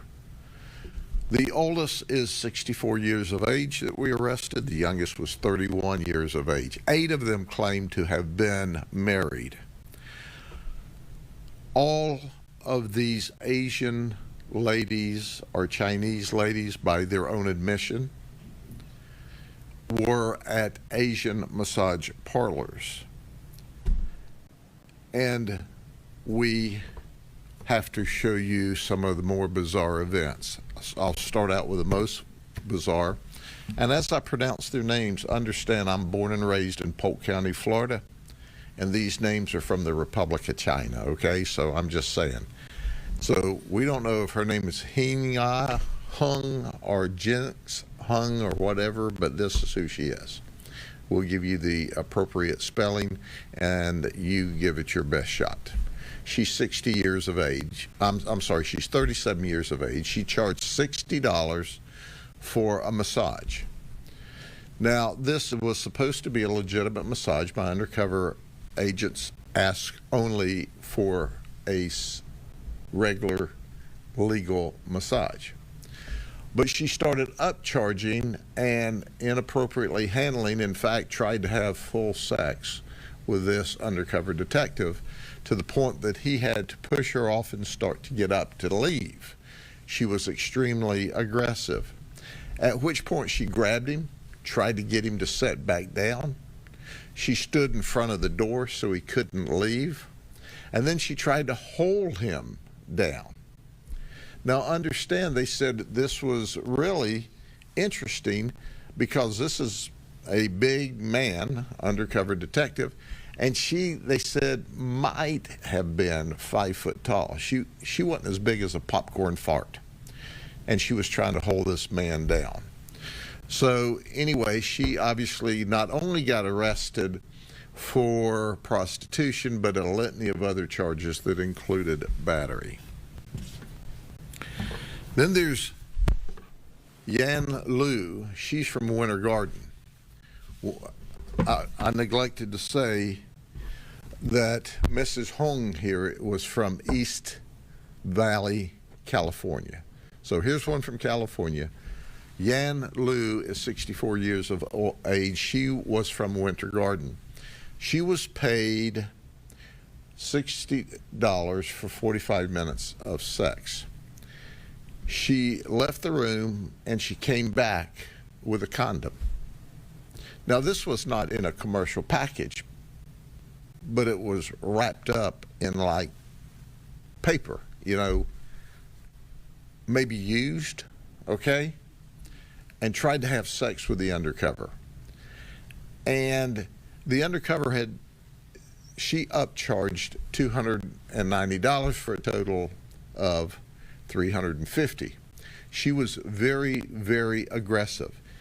He said, I didn't say one word about illegal massages, happy endings, nothing. And she was aggressive to the point that she actually tried to have sex with him. She got arrested, as you can imagine, for a litany of charges. Then there's Rufin Wren. She was also 64, but she goes by the alias of Susan. She's from Flushing, New York.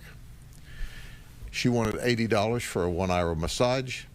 30 minutes into the massage, all of a sudden she comes out with this exotic oil and starts massaging the undercover with oil. She turns the lights down, and then she started massaging him in areas that constitutes illegal conduct. She was arrested. But during this time, the undercover would say, no, no, no, just a massage, just a massage. So on 3 different occasions, she continued to try to come back and upcharge him to engage in sex. So that got her arrested as well. Then there's Jin Fing Mu. She's 59. She's from Lakeland. She's a U.S. citizen. It was to be a 1-hour massage for $70. She made the statement to the undercover that she travels between New York and Florida.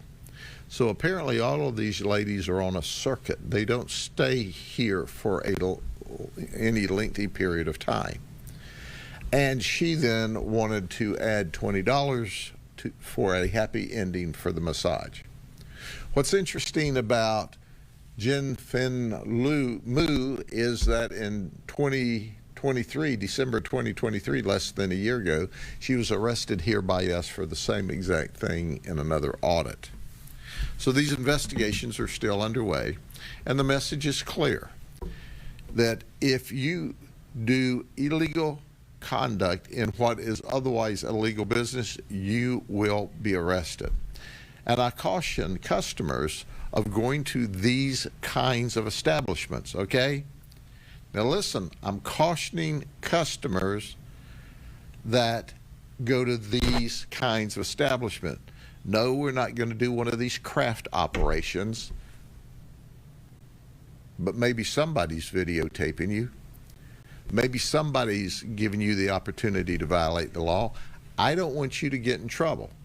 So if something happens later on, I can always say, duh, I tried to warn you. Stay out of these places. And for those that have the proclivity to illegally operate in what's otherwise a legal massage business, you too will go to jail, because we continuously audit these to make sure that they are complying with the law. Now, the overwhelming majority of the massage parlors that we audit follow the law. And there's new additional regulations that just came into being, where you have to keep a record of who you do a massage for, information on your customers, and information on who does the massage. We're going back and filing those regulatory charges after the undercover investigation because we found they did not comply with any of the laws. So, a word to the wise. If you don't want to get arrested and have your picture up here on a Skin So Soft bulletin board, don't do it. And this is the ladies that's doing it because it was an undercover operation with our detectives. Next time, it can be the customers. Any questions? Sheriff, you used phrases like they were on a circuit, they're sent here for a while. Who is behind that? We don't know, but the investigation is ongoing. And it's clear that I don't know what I don't know yet, but our detectives, who are simply the very best in the business, will figure it out. But in the meantime, I tell folks, if you don't want to go to jail, stay out of Polk County with your crime. Otherwise, you'll go to jail. And I know in the press release, I think a couple of them said they were owners of the spas. Right. Is that, do you believe them that when they say that the owners of the spa, who, like locally, who owns them? Well, that's under investigation as well, and we're not releasing everything that we know at this point in time in the investigation, but when they say they own the spa, obviously that even puts them in a more precarious legal position. Sheriff, are you looking into human trafficking? Sure, well, that's always first and foremost, and that is, we audit these massage parlors to make sure they comply with the law, but that is a secondary concern. And of course, none of these talked about human trafficking. They all talked about that this was, they were here legally engaged in prostitution activity. Some of them confessed, some of them made admissions, but that is a significant concern. And as you know, we're always looking out for the victims of human trafficking. But, you know, it doesn't take a great detective to figure out everybody's Asian, everybody's from China. I mean, there's not another Asian country represented here, according to these ladies. So I often wonder, why do you have people from communist China here on legal work visas where they can infiltrate such areas? So, Sheriff, can they get their work visas revoked, or what can happen with that now? We will work with the federal government and attempt to revoke the visas if that is possible. Yes, absolutely. We want them back in their home country if they're not citizens of the United States. You come here, you even legally, you come here, you violate the law, you should have lost our trust at the federal level, and you should be returned to your home country. Now, whether the federal government will do that, I don't know. Under the current administration, we can't even get them to stop illegal people from coming here. And these folks, from all appearances, came here with legal documents, which is a step up from what we've seen. Sheriff, years ago in Hillsborough County, along Kennedy Boulevard, they had the same problem over there. And they shut them all down completely. Right. Do you feel like they may have moved over a county, like we'll open up here? Or? No, this is not a residual effect from that. This is certainly people that have come here. Obviously, we believe they're on a circuit. We believe they either individually, on their own, move from area to area as the heat turns up on them, or maybe there's a more organized structure, but our investigation will tell us that. My message is, if you don't want to go to jail, don't do it. My message is also to potential customers, if you're going there, and they were very comfortable and engaged in this conduct without any prompting from the undercover. So we know there are people going there. Hey, your picture can be up on the next board too, but it's a choice. And if it's up there, I don't want to hear any whining and complaining, because I stood here and gave you a warning today. There's 12. That seems like a lot. Different businesses. Certainly there's 12 this time, and this is just a 2-day operation. But we audit periodically, and of course there's no system or pattern or practice to when we do it, because we want to make sure that they follow the law all the time. But as I've said before, I'll say again, we'll be back. And if you violate the law, we'll reserve a place for you on our new televisions. Okay? See you soon.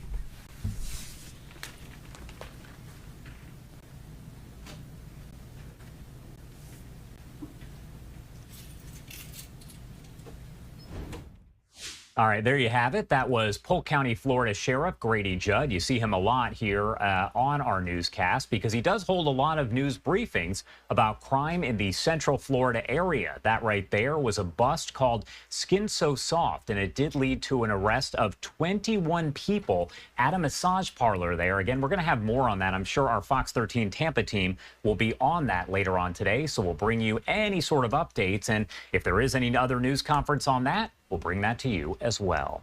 Do want to head to a quick break now at 10:42 on the East Coast and 7:42 on the West Coast. We'll be right back with more live, raw, and unfiltered coverage.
Welcome back here on Live Now from Fox, 10:45 on the East Coast and 7:45 on the West Coast. Do want to check in with the 3 Senate races that do have yet to be called. They are too close to call, or in some cases, just not enough votes have been counted just yet.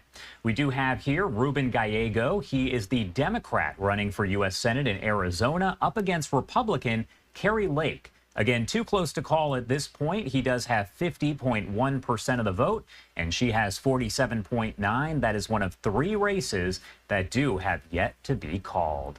Checking in on this Senate race here. This is over in Nevada. You have Jackie Rosen, a Democrat, with 47.6% of the vote. Sam Brown, Republican, there with 46.7%. And taking a look here at the vote totals, it looks like there is a difference of just about 13,000 votes. The final one we are keeping an eye on right here is out of Pennsylvania. That is Dave McCormick, Republican, there against Bob Casey, a Democrat. Dave does have 48.9%, and Bob Casey has 48.5%. Looks like that is a difference of about 30,000 votes, with 98% of the votes counted already. I do want to talk a little bit more about this because Republican Dave McCormick's lead over Democrat Bob Casey is within the 0.5% margin that could trigger an automatic recount that is under Pennsylvania state law. So 3 of the Senate races still left to call at this point. We do know that the Senate was controlled by Democrats last time, but this election has led to a Republican-controlled Senate. Of course, also the election of a Republican president.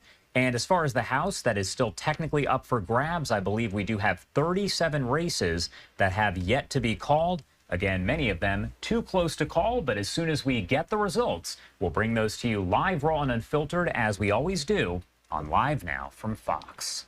Want to pop up this shot right here of the White House over in D.C. as we are awaiting Biden to address the nation here. That is expected to happen in just about 30 minutes in the Rose Garden outside the White House. He is going to speak all about the election. We'll bring that to you live, raw, uninterrupted. No commercial breaks here on Live Now from Fox as it does happen.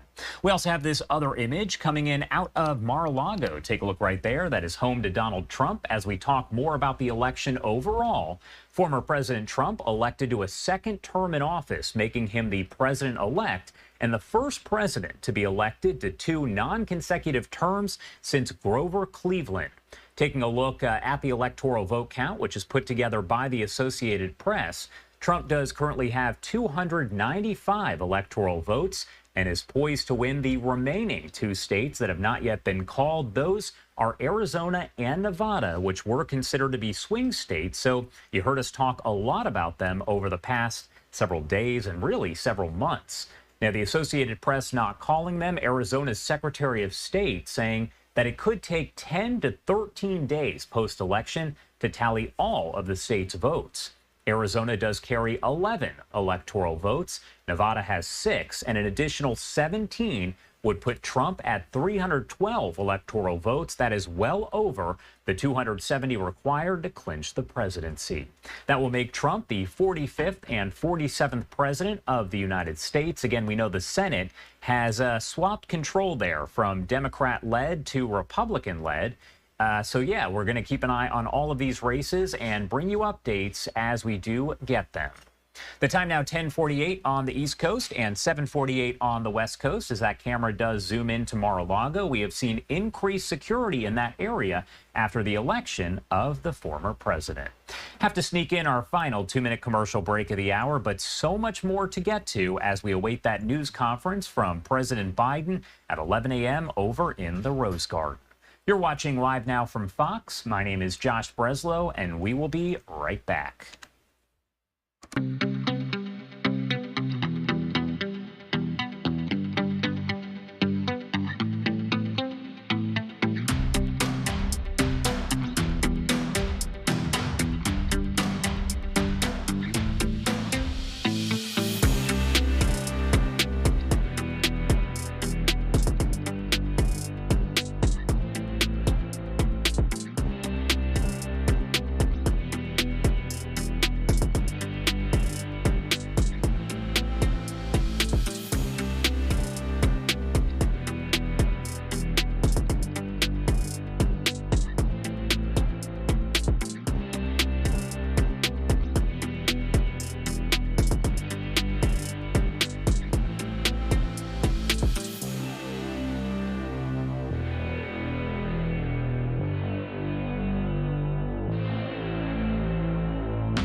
Welcome back here on Live Now from Fox. The time 10:51 over on the East Coast and 7:51 on the West Coast. My name is Josh Breslow, and I'm here for the next 10 minutes or so to bring you all of your top stories and live events from across the country and across the world. We are awaiting a shot from inside of the White House. Actually, it's going to be outside the White House over in the Rose Garden, as we expect to hear from President Biden addressing the nation in just a matter of minutes. That speech is scheduled to begin at 11 a.m. Eastern Time. That is in 8 minutes. You can watch it all live, raw, and unfiltered, as always, here on LiveNOW from Fox. As we go over the latest here, coming in out of D.C., do want to send it over to Madison Scarpino, who breaks down where everything stands right now.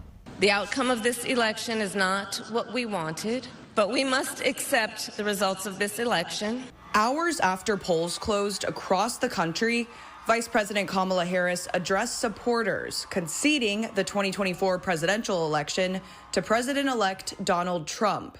Earlier today, I spoke with President-elect Trump and congratulated him on his victory.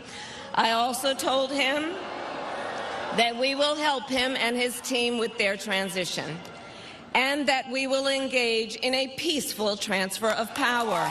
President Biden also phoning Trump to congratulate him as mixed reaction from voters continues to pour in. I honestly don't recognize my country. I knew it was going to be a Trump landslide. We're tired of illegal immigrants coming over, and we foot the bill.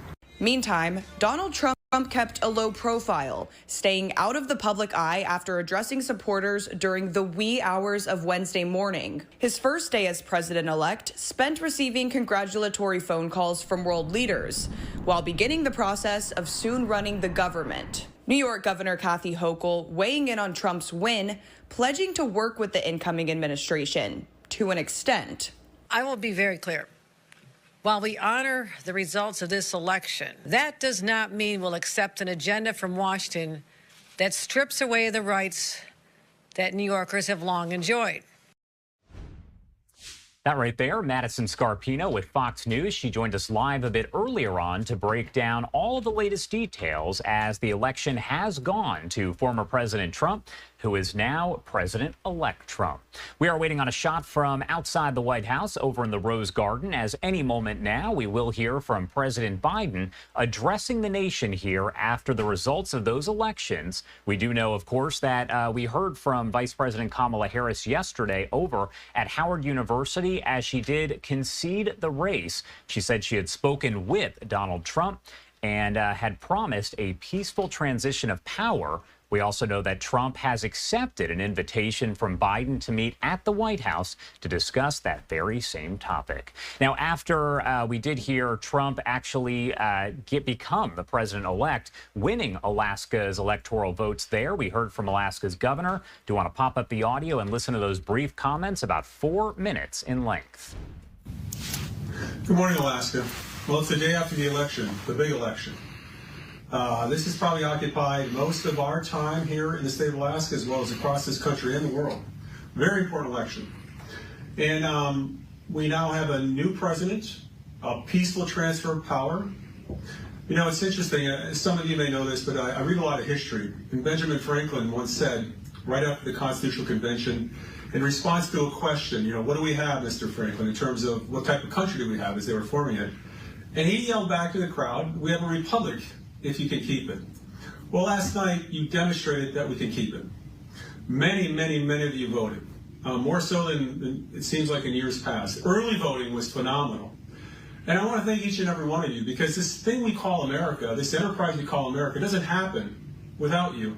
As a matter of fact, as a public servant, and I can speak on behalf of other public servants as well, it's all about you, and it should be about you. So what does a new Trump administration mean for Alaska? Well, if I'm to go off of what happened previous to the current administration 4 years ago, I can tell you a lot's going to happen for Alaska. I've already had discussions with the incoming President of the United States, Donald Trump, about Alaska. And lucky for us, he looks very favorably upon Alaska, which to me I think is fantastic, because we are a small state. We're tucked out of the way up north. And a lot of times people forget we're here. But not this president. He is going to help us really take advantage of our opportunities here in Alaska. He sees Alaska's oil resources, our gas resources, our mining resources, our timber resources, our location on the globe. Our military has asked, it's not just for Alaska, but as solutions to the country's problems. So what can we anticipate? I would anticipate very quickly a lot of opportunity being restored to Alaskans. Unfortunately, the Biden administration had about 66 executive orders and actions against Alaska's ability to produce resources. Well, Alaska is a resource state. It's the lifeblood of our state. That's going to change radically now. Now, for those that are very concerned about the environment, and we're all environmentalists, I also think this is good news. Because if you do the resource development here in Alaska, in America, under the eyes of Americans, the chances are you're going to do it better than if you let it go overseas, which has been happening, where forests are being mowed down. Rare animals such as orangutans and other species are impacted. Minority issues in some of these countries that we do business in. Child labor issues. All of that's going to be avoided if you do it here in America, if you do it here in Alaska. So I would anticipate more opportunities in oil. Like I said, more opportunities in gas. We are getting closer and closer to the realization of a large gas line in the state of Alaska. As a result of economics, as a result of permitting processes, and as a result of what's happening around the world, Alaska will soon be a player in the gas world, internationally, like we once were when we exported gas from Cook Inlet to Japan for over 50 years. So, I oftentimes mention in some of my speeches that Alaska's best years will be the next 50 years. And after this election, I really believe the next 4 years could be some of the best 4 years we've ever had. And so, I'm looking forward to working with the President on behalf of Alaska. I'm looking forward to working with all Alaskans to bring this opportunity to Alaska. And we'll see how things go. But like many of you here in Alaska and across this country, we're very excited about the possibility of a new beginning for all of us. All right, that was Alaska's governor right there addressing the win by former President Trump, now President-elect. Again, we do know that Trump has accepted Biden's invitation to go to the White House so the two can meet and talk about that peaceful transition of power. We are waiting to get an image coming in here out of the Rose Garden at the White House, as any moment now, President Biden is expected to address members of the media, but also the nation as a whole. We will bring that speech to you in full as soon as it does get underway. In the meantime, a bit earlier on today, we did hear that Israeli government briefing with David Mencer as he was addressing Trump's win. He talked about the U.S.-Israel relationship. Now, we did go to something else as he was in the Q&A, but we still have that question and answer session that I do want to play for you. Once we see Biden walk up to the podium and start his speech, though, we'll make sure to bring you that live, raw, and unfiltered as it does get underway. My name is Josh Breslow. I've been here with you for the past couple hours or so, and Christy Matino will be in the hot seat with you on the other side of this Israeli government briefing. We'll take a look here at the question and answer session from a bit earlier.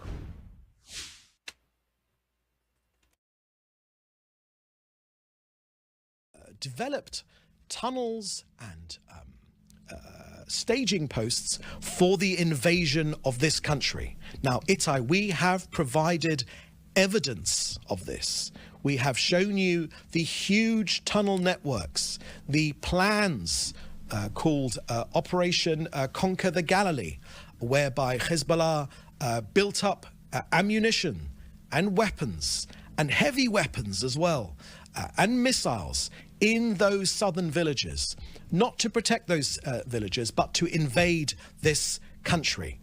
You know, this is not something which I'm telling you. This is Hezbollah's strategy, which they have shared in public. They talk about the invasion of this country. So I do take issue with that fact. Now, the Prime Minister just last week visited the north, and he saw for himself the way that Israel is changing the reality on our northern border. We're not going to sit after the October 7th war against us, the invasion against us. We will not allow that to happen again with the best armed, the best funded terrorist organization in the entire globe on our northern border.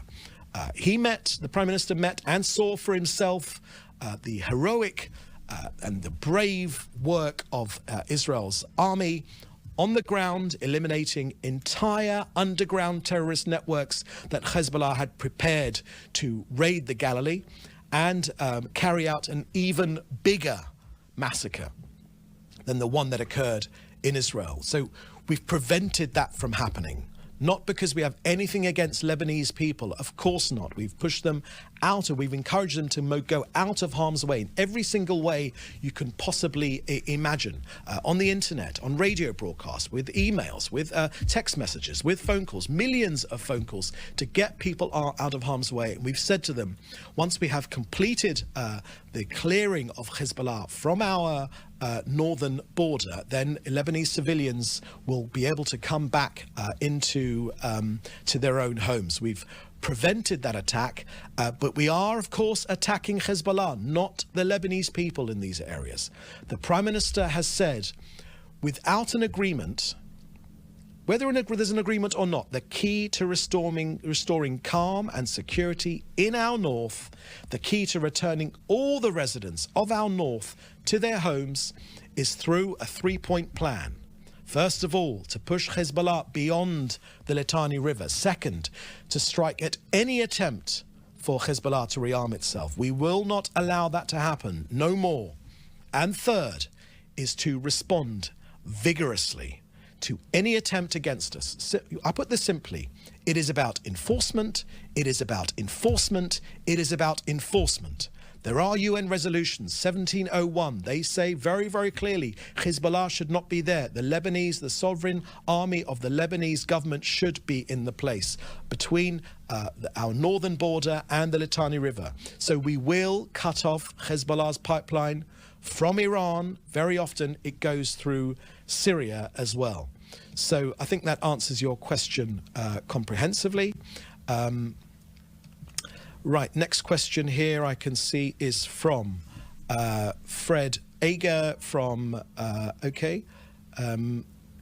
Palestinian Authority President Mahmoud Abbas congratulated Donald Trump on his victory, expressing confidence in his support for Palestinians' legitimate aspirations for statehood. What is the Prime Minister's office response to the PA's? President, does Israel's PM office expect that President Trump will support and push for a two-state solution? Thank you for that question, Fred. Of course, first and foremost, we are delighted that President Abbas took the opportunity or found the time to welcome the election of President Trump, a democratic election, something that which Mr. Abbas has put off for, I think, more than a decade now, a democratic election for his own people. It's amazing that he found the time to welcome the election, to congratulate President Trump on his election, but he has not found one moment in 400 days to condemn the violence, the rapes, the beheadings, the burning of families alive, the awful invasion of our country. Not one moment has he found, not a single moment. To this day, 400 days on, the so-called moderate leader of the Palestinian Authority has not found a single moment to condemn that violence. Indeed, it's worse than that. I saw him holding a moment's silence and eulogizing the murderer, rapist army-in-chief head, Yahya Sinwar. What an appalling example to his own people. What a lack of leadership for his own people. How he continues to condemn his own people to a rotten future, as he has in their past as well. So I think that's the reaction I would have from the Prime Minister's office to Mahmoud Abbas's congratulations of Donald Trump. Democracy, okay? You should try it sometime. You probably won't be in office if you did. Okay, I don't think that's the last question I can see. Actually, there's a question up there. Let me... oh no, there's another question from Fred Ager. How does Trump, the re-election, really impact Israel for its war of survival against Hamas and other Iranian proxies, the liberation of the hostages and the Abraham Accords? Is, for example, Israel expecting greater military support and presence from the US? Thank you for that question. Look, you mentioned the release of the hostages in that question, Fred. I mean, most of the answer to that question, Fred, is about the U.S. intention, the new administration's intentions. And so I cannot speak from this podium, from the office of the Prime Minister, on behalf of the U.S. But I can tell you about what we're doing to release our hostages. Yes, of course, we are pursuing the military route, as we have done from the very, very beginning. Of the 252 hostages, more than half have been returned alive. But we know that 101 of them are still under Hamas, in the hands of Hamas.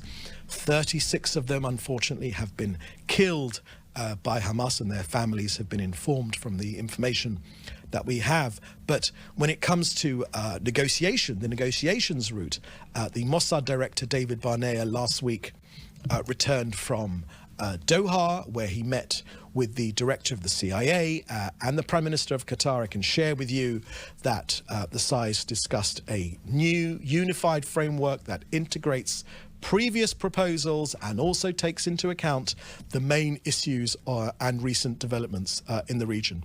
The discussions between the mediators and Hamas will continue in the coming days, as they have in the past, in order to evaluate the feasibility of these talks and a continued effort to advance a deal. But Secretary Blinken made clear that once again it is Hamas that is preventing a deal. This Egyptian idea about releasing 4 hostages for a potential cessation in the war against Hamas, a pause, was once again torpedoed by Hamas. As for the other parts of your question, that's really down to the US. Next question I can see here.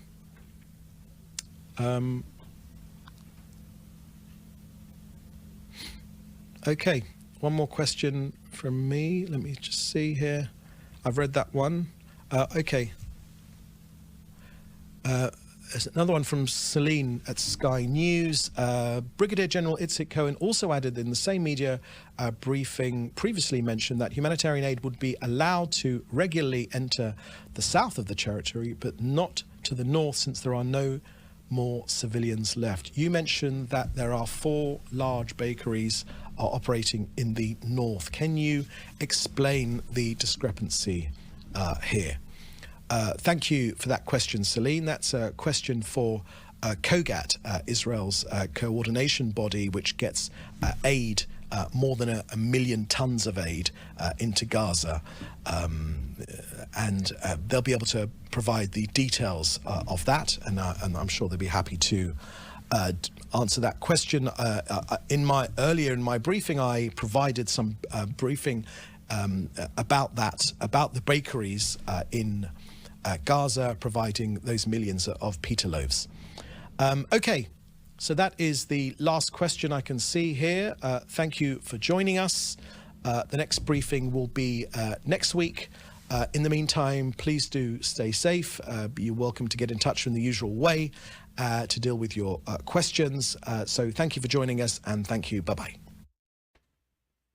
That was Israeli government spokesperson David Mencer. He was answering some questions from the press in regards to former President Donald Trump, now President-elect Donald Trump, winning the election. Thanks for being here. My name is Christy Matino, and I'll be with you until about 1 p.m. here on the East Coast. I did want to take you out to California. We brought you this story yesterday, and now we have an update. A fast-moving fire is burning near Moore Park. This is all happening in Ventura County, 50 miles northwest of Los Angeles, for some perspective. And it's triggered mandatory evacuation orders and road closures, as forecasters are warning of the potential for extreme and life-threatening fires. But as we can see, just how quickly those have been spreading. Here's the latest update that we have from our Fox 11 LA team. The mountain fire scorching 14,431 acres at last check was reported around 9:40 p.m. Wednesday on South Mountain. If you are familiar with the area, that's near the 7900 block of Balcom Canyon and Bradley Road. It crossed Highway 118 and spread to Camarillo Heights neighborhood. It's prompting additional evacuations now. Images from Skyfox showed how fast this fire was moving, damaging dozens of homes. And the Ventura County Fire Department reported that several people had been injured and taken to hospitals. And the last we heard was a press conference Wednesday afternoon. We are expected to have another one a little bit later today. And of course, we do bring those to you here on Live Now from Fox. But from what we know from that last press briefing, officials said because of weather conditions in the area, they were expecting the fire to break out. And shortly after it did start, officials said firefighters went right into rescuing residents. So again, to break this down for you briefly here, firefighters fighting this mountain fire in Ventura County, California. The fire burning more than 14,000 acres so far. Mandatory evacuation orders are in effect for some residents. Let's go away for a quick 2-minute break here on Live Now from Fox. When we come back, more news to get to.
Welcome back to Live Now from Fox. I did want to pop up this live image right now just to let you know we are awaiting President Biden set to speak here for the first time to address the nation after former President Donald Trump, now President-elect Donald Trump, won the United States election.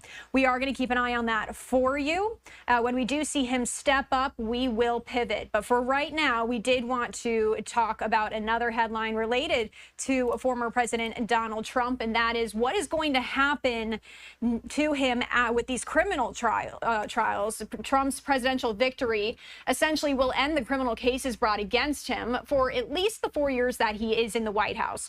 Trump has been facing 4 simultaneous prosecutions this year over allegations ranging from his attempt to cover up hush money payment to porn star Stormy Daniels to attempting to overturn the 2020 election results. Now, on a federal level, the DOJ did say that they are assessing how to wind down special counsel Jack Smith's 2 criminal cases against Trump due to this long-standing policy that forbids prosecuting a sitting president. But what about on the state level, right? Because Trump still has cases in Georgia and New York. Well, for that, we do want to bring in Jeremy Rosenthal. He's a friend of the show. He's a legal expert to help break all of this down for us. Thank you so much for joining us here on Live Now from Fox. We appreciate it. Thank you for having me. All right, well, let's start with there's a lot to talk about, but sentencing is scheduled for November 26th in New York for the Stormy Daniels case. Trump's attorneys are set to ask Judge Juan Merchan to delay the sentencing. We've seen this delayed twice already. Given that this would be unprecedented for a president-elect to be sentenced before Inauguration Day, what could the penalty be for Trump? Do we also expect this to be another delay? It could be any and all of the above. Obviously, we're in unprecedented territory. We're in where we've never been in this situation before. The judge has a ton of options at his disposal. The first thing that may happen is on November 12th, he is expected to either essentially affirm the conviction or grant a new trial based on some of the Supreme Court language in the immunity case. In all likelihood, he's going to keep the conviction. Then at sentencing, he can sentence Donald Trump to 20 years and remand him to the custody of the bailiff. He can say, go with the bailiff, you're in custody. Legally, that can happen. I would say that also I can get struck by lightning today or hit by a bus. I give that about the same measure of Donald Trump going into custody. In all likelihood, we're going to see one of two things, or potentially three. Number one, my understanding is that in New York State, the prosecution, or the judge rather, can convict you without sentencing you. Basically, hit you on the head with a frying pan, say, get out of my life, you're a felon, now we're done, you can be done here. That's a very big possibility. Another possibility is that the judge abates or pauses any sentence, and while he's abating it, Donald Trump can appeal it in the New York courts. I don't think we see that, for the reason that the appeal would likely come back in the middle of Donald Trump's term. The third option would be probated sentence, which I think is probably the most likely. So what they would do is that Donald Trump would essentially be given probably what you would call a non-reporting probation. He would be able to serve as president, but probation on the felony level can last, in some instances, 5, 6, 7, up to 10 years, which means that when Mr. Trump is done with his term in 2029, that he could have to come back again in front of Judge Merchan. But really, anything could happen. All right, and how much control or power does Trump have in these state-level cases? Could we expect that maybe they could be just thrown out, like we're seeing with the DOJ announcing that they are going to try to wind those down? Legally, they're in a bit of a tough spot to do that. In a jury trial, the judge is legally bound to accept the jury's verdict, and they can't just toss it out to toss it out. Now, the federal government, Joe Biden, could not pardon Donald Trump for this New York case. And not only that, if Donald Trump when he takes the oath of office in January, he will not be able to pardon himself on a state level case. The governor of New York could potentially grant him clemency there. But legally speaking, once the jury acts and deliberates and finds him guilty, and then once the judge sentences him, if the judge sentences him, legally you just can't undo it because, oh, well, we just want to undo this. It's a lot stickier than that. All right, and when it comes to 2028, could they bring these cases back, or do you think by the time we get to that point, this will all just be behind us? So let's play this out a couple of different ways. Option number one, let's say for argument's sake, and we don't know what Joe Biden's about to say, and probably of the 8 million things on his mind, this is probably down the list. If Donald Trump wins a mandate, which it appears that either he may already have done that, I haven't followed up, Joe Biden could pardon him for the sake of unity of the country, and then we don't have to worry about this issue anymore. We're done. If Donald Trump decides to pardon himself, a lot trickier, certainly would conceivably be litigated, and then we don't know if that works or doesn't work. If Jack Smith winds down these cases, then Donald Trump has some decent speedy trial arguments on the back end if the Justice Department wants to keep going at him. My guess is that these are done one way or the other. And New York Governor Kathy Hochul, Attorney General Letitia James came out and said they will fight back against any potential revenge or retribution that may be coming now that Trump will be president again. What might that look like from a legal standpoint? Well, they're going to try to maintain the conviction, right? They're going to try to do what they can do, and maybe we got our answer about the New York clemency, right? And again, still very early. We don't know what types of olive branches may get extended. But it certainly sounds like they're gonna fight to keep that conviction. Now, it's speculative, though. I mean, would Donald Trump take some type of revenge on New York State, and how would that look, right? I don't even know. I mean, that would be funding, or is he not going to declare a national emergency when they think he ought to? Who knows what that looks like, right? So a lot of that sounds like just sort of political posturing to me.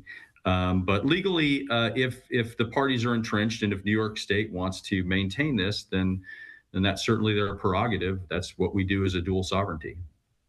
This Fulton County, Georgia case, let's talk about that really quickly. Trump and 8 of his 14 co-defendants in the case are asking a Georgia appeals court to disqualify the lead prosecutor, Fani Willis, over alleged misconduct stemming from, the romantic relationship she had with the former deputy.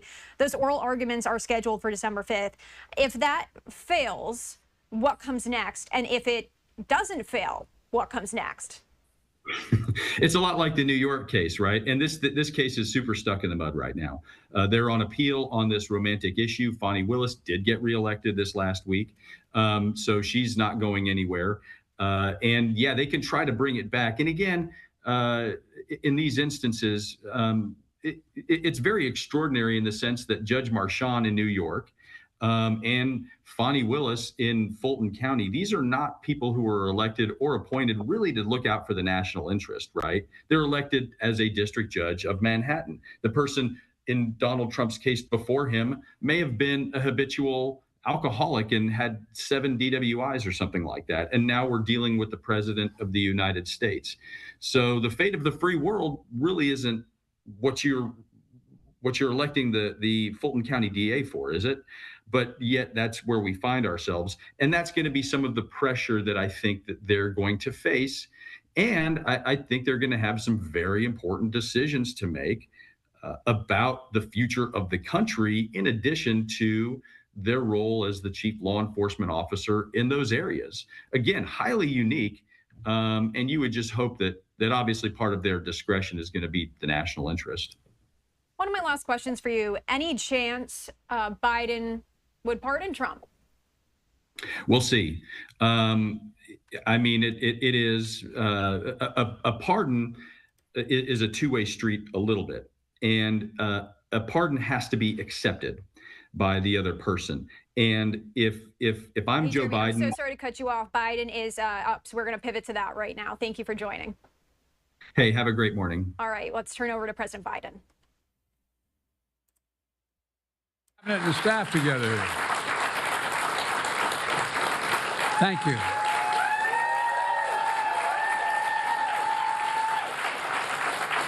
Thank you, thank you, thank you. Please. Thank you, thank you, thank you. Hey, it's good to see you all. Particularly good to see my granddaughter sitting in the front row here. Hi, Finn. How are you, honey? For over 200 years, America has carried on the greatest experiment in self-government in the history of the world. And that's not hyperbole, that's a fact. We're the people. The people